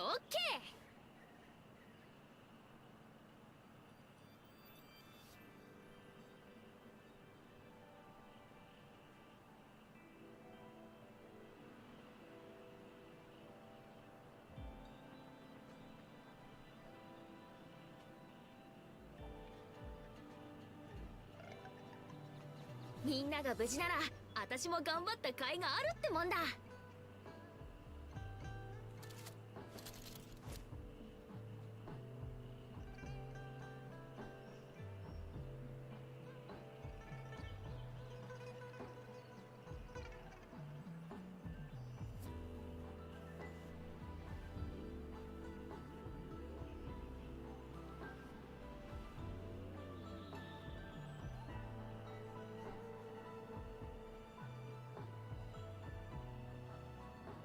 みんなが無事なら私も頑張った甲斐があるってもんだ。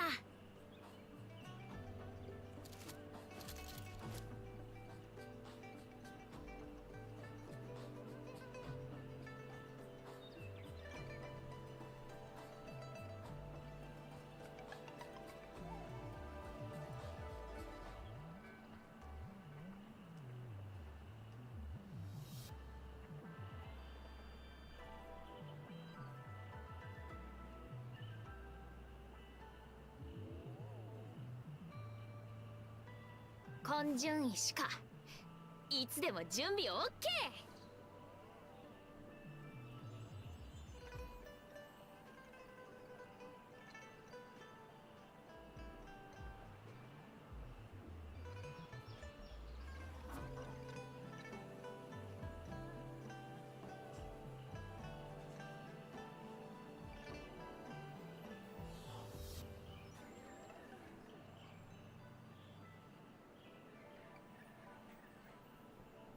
根順位しかいつでも準備 OK。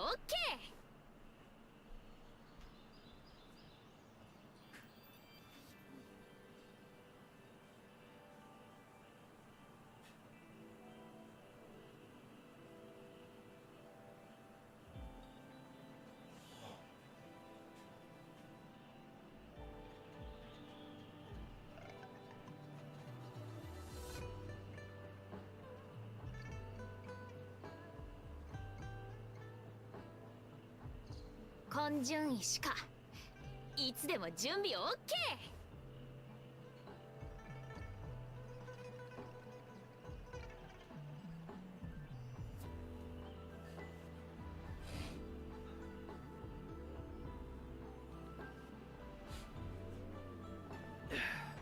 Alright, we're back. I am back. The salary man is back. みんなが無事なら私も頑張った甲斐があるってもんだ。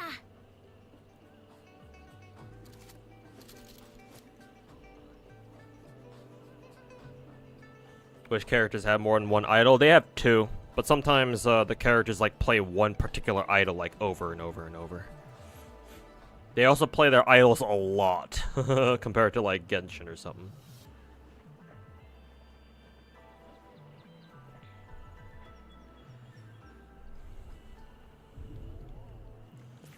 Okay, what should I do now?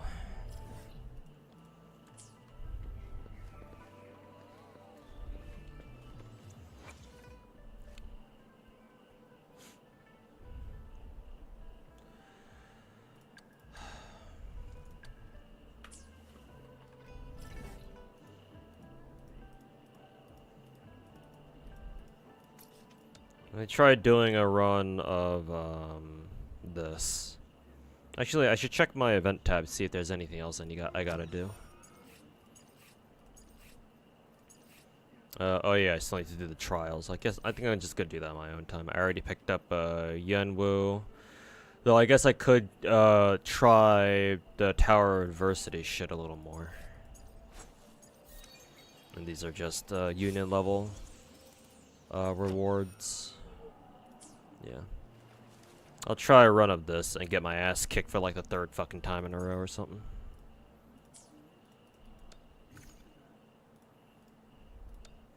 Surely I won't die in like 3 hits, right? Let's see. I'll try with Chisha, and I'll do a run with the Jian, because I think my Jian's all fully geared out now.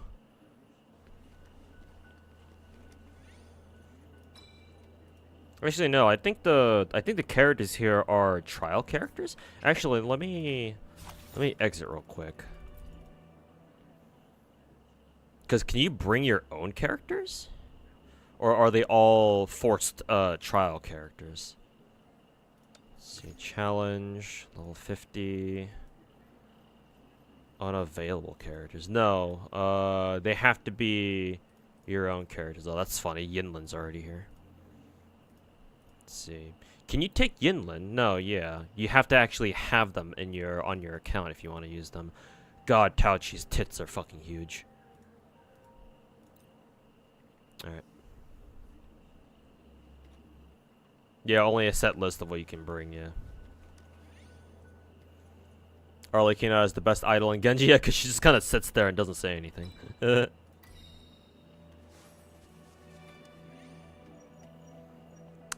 Dungeon, Verena, Yuan-Wu. Kind of want to bring Verena just because of healing.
Someone took a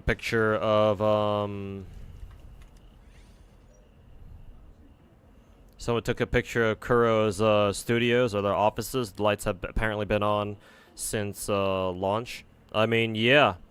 Like, no offense against Kuro game. Like, obviously, I don't wish this upon them, but like, good. It means that they're fucking working overtime to make sure that to fucking fix their mistakes. Like, you know what they could have done was taken their time and given wuwa a couple more months to sit in the oven so they could, you know, make sure to have a smoother release. So, you know, like, somehow I'm not surprised.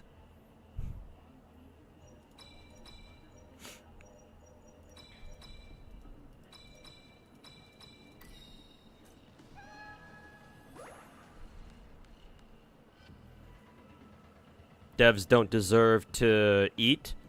Careful now, you're starting to sound like EA. You an EA corpo? Isn't it about time you start to shut down another studio?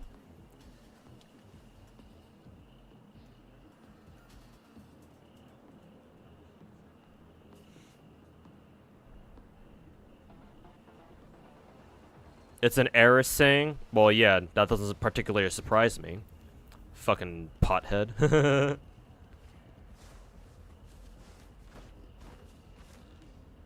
That does sound like a very Eris thing to say now that you mention it.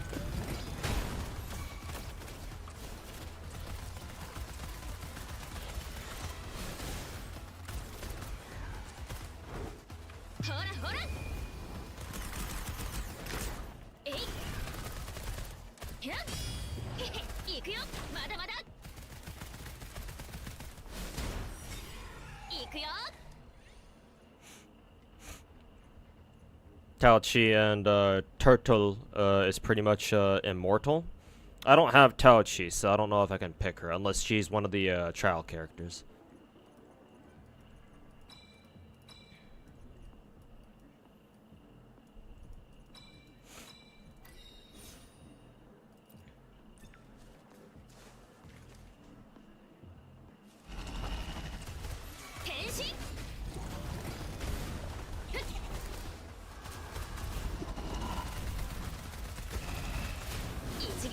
ついい感じそれバーン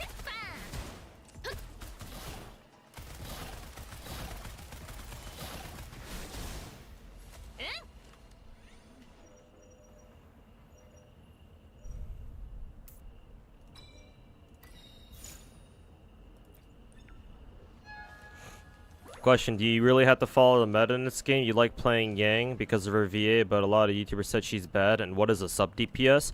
No, you don't have to play meta in this game. Don't listen to YouTubers if you prefer playing away or like playing a character that goes against what they're saying. Fuck anybody who says that, oh, don't play this character because they're bad. First of all, this gacha game is not as hard as some others, so this game is not something where you have to follow the fucking meta. At least, as far as I'm aware, this game is not like that. If this game follows, like, for example, Genshin, then yeah, no, you don't have to follow the meta. There are going to be some characters who are going to be stronger than others, sure. But until this game turns out to be like a fucking, you know, FGO or Arknights or something else, some other game, some other gacha game with metas that actually matter. No. If you wanna play a character because you like them, then that's all the reason you need. That's the whole point of playing gacha games in the first place, because you find a character that you really like and thus you play them. Actually, let me leave this simulated universe game mode real quick. Because allow me to show you what my team is. This is literally my team right here. I'm a Chixia main, and I run Yang. I run Yang or Yang or however you say her name, sub DPS. And I have Arena as my quote meta support. And yes, I run Yang for the exact same reason as you do, because I like her. I like her voice.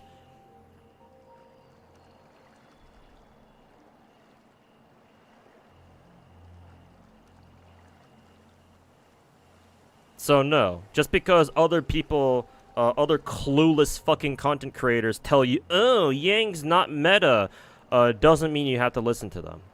Again, as far as I can tell, this game is not that hard where you must follow meta. It's just that, you know, when games get popular, people just naturally gravitate towards fixating themselves on what is meta because, you know, that's what people like to talk about, apparently.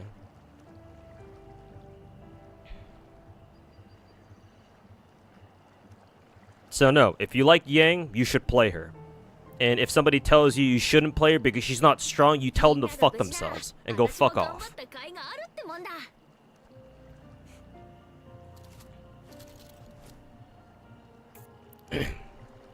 As for what's its sub DPS, I would imagine in the context of this game, in the context of wuwa, your sub DPS is whoever's not your support and whoever's not your main DPS. So for example, I play Chixia. I'm a Chixia main, so I play Chixia as my active character most of the time, and I switch between mainly her and Verena, where I pull out Verena if I want to bust out some heals or the attack buff that she has.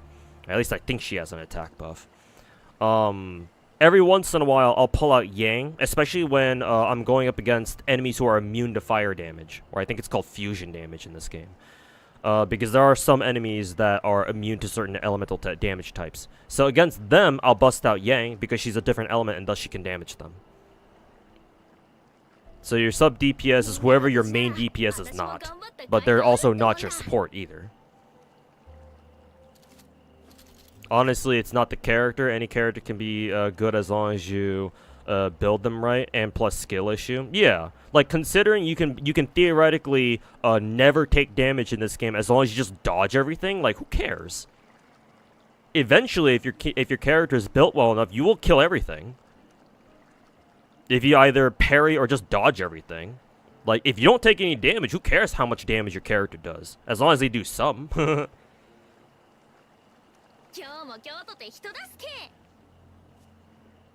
Then Chixia and Genshin work together. Before I got Verena, I had I was running Genshin because I think Genshin was my first 5-star character. I don't know how well they work together per se, but I mean you can. I just don't know if they have like any like outstanding synergy that kind of makes it like, oh yeah, they can work really well together. People call them spreadsheet warriors. I think whoever calls those kinds of people spreadsheet warriors is they're misusing the term. Because you can be, personally, I prefer calling them smart boys because we do need them. We do need those so-called spreadsheet warriors because you know, it's nice, it's at least nice knowing who the strongest characters are. So if you want to play the strongest characters, then sure, you should be able to. Right? It's just that I don't like it when communities fucking start jerking themselves off over, oh my god, you have to play meta because it's the best thing you can do in the game. Oh my god. Like, fucking cringe, bro. Stop playing. Fucking get out of this fucking community. Like, shut the fuck up and play your fucking meta characters. Don't fucking tell other people to play your fucking shitty ass meta bullshit just because you think it's the best shit in the game. Like, fucking let people play what they want, bro. It's a gacha game. It's not that fucking serious. Didn't know this had a roguelike mode? Yes, this is the roguelike mode. It's actually pretty fun.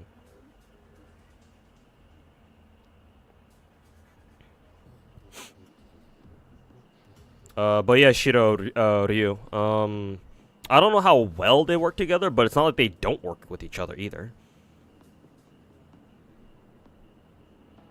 I should really pay attention to what these characters actually do, though. I barely have an idea of what everybody really does.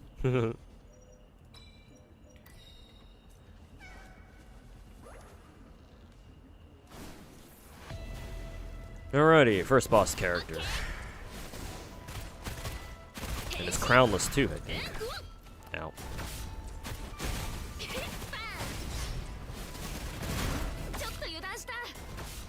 I can barely see what the fuck is happening.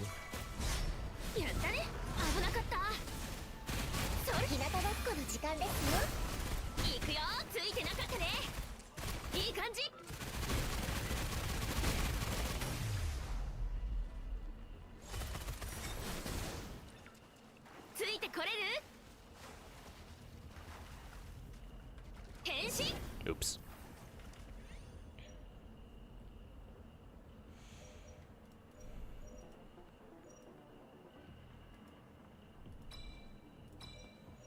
At full HP. Well, let's see how long I even last at full HP.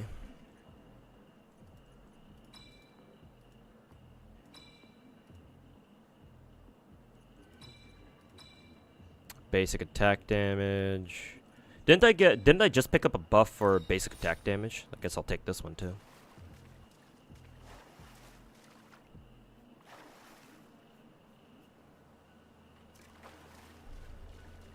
Have you found the hidden cats? No, I didn't even know there were hidden cats. Let's see. I'll take dungeon actually. Dungeon seemed pretty good last I checked. Meta's only good when it's optimal for like the current event in the game, but otherwise it's relatively minor. Yeah, for a single player game, meta should only be treated as a suggestion. It's only when your games start having PvP, then meta actually starts to really matter, because then at that point you're playing against other players. So like yeah, like at that point, yeah, if you want a meta horde, then that's understandable, considering the whole point of PvP is to win, right? Echo skill cooldown is reset after casting Resonance Liberation. I don't know how important that is. I'll take that one though. Echo skill cooldown was reduced by 50%. I mean, considering I'm trying to go for a, what is it? A basic attack build here. I don't think those are particularly useful. Character enhancement. Go try Metaphor this time. Look for breakable rocks. Okay. I don't really know what they look like, but I'll try to keep that in mind.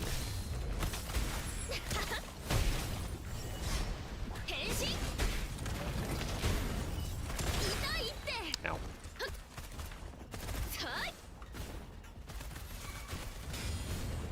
痛いの飛んでけ。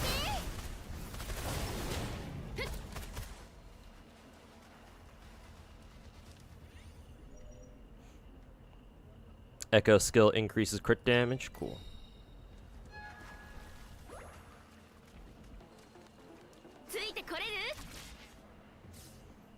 Hey Avenim, how's it going, man? Welcome back. We're playing some wuwa today. Look up on the hill.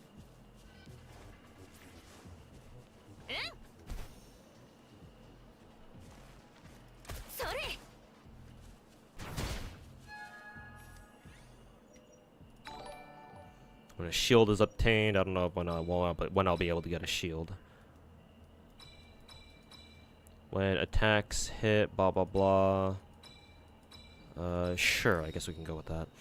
Nyrens, how's it going, man? Thanks so much for the 4x3 sub. Also, thanks for the tip on the secret cats.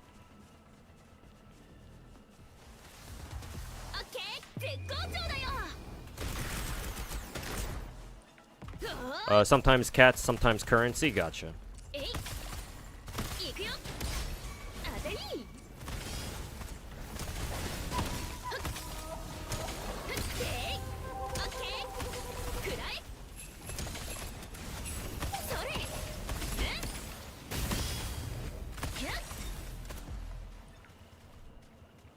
Missed one behind me. Ooh, nice. The basic attack damage.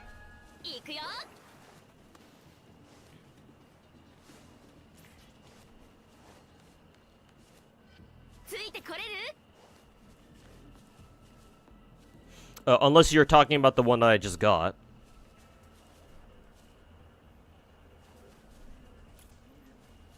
Getting back on Dark Tide. Alright, take care, Robert. Enjoy your weekend off, or enjoy your day off.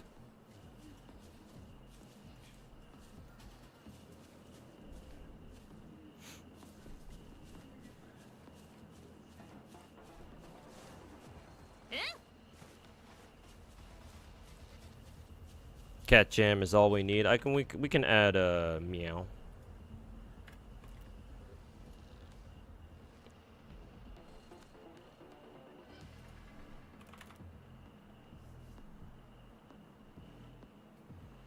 Which meow are we talking about? Cause this one is the one I know. Okay, it was the one I picked up was the one you're talking about? Okay, good. Are you liking wuwa so far?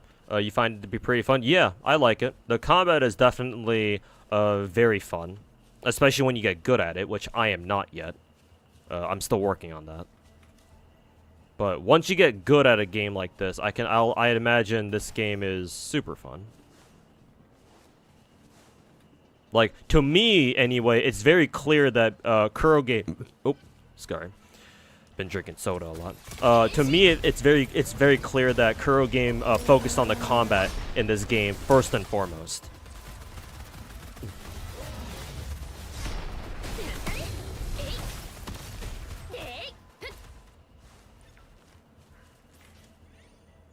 Like, there's nothing really bad I can say about the combat in this game. Well, actually, I do have some things, but like we can chalk those up to like, you know, oh, like design choices. Oh, this is like a defense mission.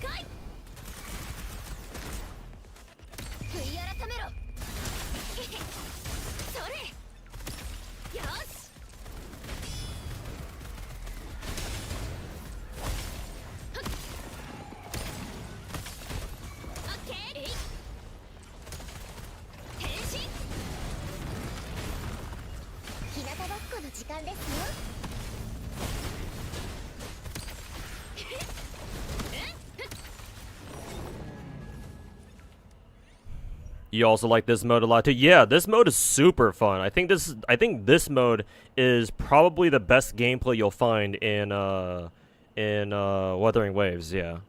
Cuz like you just have a whole bunch of shit happen on screen. It's really fun.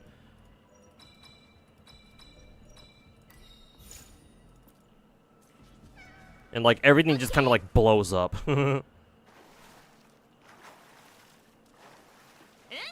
So that's pretty cool.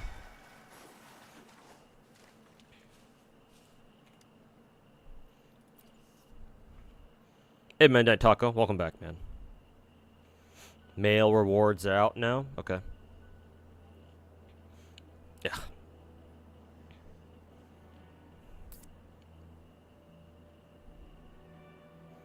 The simulated universe. What's the name? What's the proper name of this game mode? Actually, calling it Sim Universe almost sounds like a fucking insult. It's the energy region. Oh, this one's actually pretty good. What are our other choices though? Basic attacks on hit, increase basic attack speed by 4%. This one's actually really good. Consider I'm trying to go the whole basic attack build. One attack, gain a shield equal to blah blah blah. Could be good. Restore 5%. That's really nice. And then when attacks hit a target, crit rate increased by this much. This one's pretty good too. Okay, we'll purchase the other items like these. So I don't really care about the shield. I will pick up this one though for the auto heal. I don't really know what this does. And then crit rate increases by 2%, blah blah blah. Okay, yeah. Thank you, good sir. Oh, did I forget to pick up the cat buff? Yeah. The cat game. I like that name. The cat game. The cat game mode. Oh yeah, elusive realm. Okay, gotcha.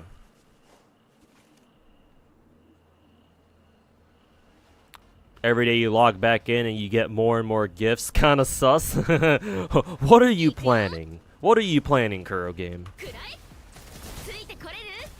Oh yeah, this guy's fucking annoying as shit. Because I can barely see his attacks, and I don't know what kind of attacks he does.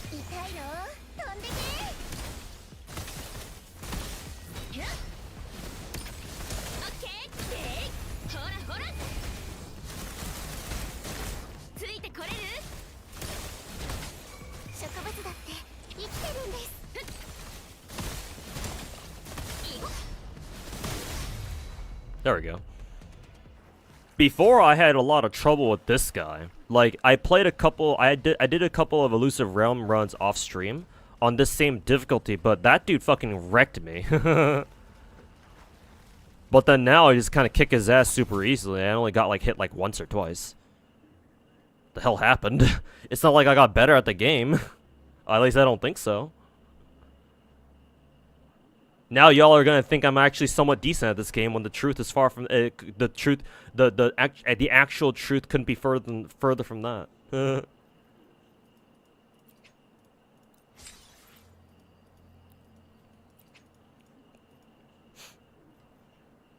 see. Oh, we can also buy some more XP and like other stuff from here. That's good.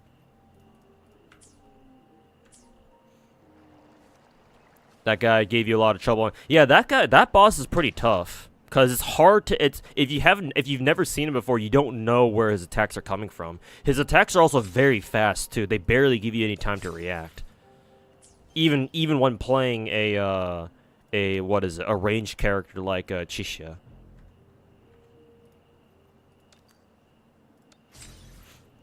Let's see, here's a multi, 20 free solvents. I believe this is the weapon banner pulls, and then whatever. Oh, this is the what is it? The battle pass XP, right? Yeah. Okay, free multi, cool. Thanks, Kuro game, appreciate it. Thank you, sirs.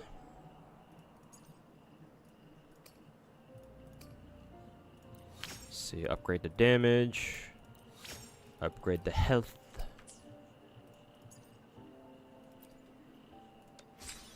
Claim that. Very good. You can just buy everything in the shop. Okay. Let's see. Where is this shop? Here? Okay. Let's see. What do I feel like I need right now? I definitely need the Resonator XP. Yeah, I guess we can buy that out right now. Sure.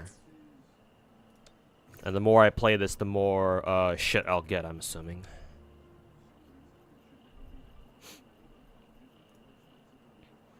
Let's see. Let's give Jian a shot here. I've been throwing for Jian. Oh, I already have Jian. I got very lucky when I rolled for him. I dropped a pack on him like last week or 2 weeks ago at this point, and I got him on my second multi. So I got very lucky. I also picked up his sword. Unfortunately, I think I had to go full soft pity. I think I had to go full pity on it, but whatever. I got it. I got his weapon. Just jumped like 10 levels. Yeah, give us a lot.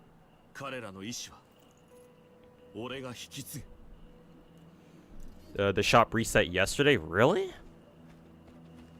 The elusive realm shop? Well, that sucks. I would have played more of this game mode had I known that the shop would reset this fast. Was it because it was the end of the month or something, or what? Or is the shop is the elusive realm shop not what you're talking about?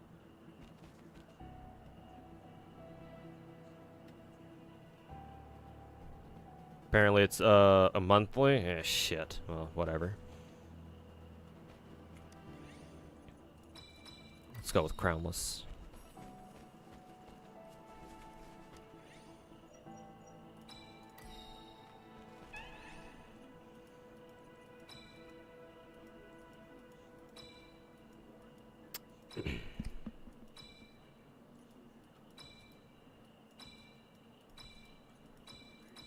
Let's go for his resonant skill buff because we'll be using that a lot more.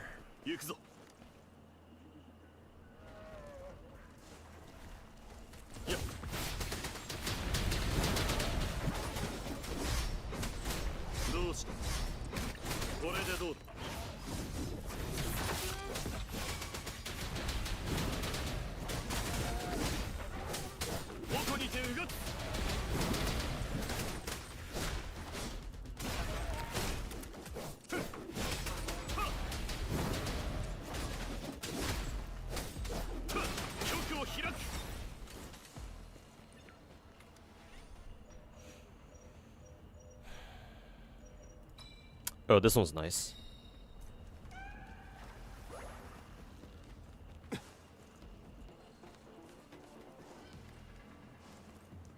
Any breakable rocks in this area? Hey, here's one.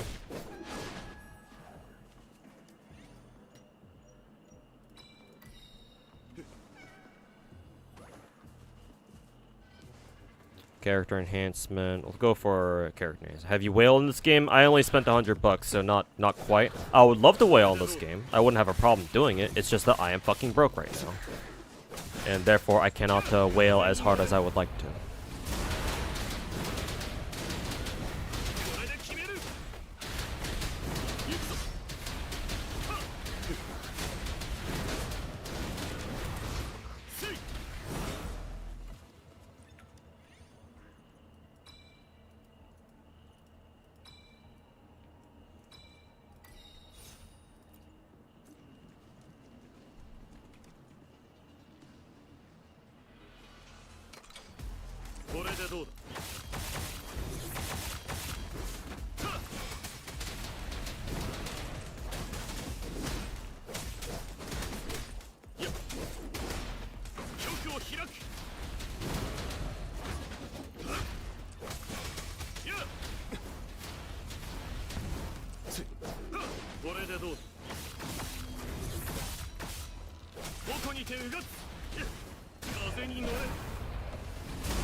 Probably didn't need to waste my ult there, but whatever. Base attack damage increase. I kind of want to take this.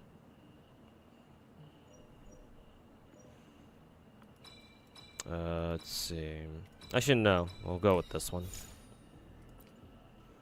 I think the adversity shop is the one that reset. Hasn't reset for you, though. Adversity shop. Oh, is he talking about the adversity? Yeah, maybe not the elusive realm. Yeah, because the elusive realm shop didn't reset. I don't think. Because I bought a couple other things from the elusive shop, but they didn't really come back. But then again, I haven't really been paying attention, so I don't know if I'm talking about it my ass or not.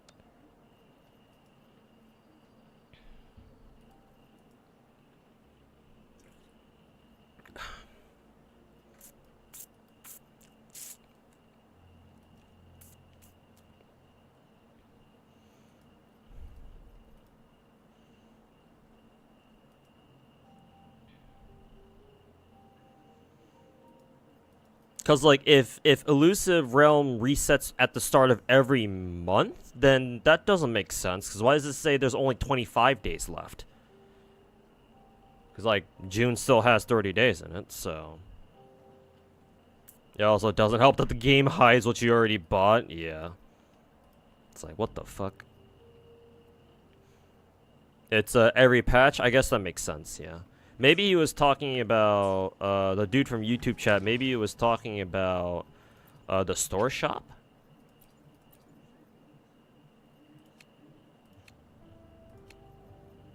Cause like, isn't this shit just like Genshin and Oh no, this is what he's talking about. The adversity exchange. Yeah, yeah. This stuff. Yeah, maybe he was talking about this. Maybe this reset. Yeah, because these are more like the actual monthly.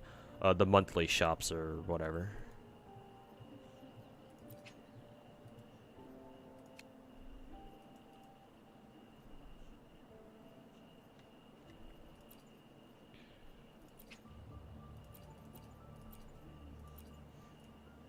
Nope.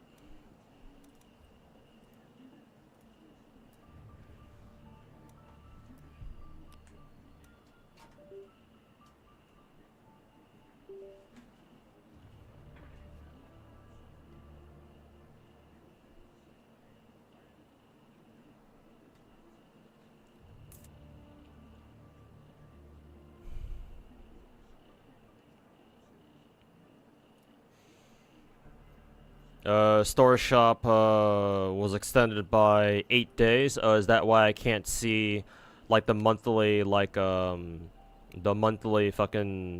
gacha pull buyouts?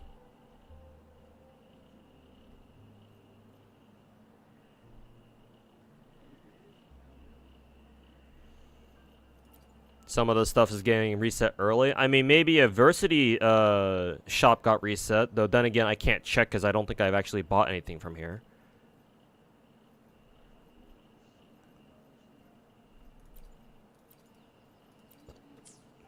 But I don't really know what else got reset, though.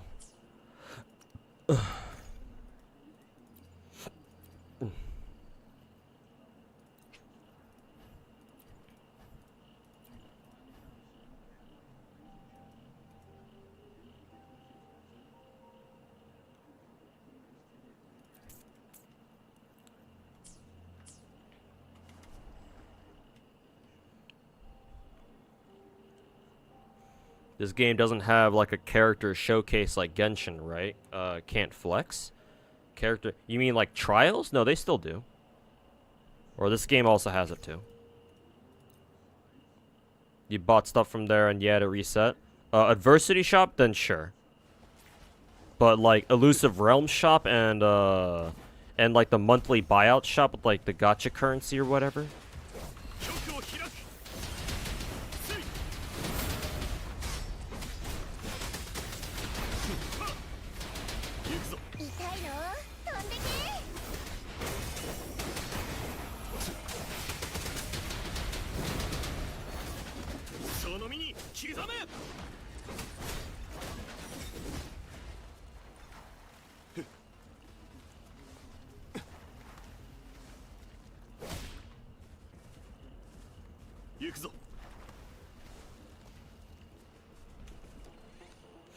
You mean like in Genshin? Oh, I see. When people look at your profile.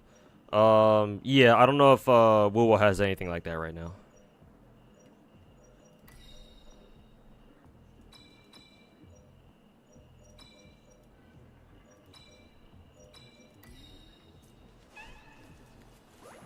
And the rock down at the bottom. Oh, I see it.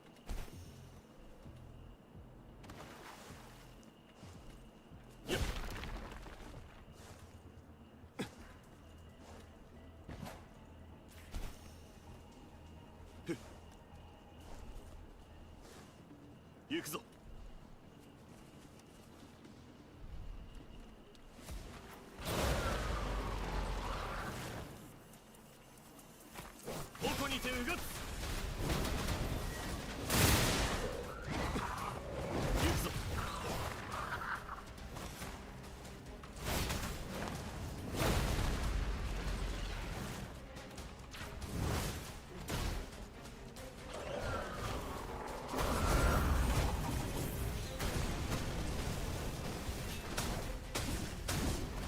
Oh, we get to actually play as crownless? That's cool.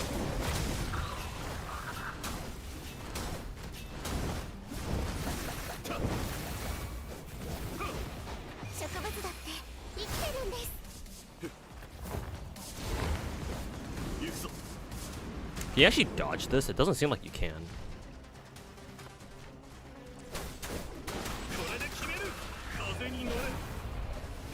That was the echo grind for you, Mr. Streamer. I haven't really engaged in like ultra degen echo grind yet. Maybe one day I will join the ranks, but I haven't really been concentrating on it too much so far.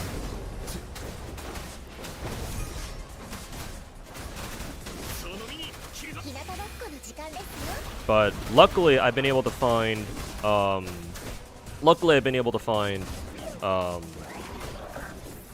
enough enough echoes for my main teams for now. There we go.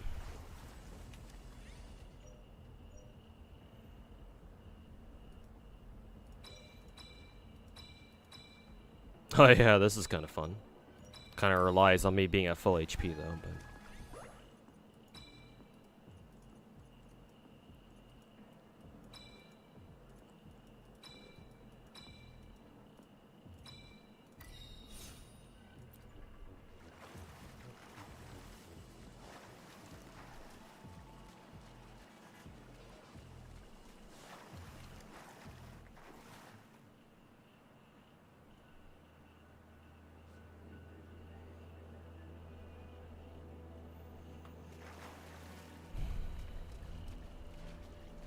Wait till you get to SOL 3, 5, because that's when you'll be able to grind the hardest, like get the best shit. Okay.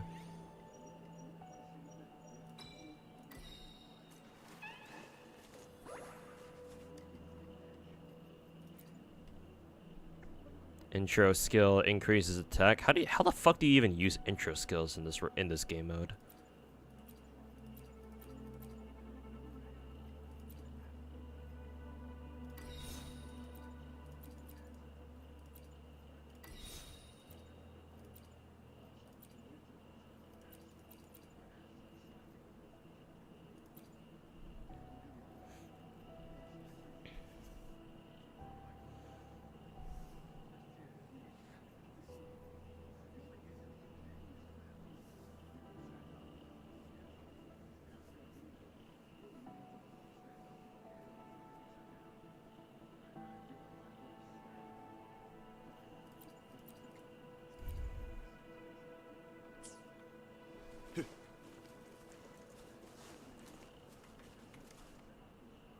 What's my union level? I think 32. I might be 33 if I do some more quests, I think.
Intro skill is when the circle on the left side of your HUD is full.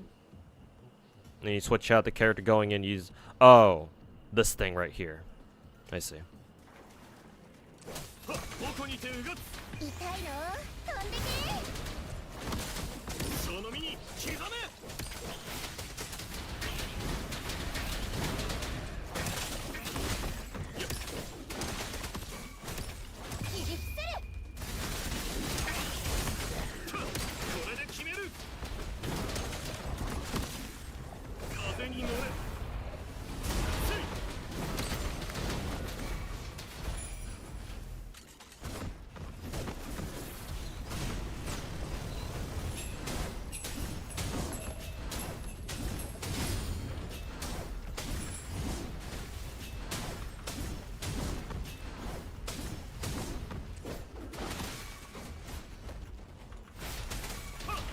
さない。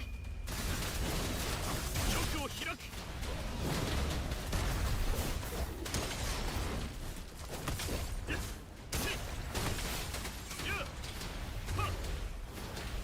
行くぞ。切り伏せる。交代はしない。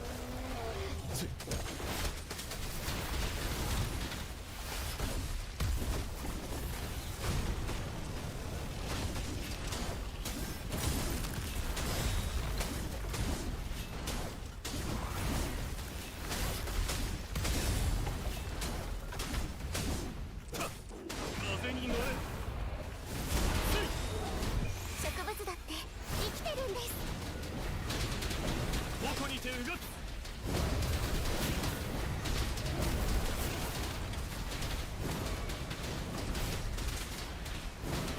これで決める。反撃の時だ。日向ぼっこの時間ですよ。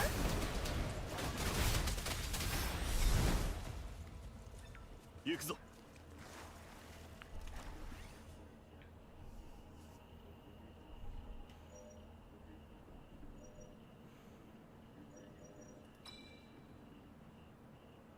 I actually don't know how good ult damage an ult damage buff is good on or how good it is on Jin.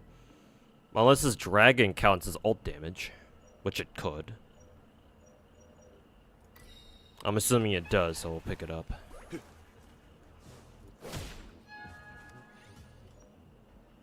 As your regen is increased by 52%. Sure. Spam our ults. You roll for Adult Zhao? Yes, I did roll for him.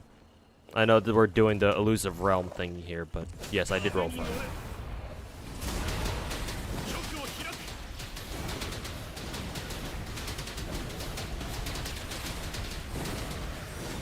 行くぞ。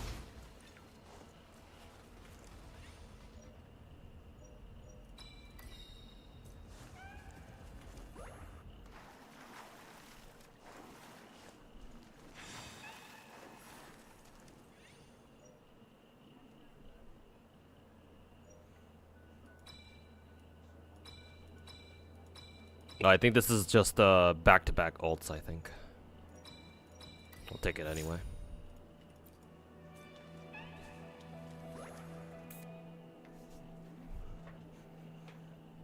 There's a pity for echo drops. If you fail to get an elite on a, or if you fail to get a drop on an elite enemy 3 times, fourth one is guaranteed to drop. I see. That's nice.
間ですよ。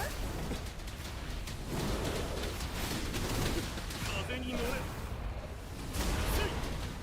反撃の時だ。平気だ。植物だって生きてるんです。曲を開く。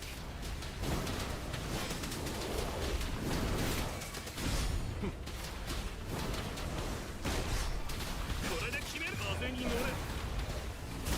痛いの飛んでけ。遅いぞ。やあ。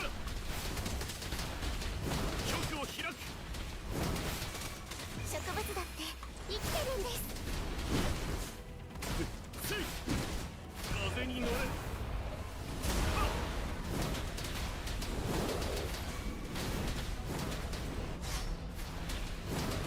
どうした。せい。反撃の時だ。遅い。火を待つのみ。平気だ。痛いの飛んでけ。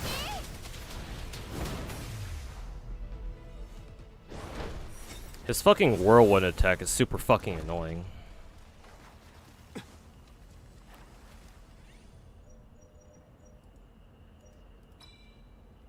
HP is 100%, attack, damage dealt, crit rate are increased by 22%. Sure would be nice if I could stay at 100% HP.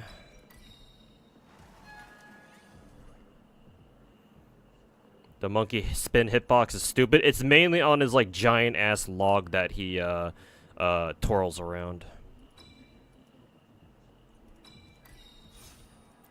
But yeah, it is kind of annoying.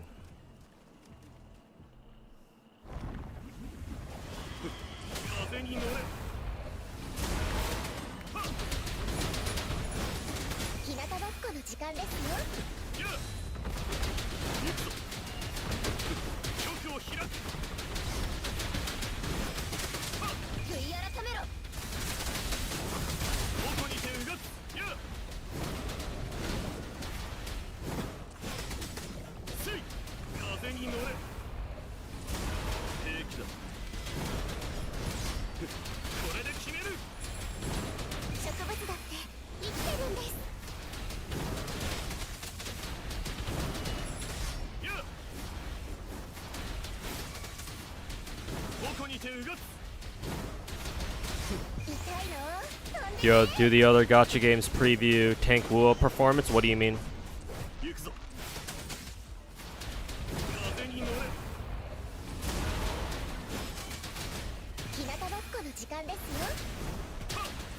Like, are you asking me why I don't have my other gacha games up right now? Because yes, they kind of, if I have all of them up at the same time, yes, they do kind of tank my wuwa performance, unfortunately. Yeah, I'm assuming he's talking about my my usual gacha.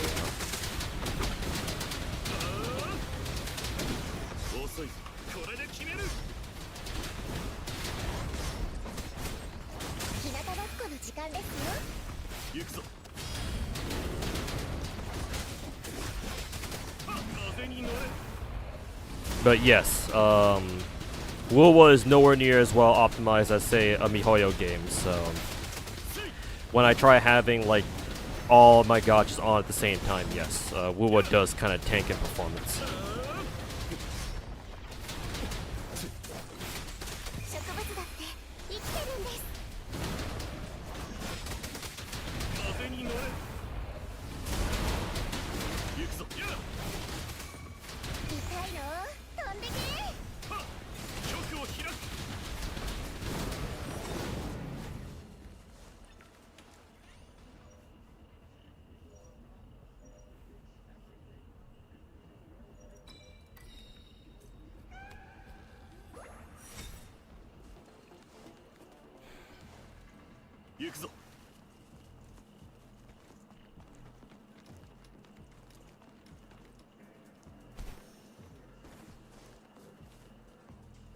Oh, you're not allowed to go up there.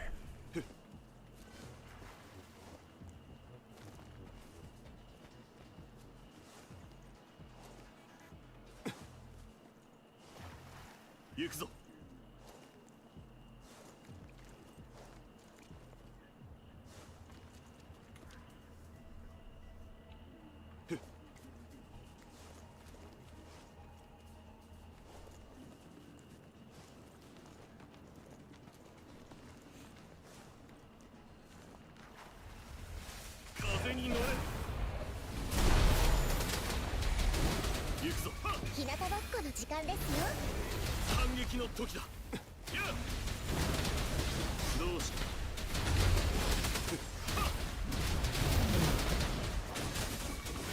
植物だって生きてるんです。風に乗れ。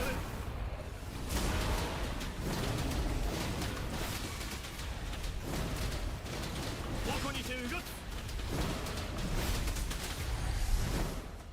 行くぞ。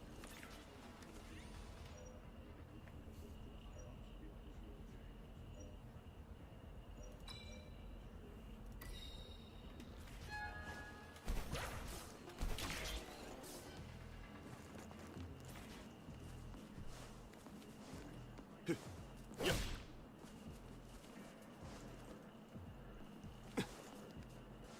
行くぞ。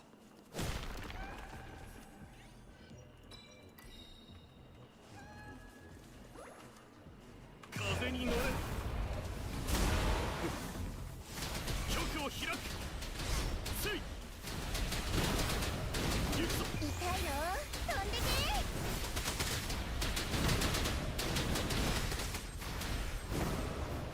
これで決める。はあやあせい植物だって生きてるんです。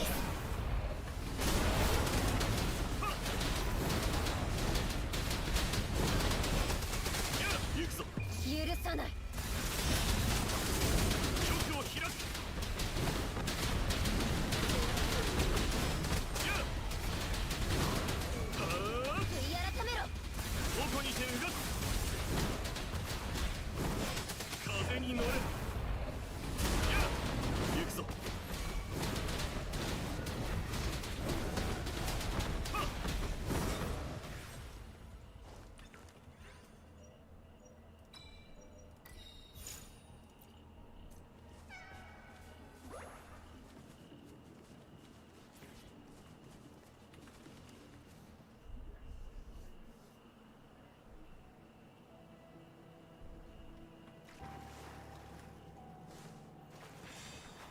Hoyo game sort of cleaned the memory so that wuwa runs better.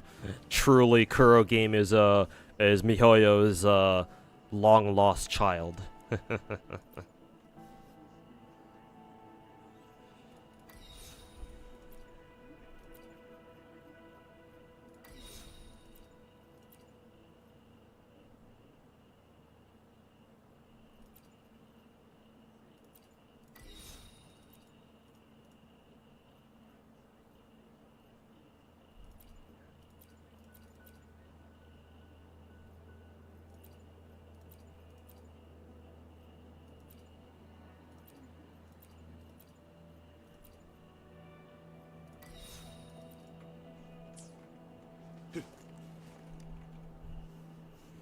What was your favorite custom event or end game that a gacha game has ever done? Probably Arknight's CC events is what I would say. 植物だって生きてるんです。風に乗れ。矛にてうがつ。やあ悔い改めろ。せい局を開く。行くぞ。はっ風に乗れ。やあはっ日向ぼっこの時間ですよ。風に乗れ。せい火を待つのみ。はっ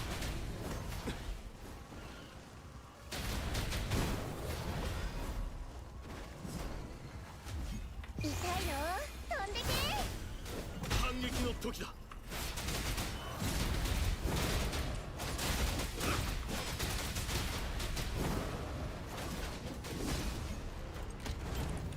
交代はしない。風に乗れ。植物だって生きてるんです。行くぞ。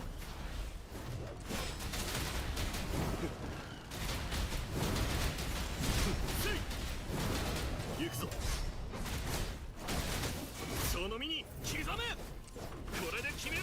風に乗れ。行くぞ。痛いの飛んでけ。どこにてうがつ。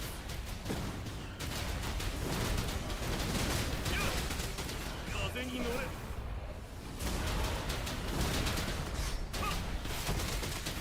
日向ぼっこの時間ですよ。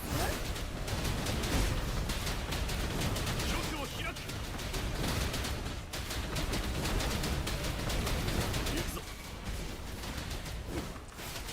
切り伏せる。風に乗れ。これで決める。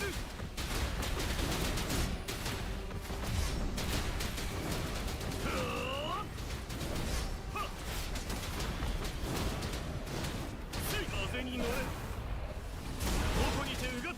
植物だって生きてるんです。やっ。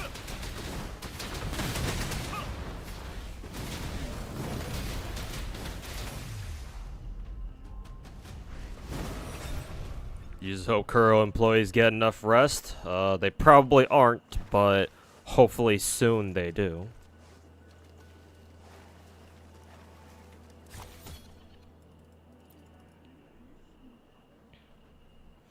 Worst thing about Genshin is by far is the damn file size. Yeah, I mean that's kind of what you'd expect out of a game like Genshin, though. No. To be fair.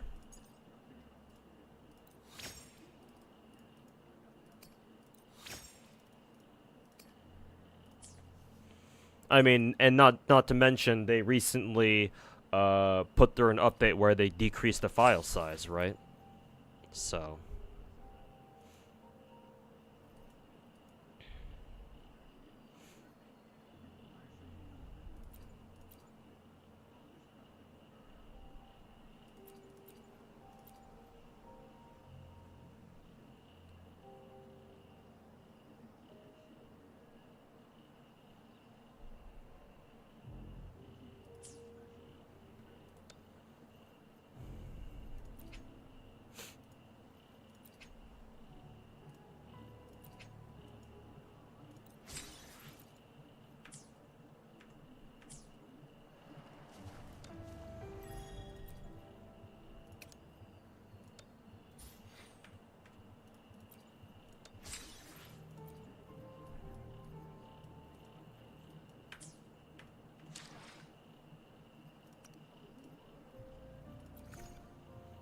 Let's see.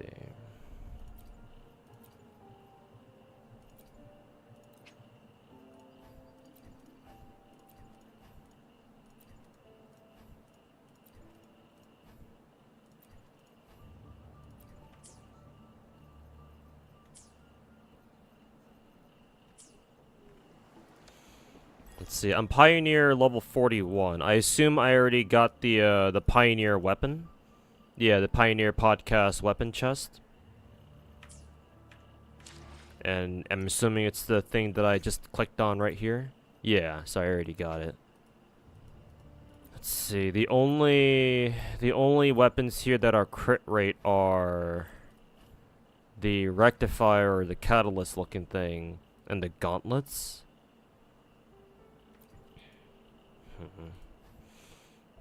And then the broad blade or whatever. I was hoping that the sword would be crit rate main stat too. But like the two weapons that I actually care about crit rate on are not crit rate. Maybe I can redeem for the gauntlets and give that to Genshin maybe. I'll use my standard pulse for characters and weapons. Well, I still have to roll through this one to get my encore. Might as well do a roll right now. Because I have enough. Hey, 5-star. Let's see who this one is. CC coming back in Arknights? Yep, in a couple of days.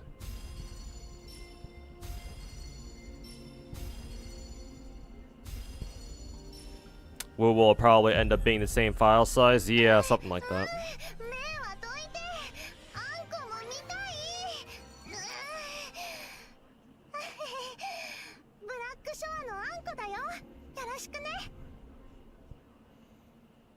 GN takes the cake for being the most brain dead character. Yeah, because he's literally pop alt and spam left click.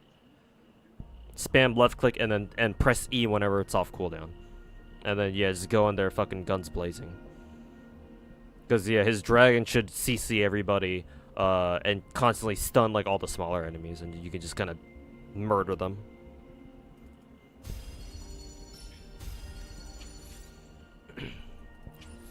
Okay, and since we got since I got who was it, Encore there, yeah, the banner disappears. Okay, so yeah, I'll just shove the rest of my let's see, I'll shove the rest of my, whenever I get standard pulls, I'ma throw them at weapon banner. Try to see if I can pick up the pistols for Chisha.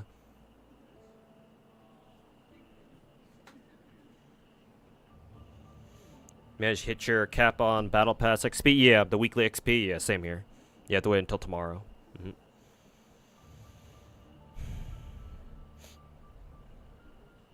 Does the T cancel thing, what, the grapple cancel? Make his alt hold attack recovery animation end any faster? That's a very specific question. I haven't used GN enough to really know that.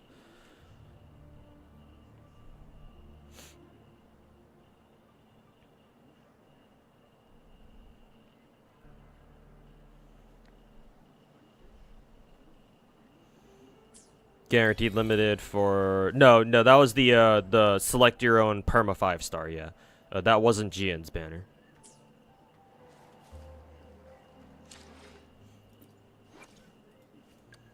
That's it. Now we have Encore.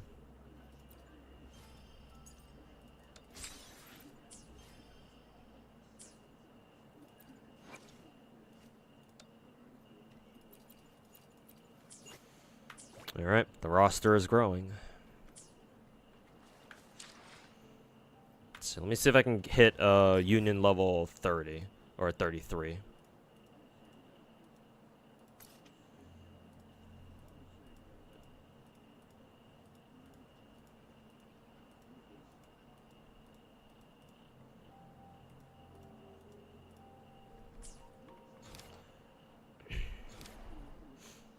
GN character story. Sure, we can do the character story right now. We'll also get the free 5-star weapon. Yeah, true.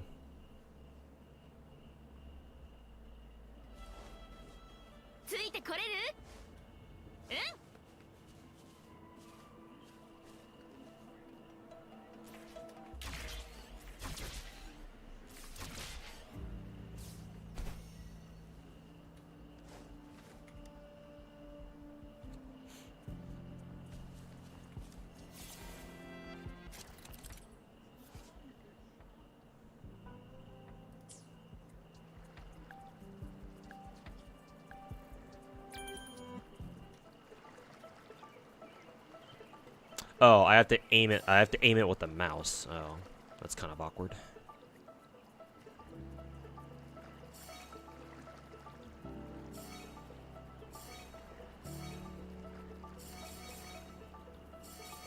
Kind of reminds me of Star Fox.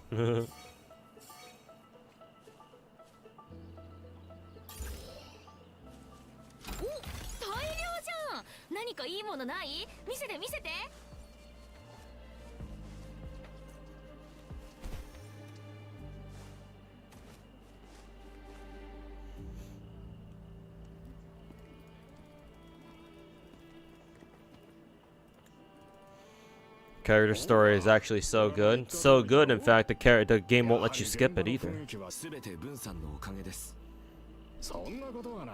Pretty short quest? Okay, that should be perfect then. 良きが前線で昼夜を問わず頑張ってくれているおかげだ。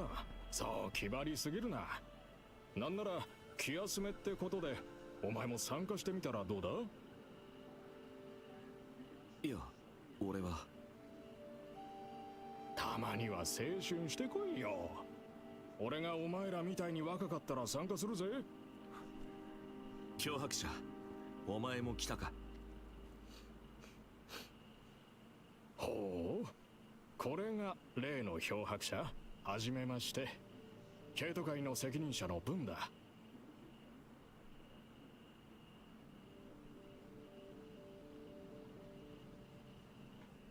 いやー、お恥ずかしながら。 Still a lot of yapping. Oh boy, yapping, my favorite. What are my thoughts on EN dub? Not as good as Genshin's.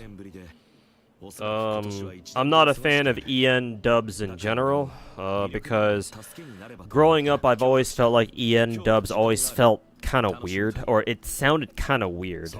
Like, whenever I listen to the most stereotypical anime English dubs, I can't help but think to myself, like, that's not what real, like, English sounds like. That no one fucking talks like that. Now that I'm older, I understand it's not necessarily the VAs themselves. That's the problem. It's more their voice acting directors that they have on the teams, who are telling them to like voice act like that.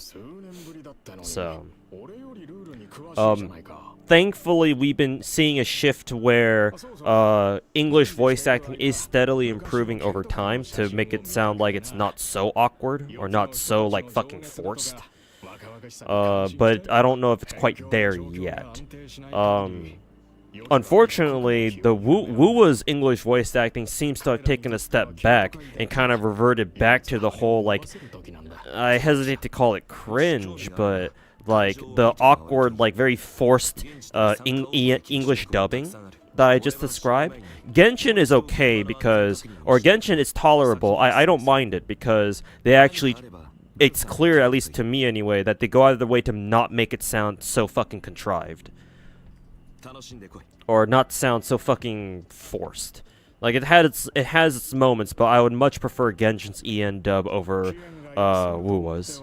Like, no offense to any of the EN VAs who have worked on wuwa, it's just like maybe y'all should get like a different voice acting director. I don't know. Yeah, Genshin and Star Rail for sure, yeah.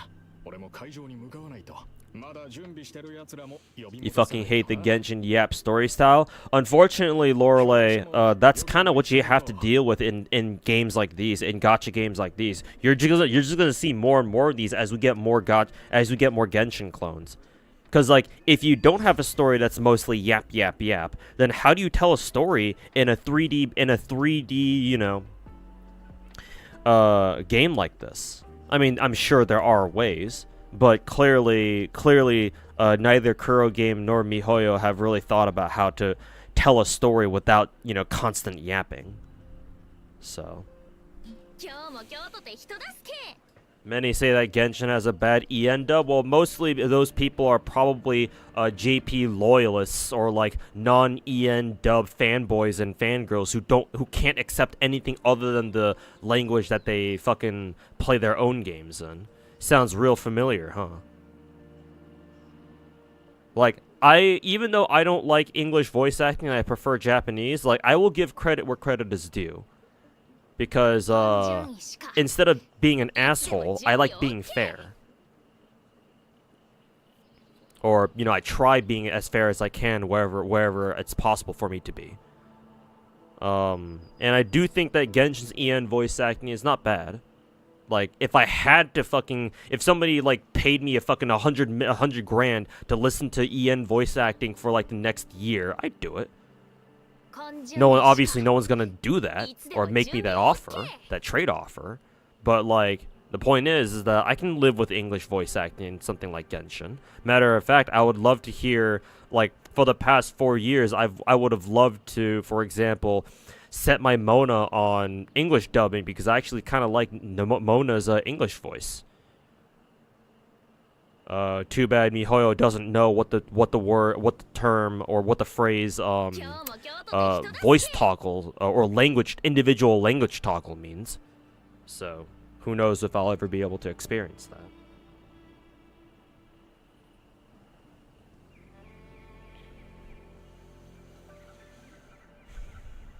Mortefi sounds cool. Yeah, I think I heard a couple of lines from Mortefi in English. He sounds pretty cool. I think his voice actor was like trying to go for the edgy researcher vibe kind of thing. And to be fair, he kind of pulls it off pretty well. So Mortefi, he sounds his VA did a pretty good job. Ian has more to do with translation from CN. There seems that translations are very wordy. I mean, yeah, it's a Chinese, so what you expect.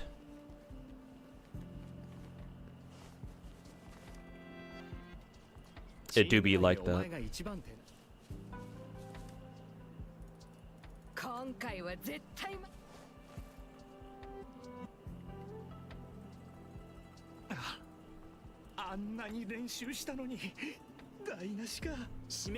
All the VAs are from England, so you try. Yeah, I know for a fact that who was it again? Taochi, either Taochi or Danjin's English voice actress.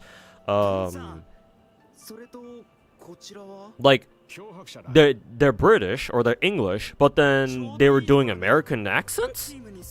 Like like I'm sure they pull off an American accent well, but like couldn't you have just found an American VA? Like what happened there? Is English VN also or Ian VA also voiced Thomas the Tank Genshin? Yeah. I think I heard about that one. It's because they hired a firm in UK to. Oh, that makes sense. They must have they must have contracted a voice like agency, like a talent agency in the UK, in Britain, to find them voice actors. That makes more sense. But why specifically the UK?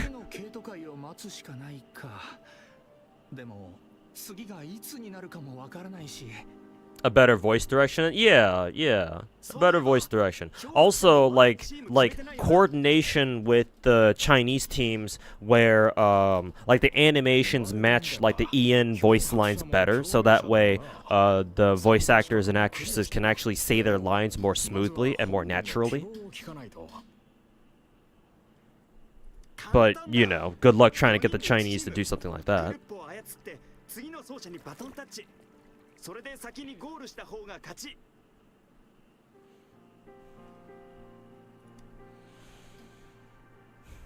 You're also used to JP dub. Don't know if Ian's like missing emotion or also Japanese intonation sounds better. Yeah, I feel you, man. I just, in my opinion, I feel like Japanese voices, like they embodied the situation better. Like they fit the situation better, in my opinion. Or at least that's how I feel.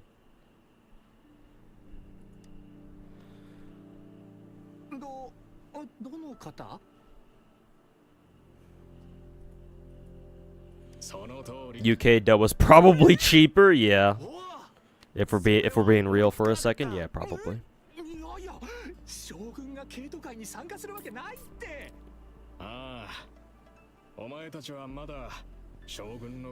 They could always do it like normal games and have the yap happen during the gameplay itself. Sometimes they do that, yeah, but for whatever reasons, MiHoYo and now Kuro Game feel the need to like fucking have like separate scenes for these where people just yap all day.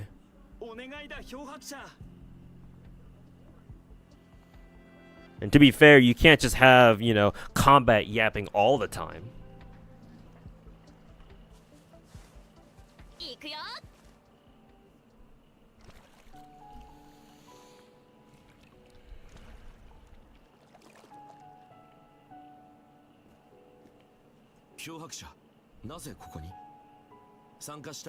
And yes, Rex Nemesis, I was already aware. She's the reason why I main Yang as my sub DPS. Oh, I think I see an Oculus back there. They're not actually called Oculi, but it's basically the same function as one. Can you rate Yinlin design 1 to 10 on my waifu scale? At the very least, 8.5. 7 points out of that 8.5 is because of her red hair. The color on the particular shade of red that her hair is fucking perfect. Or it's near perfect at the very least. 隊員同士の協力、信頼、チームワーク。ほとんどのチームはお互いをよく知っている良きの正体から結成されていて、チームワークが取れているだろう。だからここには俺以上の適任者がいる。そう思っただけだ。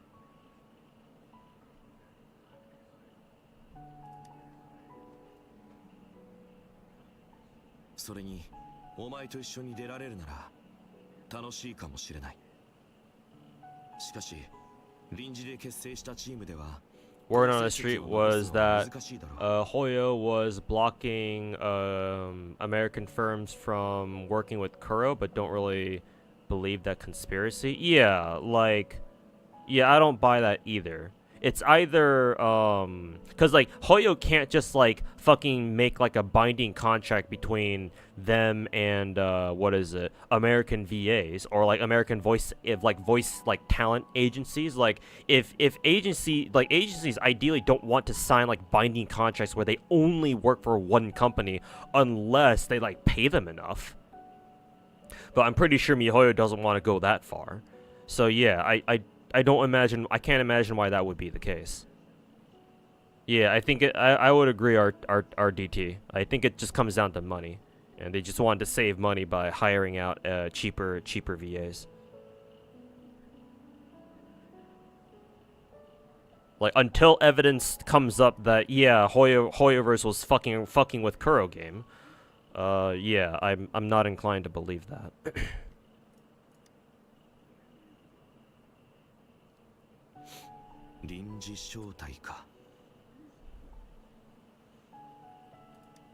Yinlin's weapon is also bis for encore. That's funny.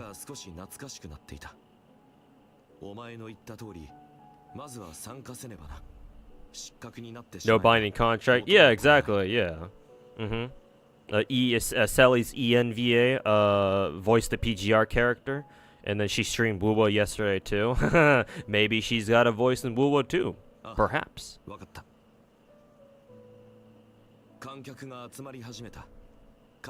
In the future, anyway.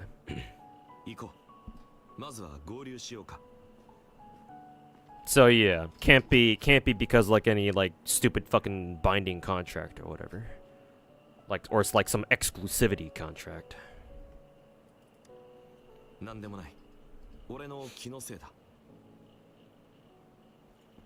Why did the camera shot like point straight at his dick or something? Is there some sexual tension between female Rover and Jian? They about to get it on or something, or what?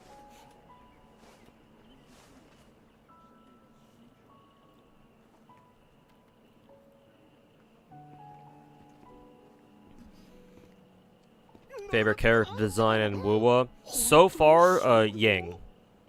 I really like Yang. I like her beret. She also has a relatively rare color palette that I don't see a lot in gacha games, or just anime in general, which is blue and black. Usually you see like blue and white or something like that, but blue and black, it's a little bit rare. Definitely more on the rare side. Did you go to Offkai? What do you think? No. Like, I would have loved to go, because, you know, fucking Face Connect was there. But, no, I don't have time. I don't have the time, I don't have the money. Where even was Offkai? Like, if it was based in SoCal, then maybe? I could have driven there, maybe? But, for some reason, I get the feeling it wasn't here in SoCal. Maybe somewhere along the West Coast? You think today's Star Rail's drip marketing for like the next patch? Maybe. We still haven't even gotten the live stream yet. Not that that's exactly stopped Star Rail. So yeah, maybe we'll see if they drip market something in an hour. Because I think they usually drip market at 9 p.m. right? Pacific Standard. Cali? What part of California? Because I'm Southern. I'm SoCal.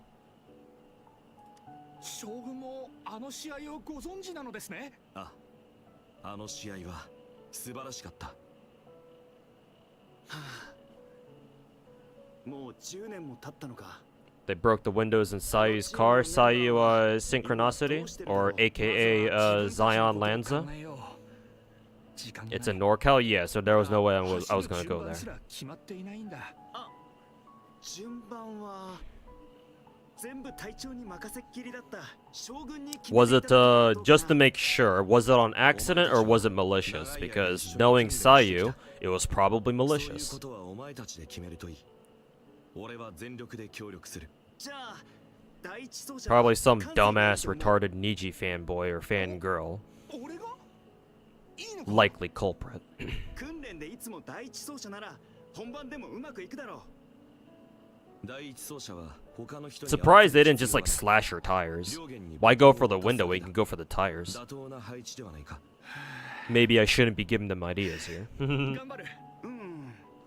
漂白者と将軍は Malicious, they stole something inside her car. Ooh. Wonder what they were 漂白者 after. とも親しいから第三走者をお願いできますか。あ、悪くない考えだ。いいだろう。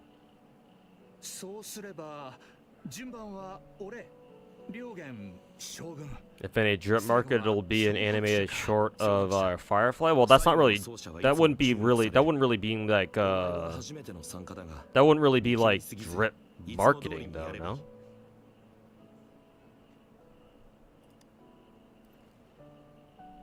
それは心強い。他に質問は？あります。チームの名前がまだ決まっていません。漂白者が組んだチームだから、漂白者に決めてもらおう。Why did Hoya screw with Kurogame in the first place? Even if they have competence, it wouldn't matter. Hoya's in a really good position right now. Well, you see, one way to deal with competition is to cockblock them.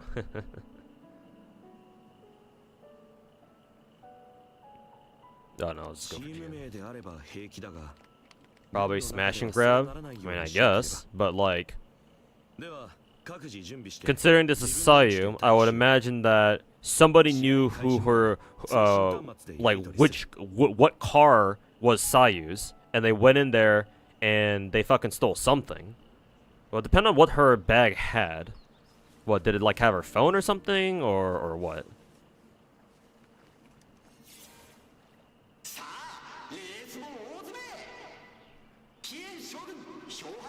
Like, I doubt that this was just like a random ass like robbery or whatever.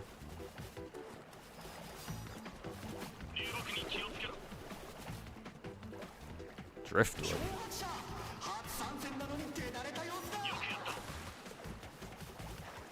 Oh, that driftwood. Actually, is that something I should pick up? I don't even know. Yeah, I can't pick it up.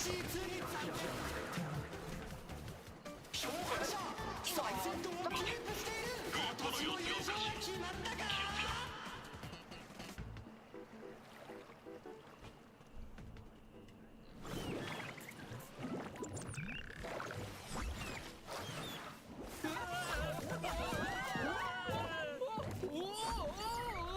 Going for a ride.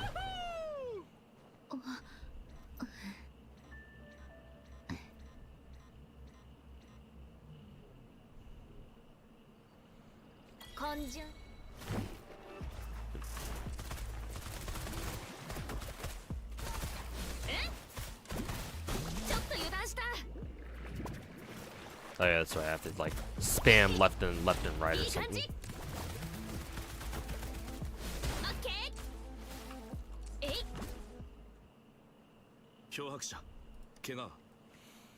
You try to lose and it won't let you? 漂白者。 It's funny.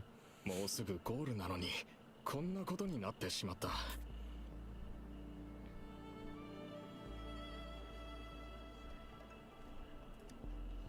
漂白者、何か異常は感じたか？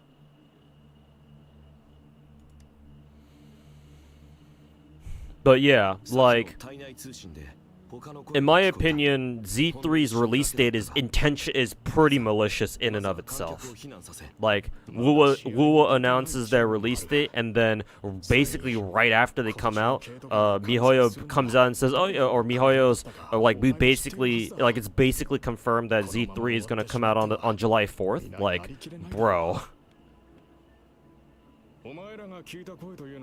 Like, I would be inclined to believe that, like, MiHoYo, like, knew what wuwa's release date was gonna be, so they just planted that shit right after Wuthering Waves, so that way, they can try to stifle wuwa's growth, you know?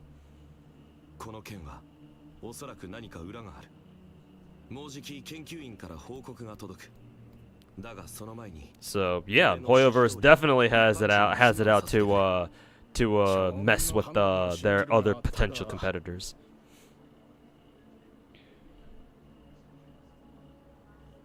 さっきの騒ぎの中でグルッポに乗って走り回っている観客がいて、すごく興奮していたからか。 Hoyo is malicious now? Where have you been? Big corporate Chinese company? Malicious? Say it ain't so. そいつを先に説得して解散させよう。ブンさん、俺も行く。ぜひ頼む。皆漂白者の実力を認めている。お前が観客を落ち着かせてくれれば話は早い。 助かる。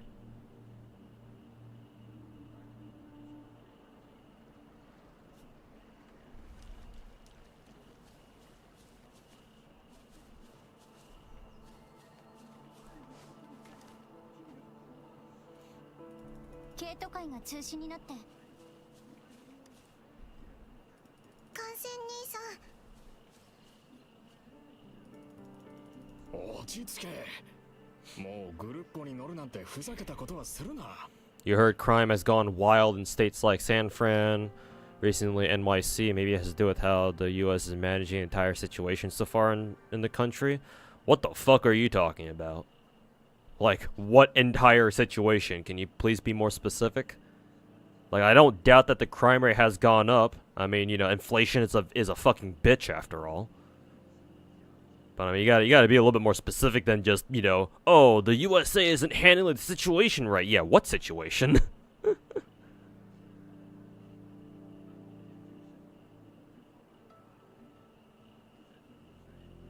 Oh, it's not on autoplay.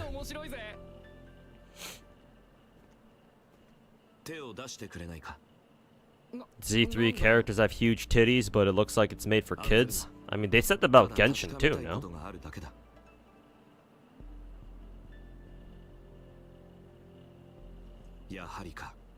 Female rover looks fine as hell. Yeah, she's cool. 人は過度な興奮状態に陥るとアドレナリンの分泌が増加し痛みが軽減される。だが神経反射は嘘をつかない。さっきから Like, whatever the fuck Rover is wearing for pants looks like she's basically wearing like lingerie from the side. Like at like a weird angle. Yeah, like at like this side angle or whatever. そう言われると痛くなってきた。おいお前、落ち着いたか？ Z3's first two banners are waifus. Who are they? Do we know? Are they the mechanic girl and the like one of the maids, or who are they?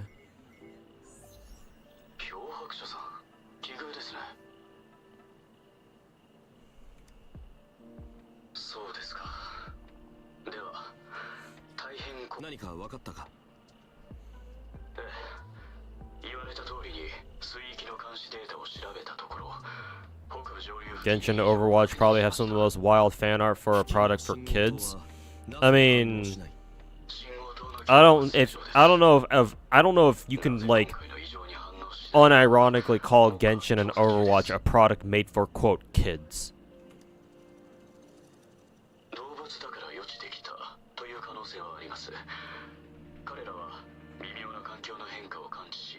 先んじて避難することができますので、グルッポも残像も周波数の変化を敏感に察知したから暴走したのかもしれません。キーンさんもこれに気づいたからこそ全水域の監視データを調査させた、そうでしょう。そうだ。この異常が現れるタイミング、気になるな。なぜよりによってケイト界の真っ只中 Shark Maid, I know her. Lady Police Officer? I don't know who that one is, or which one that one is. 水域上部の何 Have they been drip marketing on Twitter? Let me try looking up the Z3 official Twitter page. そうだな。行こう。警報が反応しない以上は道の危険を意味します。お二人ともどうかお気をつけて。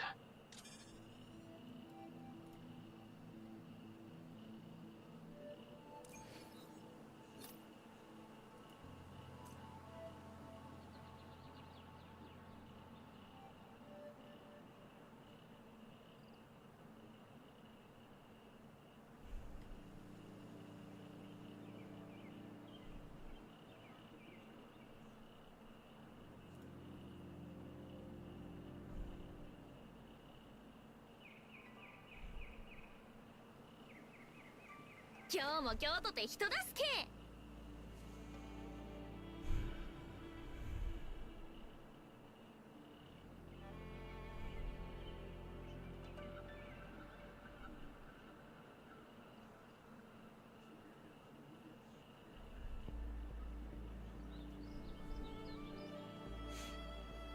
Also, does Z3 have like a pre-reg page? Actually, I think I've already pre-regged for it.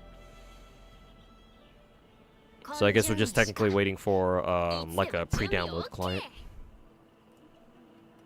And obviously that won't come out for a while.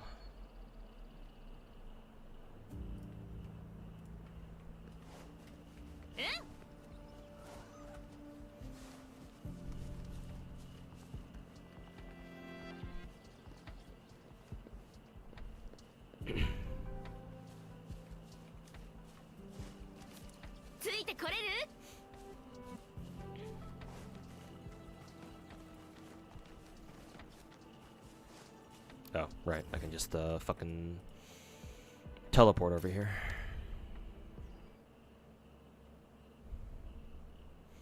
Theft has gone so wild in those states to the point where a lot of stores are closing and cars and people just get their windows broken just to see if they have something there. Oh, are you talking about that in reference to reference to Sayu's break-in, or Sayu's car getting broken in? Cause yeah, I didn't put those two together, so I thought you were just talking about some random fucking topic that I had no idea what prompted that.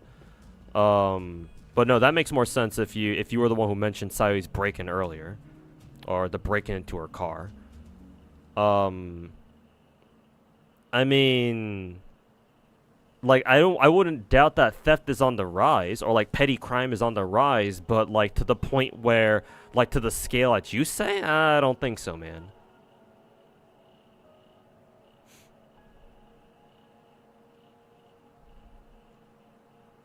Like, maybe in San Fran, maybe. Who the fuck knows what's going on in the Bay Area?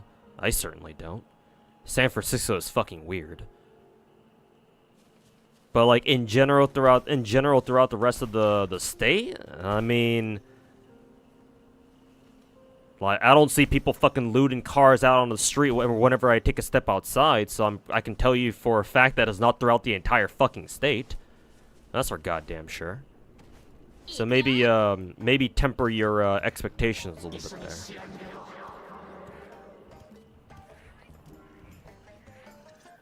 Ju Yuen? Oh, okay.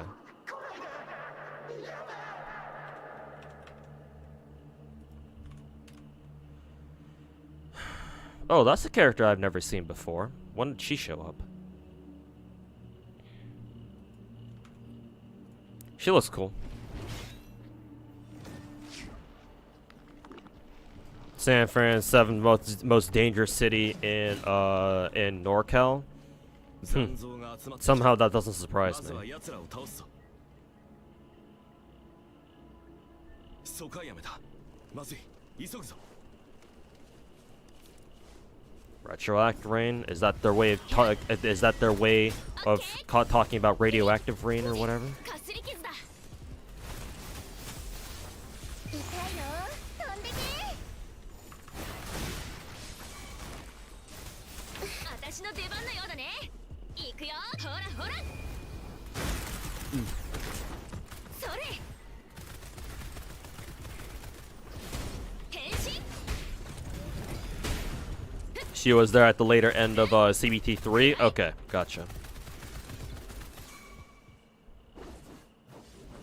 一緒に参加しよ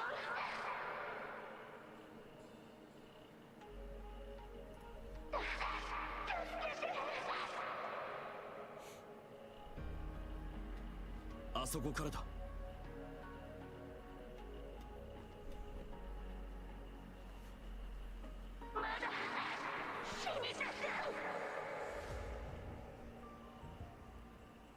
これは何かを伝えようとしている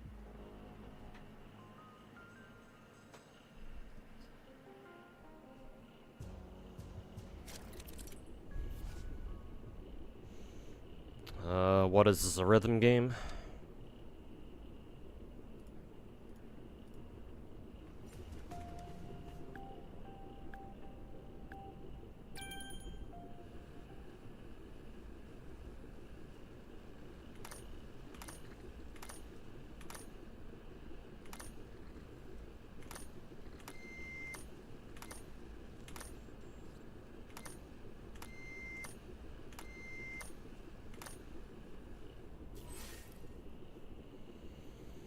You had a great day today, now you're gonna ruin it by playing Overwatch? Hey, hell yeah. Sounds like a good time. せっかくの休みだ次はいつ開催されるかわからない一緒に試合に出よう頑張れ逆転だ Like in Genshin? I don't know what universe of Genshin you're playing, but I haven't seen anything like that in Genshin. まだ死にたくない Unless you're talking about something else.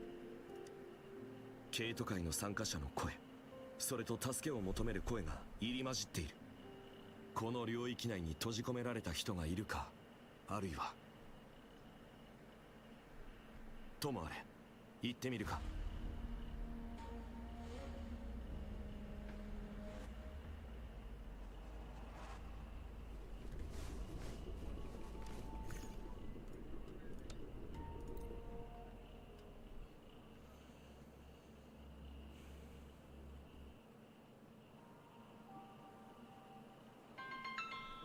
I'm getting a call, boys. Give me 1 second.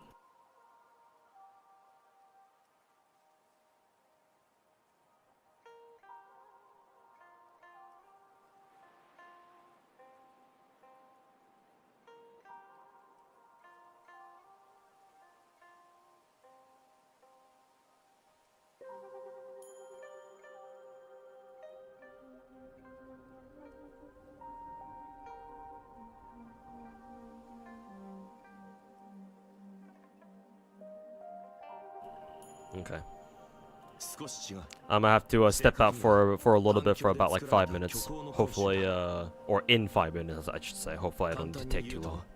記憶や執念などの周波数で作られた元凶ソノラと呼ぶ学者もいるここでは何が起こるかわからない気をつけてくれあまり俺から離れるなよ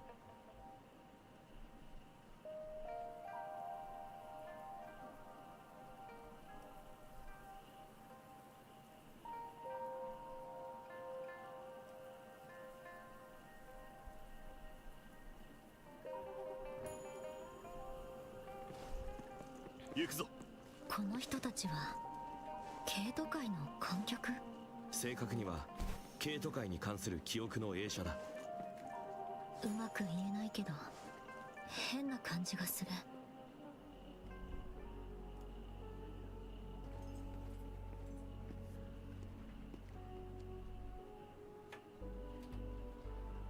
臨時で組んだチームにチームワークも何もねえよ。だからミスしたのか。かわいそうに。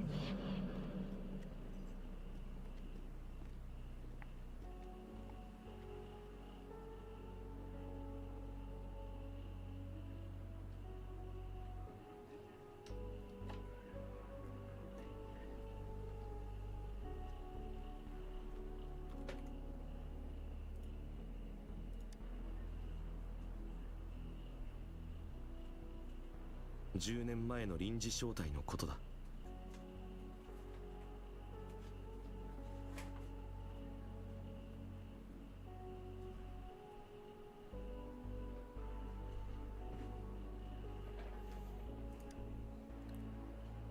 あ、少し思い出しただけだ。モルトフィーの推測によると、ケイト界の周波数振動がここと共鳴し、異常が発生したとのことだ。Jump scare. おい、さっきミスしたチームじゃないか。最後に追いつくなんて。逆転。あの子、確か良きに入って間もない子だよな。まさかそんな実力があるなんて。残像だ。気をつけろ。Dramatic camera angles and zoom ins. ここにてうがつ。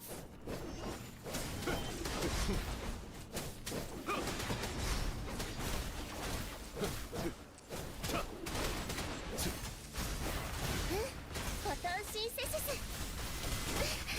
いけますか。バイオミメティクス。チャンス。今私の出番のようだね。いや、いい感じ。えい。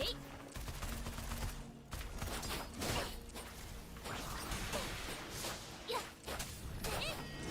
え。や。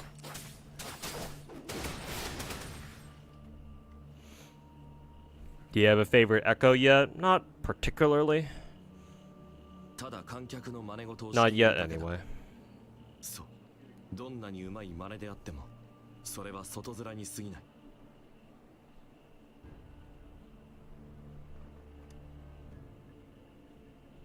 それはあの時の臨時招待が関係している。このことについてあまり他人に話したことはないのだが、実は10年前俺もその臨時招待の一員だったんだ。その時は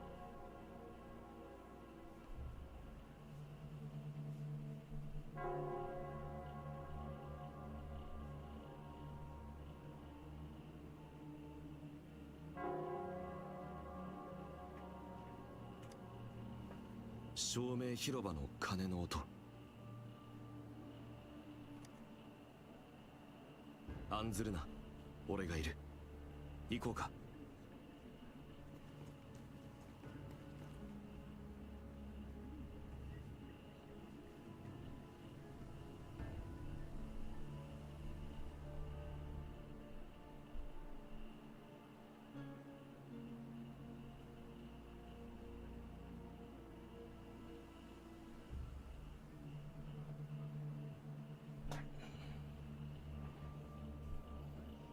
Okay. I'll leave you guys with Yang real quick, and I'll be right back. Give me one moment.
すべての出会いに別れの時はいつか来ます。でも心配はいりませんよ。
すべての出会いに別れの時はいつか来ます。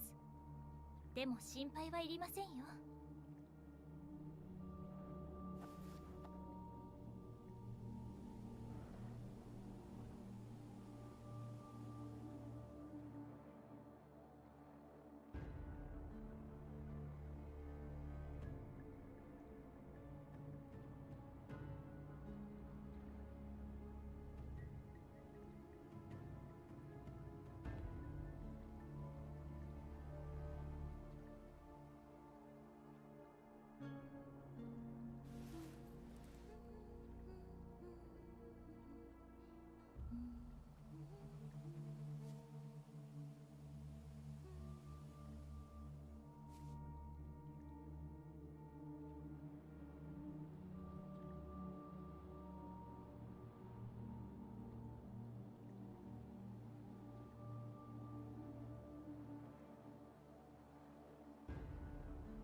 すべての出会いに別れの時はいつか来ます。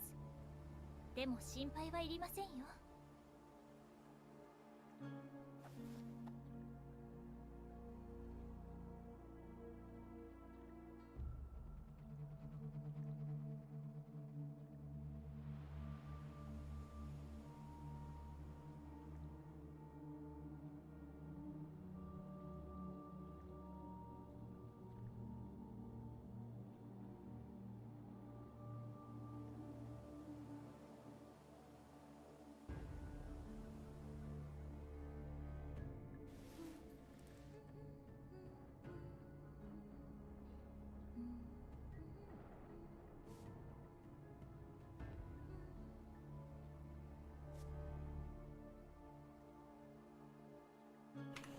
Alright, we're fine. Or we're back.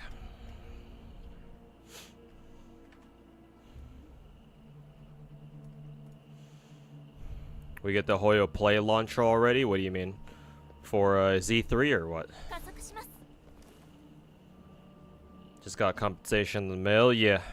Should have gotten it about like 2 hours ago, I think. 漂白者待て外を見ろ街が逆さまに。 Side titty? 全てが逆になっているのか。 Pretty good side 廊下で titty. 倒れている予期は記憶か。それとも残像が真似したのか。霧が濃くなった周囲に警戒しろ For all Hoyo games? Oh, that's nice. 残像だ So basically a consolidated launcher for Genshin, Star Rail, and Z3. That's good. That's smart.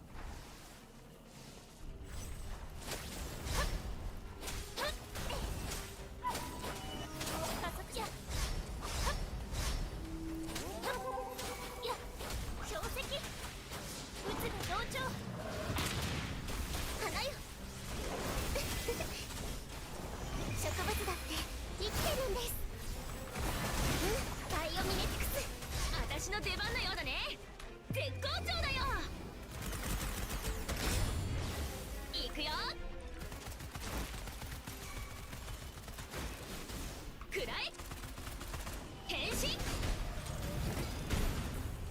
はっバンそれ行くよこんなもんじゃないよ What compensation? Honestly, I don't even know what the compensation was for, but we did get a free standard banner multi along with like 10k battle pass XP or whatever. 石崩れの高地で予期せぬ残像潮が発生した。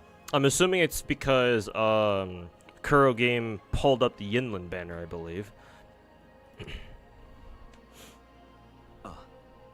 Or something like that. 突然の出来事だったため、新兵たちも多く前線に派遣された。最終的には勝利した。だが、それと同時に多くの被害も被った。誰もが何かを失っていた。たった一回の勝利で打ち消せるようなものじゃない。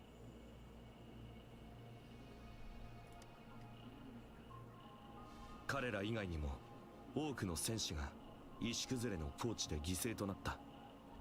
この空間はおそらく彼らの残響で作られたものだ。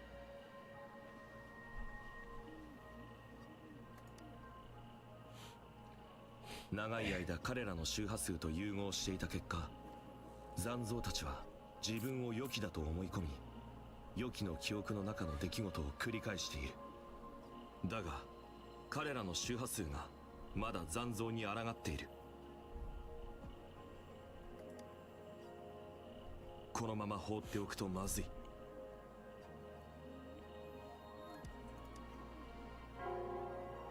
おそらくそうだろう。この鐘の音をたどれということか。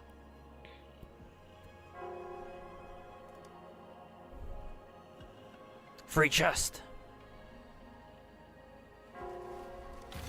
大量じゃん。何かいいものない？見せて見せて。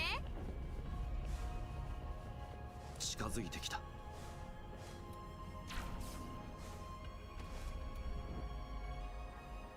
残像は俺たちの存在を感知し警戒してくる。いつでも戦えるようにしておけ。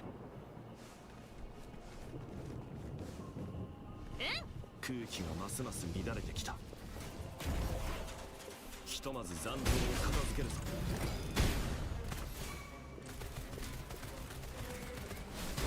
任せてください。バイオミメティクスフォトンシンセシス。キアリ恐れなし。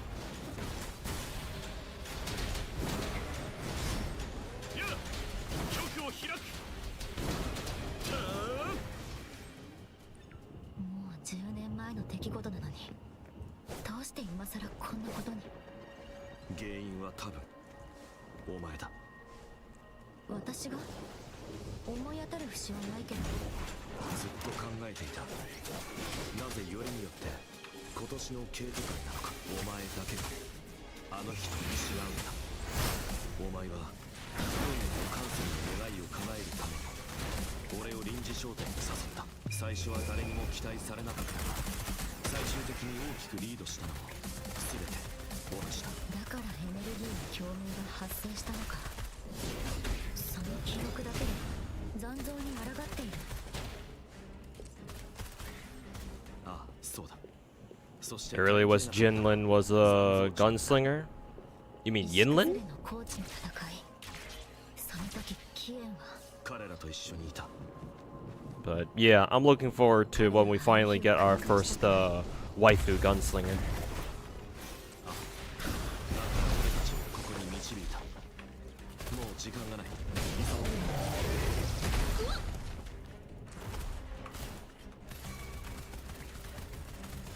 やったね。まだまだ。任せてください。やっ、冷静にバイオミメティクス。気をつけましょうね。日向ぼっこの時間ですよ。この身を刃に。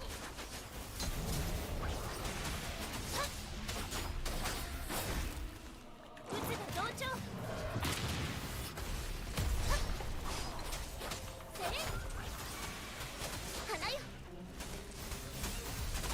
バイオミメティクス。今大丈夫。私の出番のようだね。絶好調だよ。 Yeah, Yinlin? Yeah, I figured she was who you were talking about.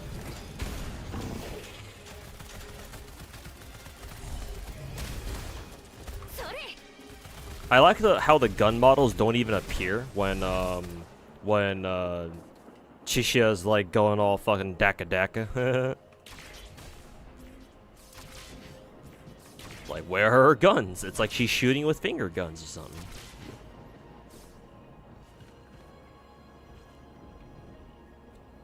鐘の音はもうすぐそこだ。この先はもう少し進もうか。 You can't even backpedal here. You can only go forward.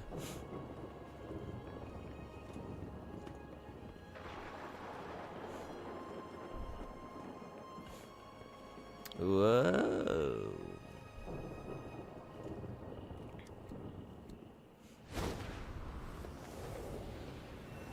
Yeah, this is the scene that I saw from other streams. Yeah, she shoots people with her charisma or some shit.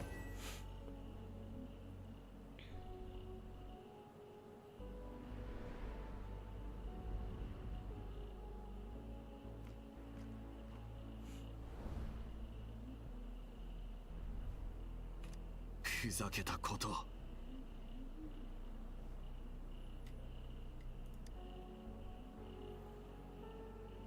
予期の新兵訓練を真似している。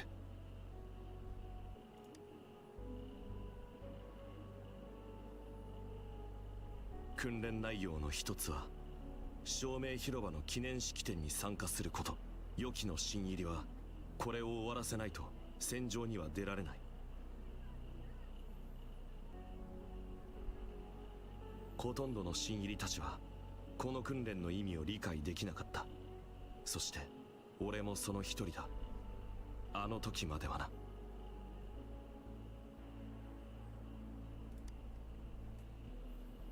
ああ、あの日俺は行かなかったが、この訓練の意味が分かってしまった。すべての予期の戦士生命はここで始まり、そしてここで終わる。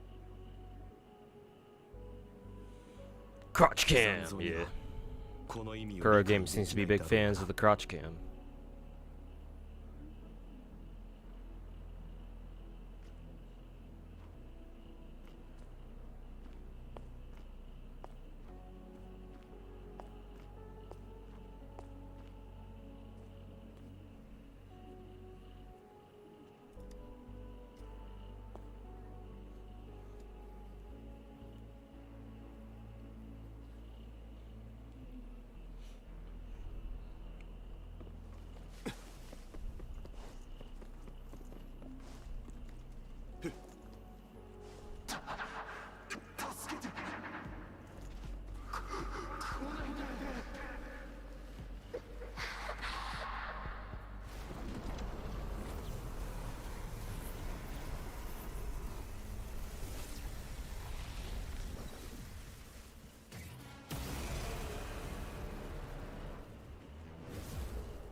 Alright, Malice, thanks for hanging out, man. We'll catch you next time. I probably won't be streaming for too much longer myself either, because I gotta go back to work tomorrow, too. But yeah, catch you next time, man. Thanks for hanging out. Am I gonna come to Axis here? No, I am not.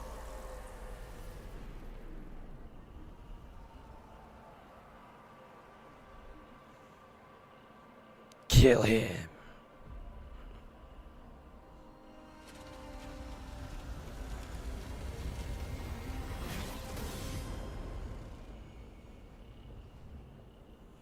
He says some sus lines at the end of the story. Yeah, I heard that he says some stuff that makes shipping female rover with Jian quite easy. That's one ugly motherfucker.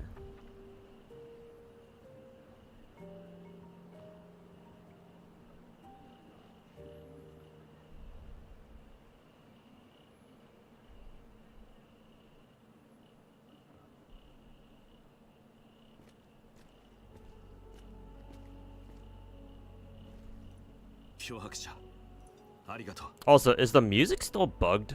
Because I can't hear any music whatsoever. And it's not like I have the music muted or anything.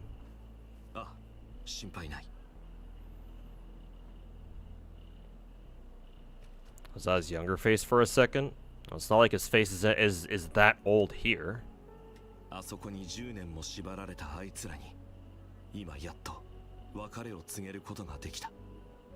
It was fixed for you like 3 days ago. I didn't hear any music when that scene played, so I'm assuming there was supposed to be some sort of like, you know, sad ambience there, but I didn't hear anything.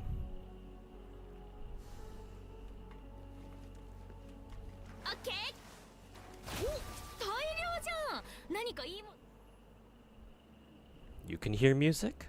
Maybe it must be like super fucking low then. Who's cooler, Jian or Jing Yuan from Star Rail? Honestly, I don't know. I'm not sure. If I had to say, probably Jing Yuan because he's more chill. Or he conducts himself in a more chill manner.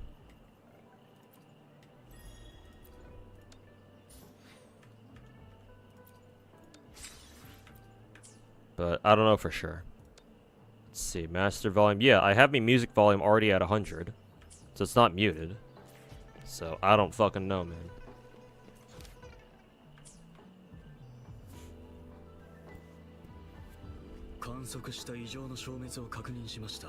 There's more Teffy.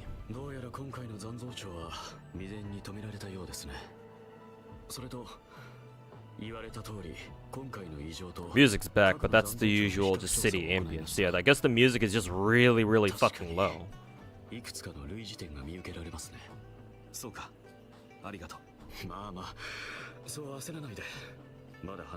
Akaru, welcome back. What's your opinion on the sped up schedule on wuwa? Not sure if this was just... Yeah, we talked about it a little bit, but I can talk about it again.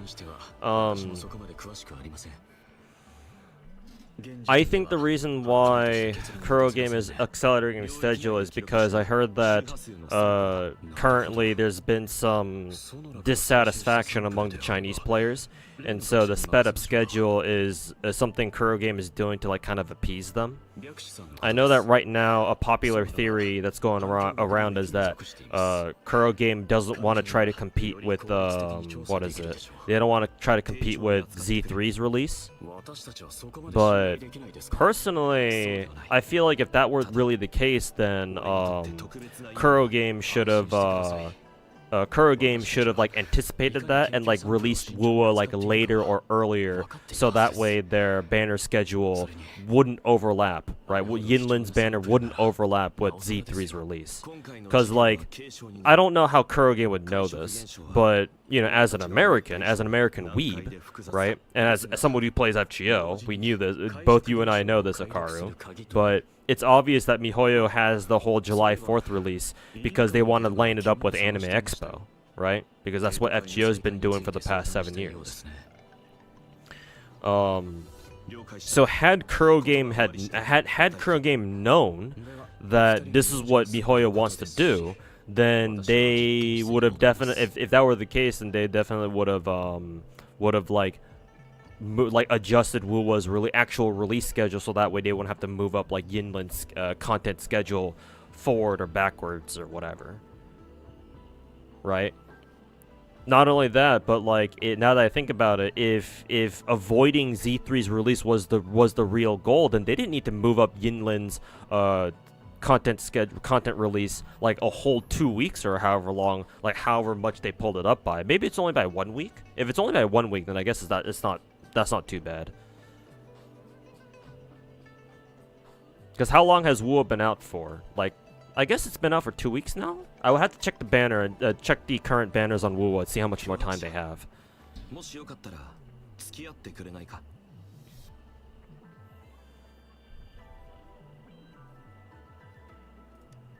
ありがとう。では証明広場で合流しよう。And not only that, but this week they're releasing Yinlin on the same week as fucking Chlorine and Genshin, and Bakken / Tamatomo and FGO. Well, FGO is whatever, but yeah, like they're also pulling up Yinlin on the same fucking week as Chlorine. Are you fucking kidding me? Yeah, let me check the banner schedule lengths. Yeah, they still have 10 days left. I mean, I suppose that you can technically call that a week, I guess. Yeah, I suppose they did pull it up by a single week. But still, they pulled it. They avoided Z3 just to pull up Yinlin and put her on the same week as fucking Chlorine from Genshin. Are you fucking serious? Also, are we UL 33 now? Yes, we are. Okay, good.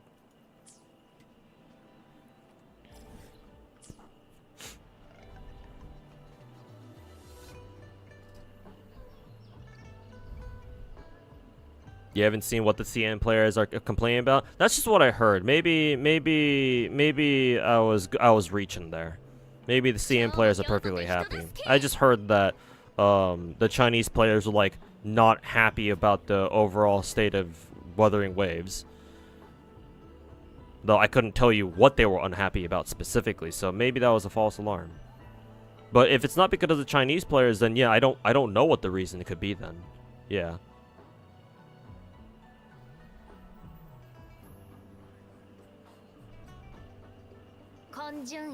Maybe they're just YOLOing for science? Nah, bro. If they're just YOLOing for science, that's probably one of the stupidest things like that. This is one of the stupidest things that they could do. Like, last I checked, Kuro game is not the size of MiHoYo.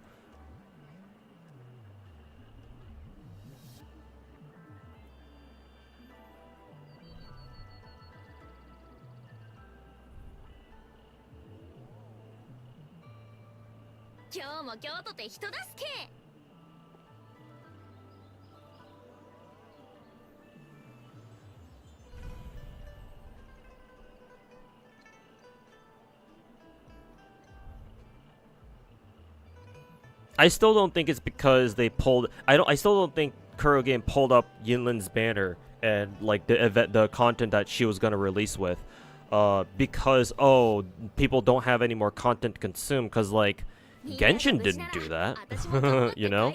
Genshin stuck with their 3 week patch cycles, right? Like, sure, I guess Kuro game could be experimenting, but like, how would that benefit them? What, are they gonna experiment with 2 week patch content cycles? Cause I don't know if they want to do that.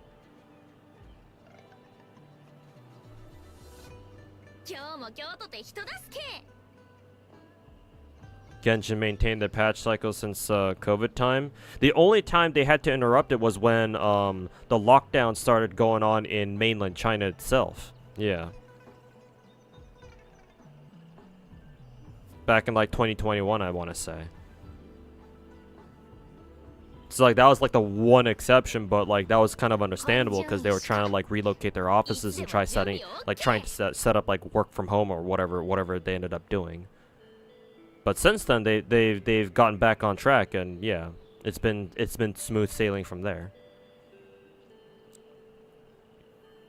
like, I don't know why Kuro Game is like pulling up Yinlin's banner for real. Like, why? What is their purpose? Like, what are they trying to get out of this? It's very confusing.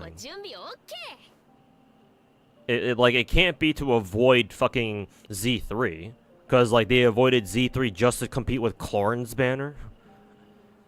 Maybe in Kuro Games' eyes that they would rather try to what is it? Compete with Clorin instead of Z3. But even then, that doesn't really make a whole lot of sense.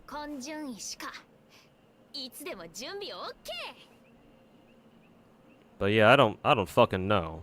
I don't know what the fuck's going on over there at Kuro. No fucking clue, man.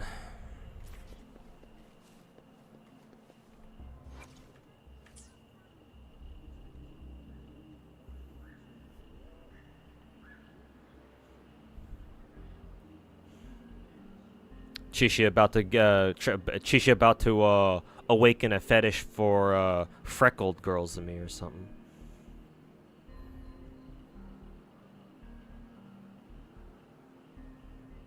Just realized it's June. Yeah, it's already June.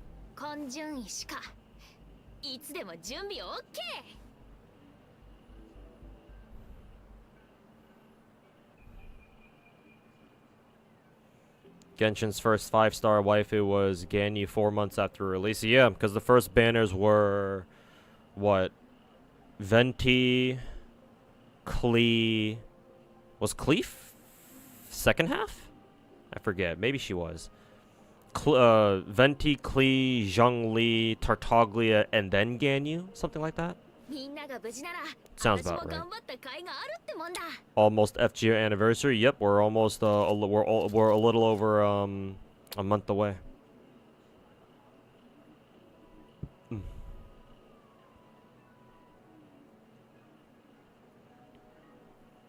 Oh yeah, that's right. We also had Albedo. Forgot about him.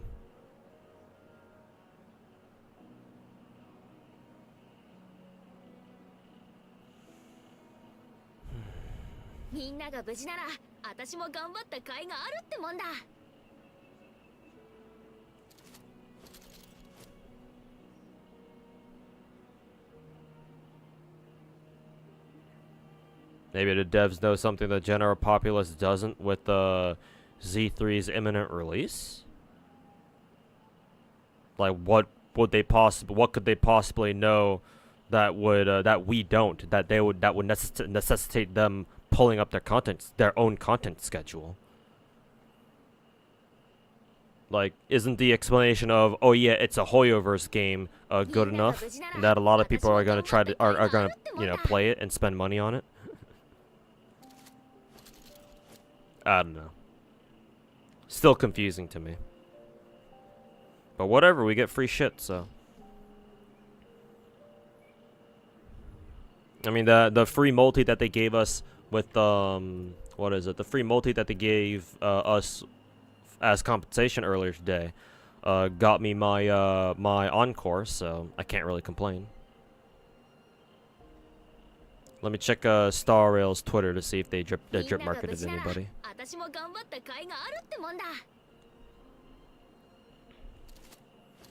Yeah, it doesn't look like it. No, no Star Rail drip marketing.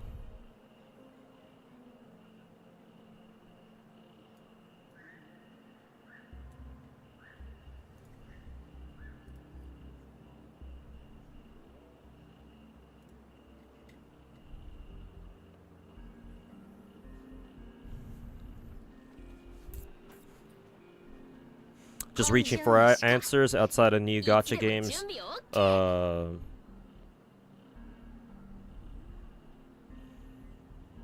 Outside of new gacha games have typically high early dedicated spending, I guess. Yeah, that's how most gacha games go. At least for like newer gacha games these days, yeah. Especially ones like on the scale on like say Genshin and Star Rail and now Wuthering Waves. いつでも準備 OK。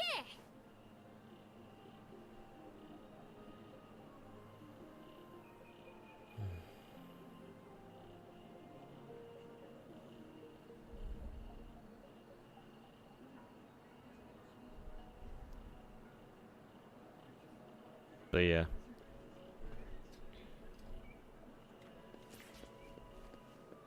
いくよ。うん。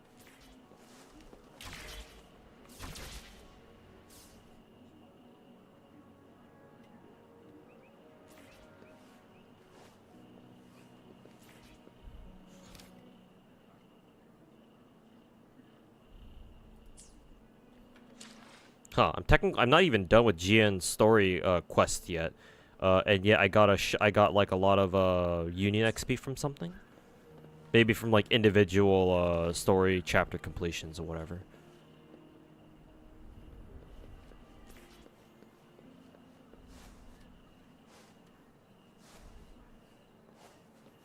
Am I gonna go Kalkaro Yinland? I don't even have Kalkaro, so I can't even use that team yet.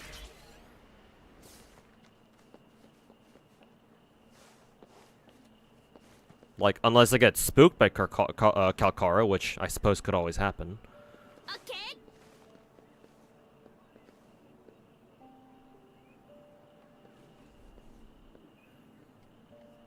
But we'll see.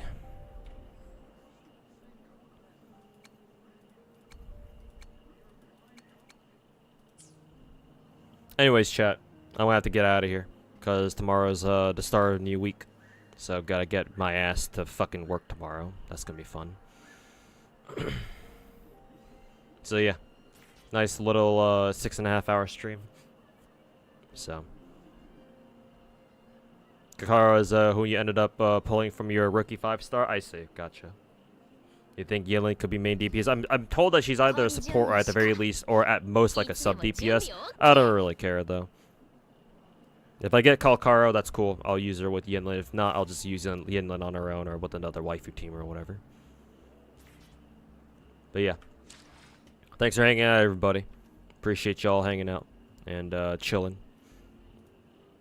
Let's see, is Pakachuk still streaming? Yes, she is. I guess she's doing like a subathon thing. So yeah. Thanks for like the 3rd time. Thanks everybody for hanging out. I'll send you guys over to Pakachuk. She's what, streaming Elden Ring right now? So yeah, tell her I said what's up. So yeah, take care everybody. Hope you guys enjoyed your weekend, and hopefully you guys have a good start to your week. Peace.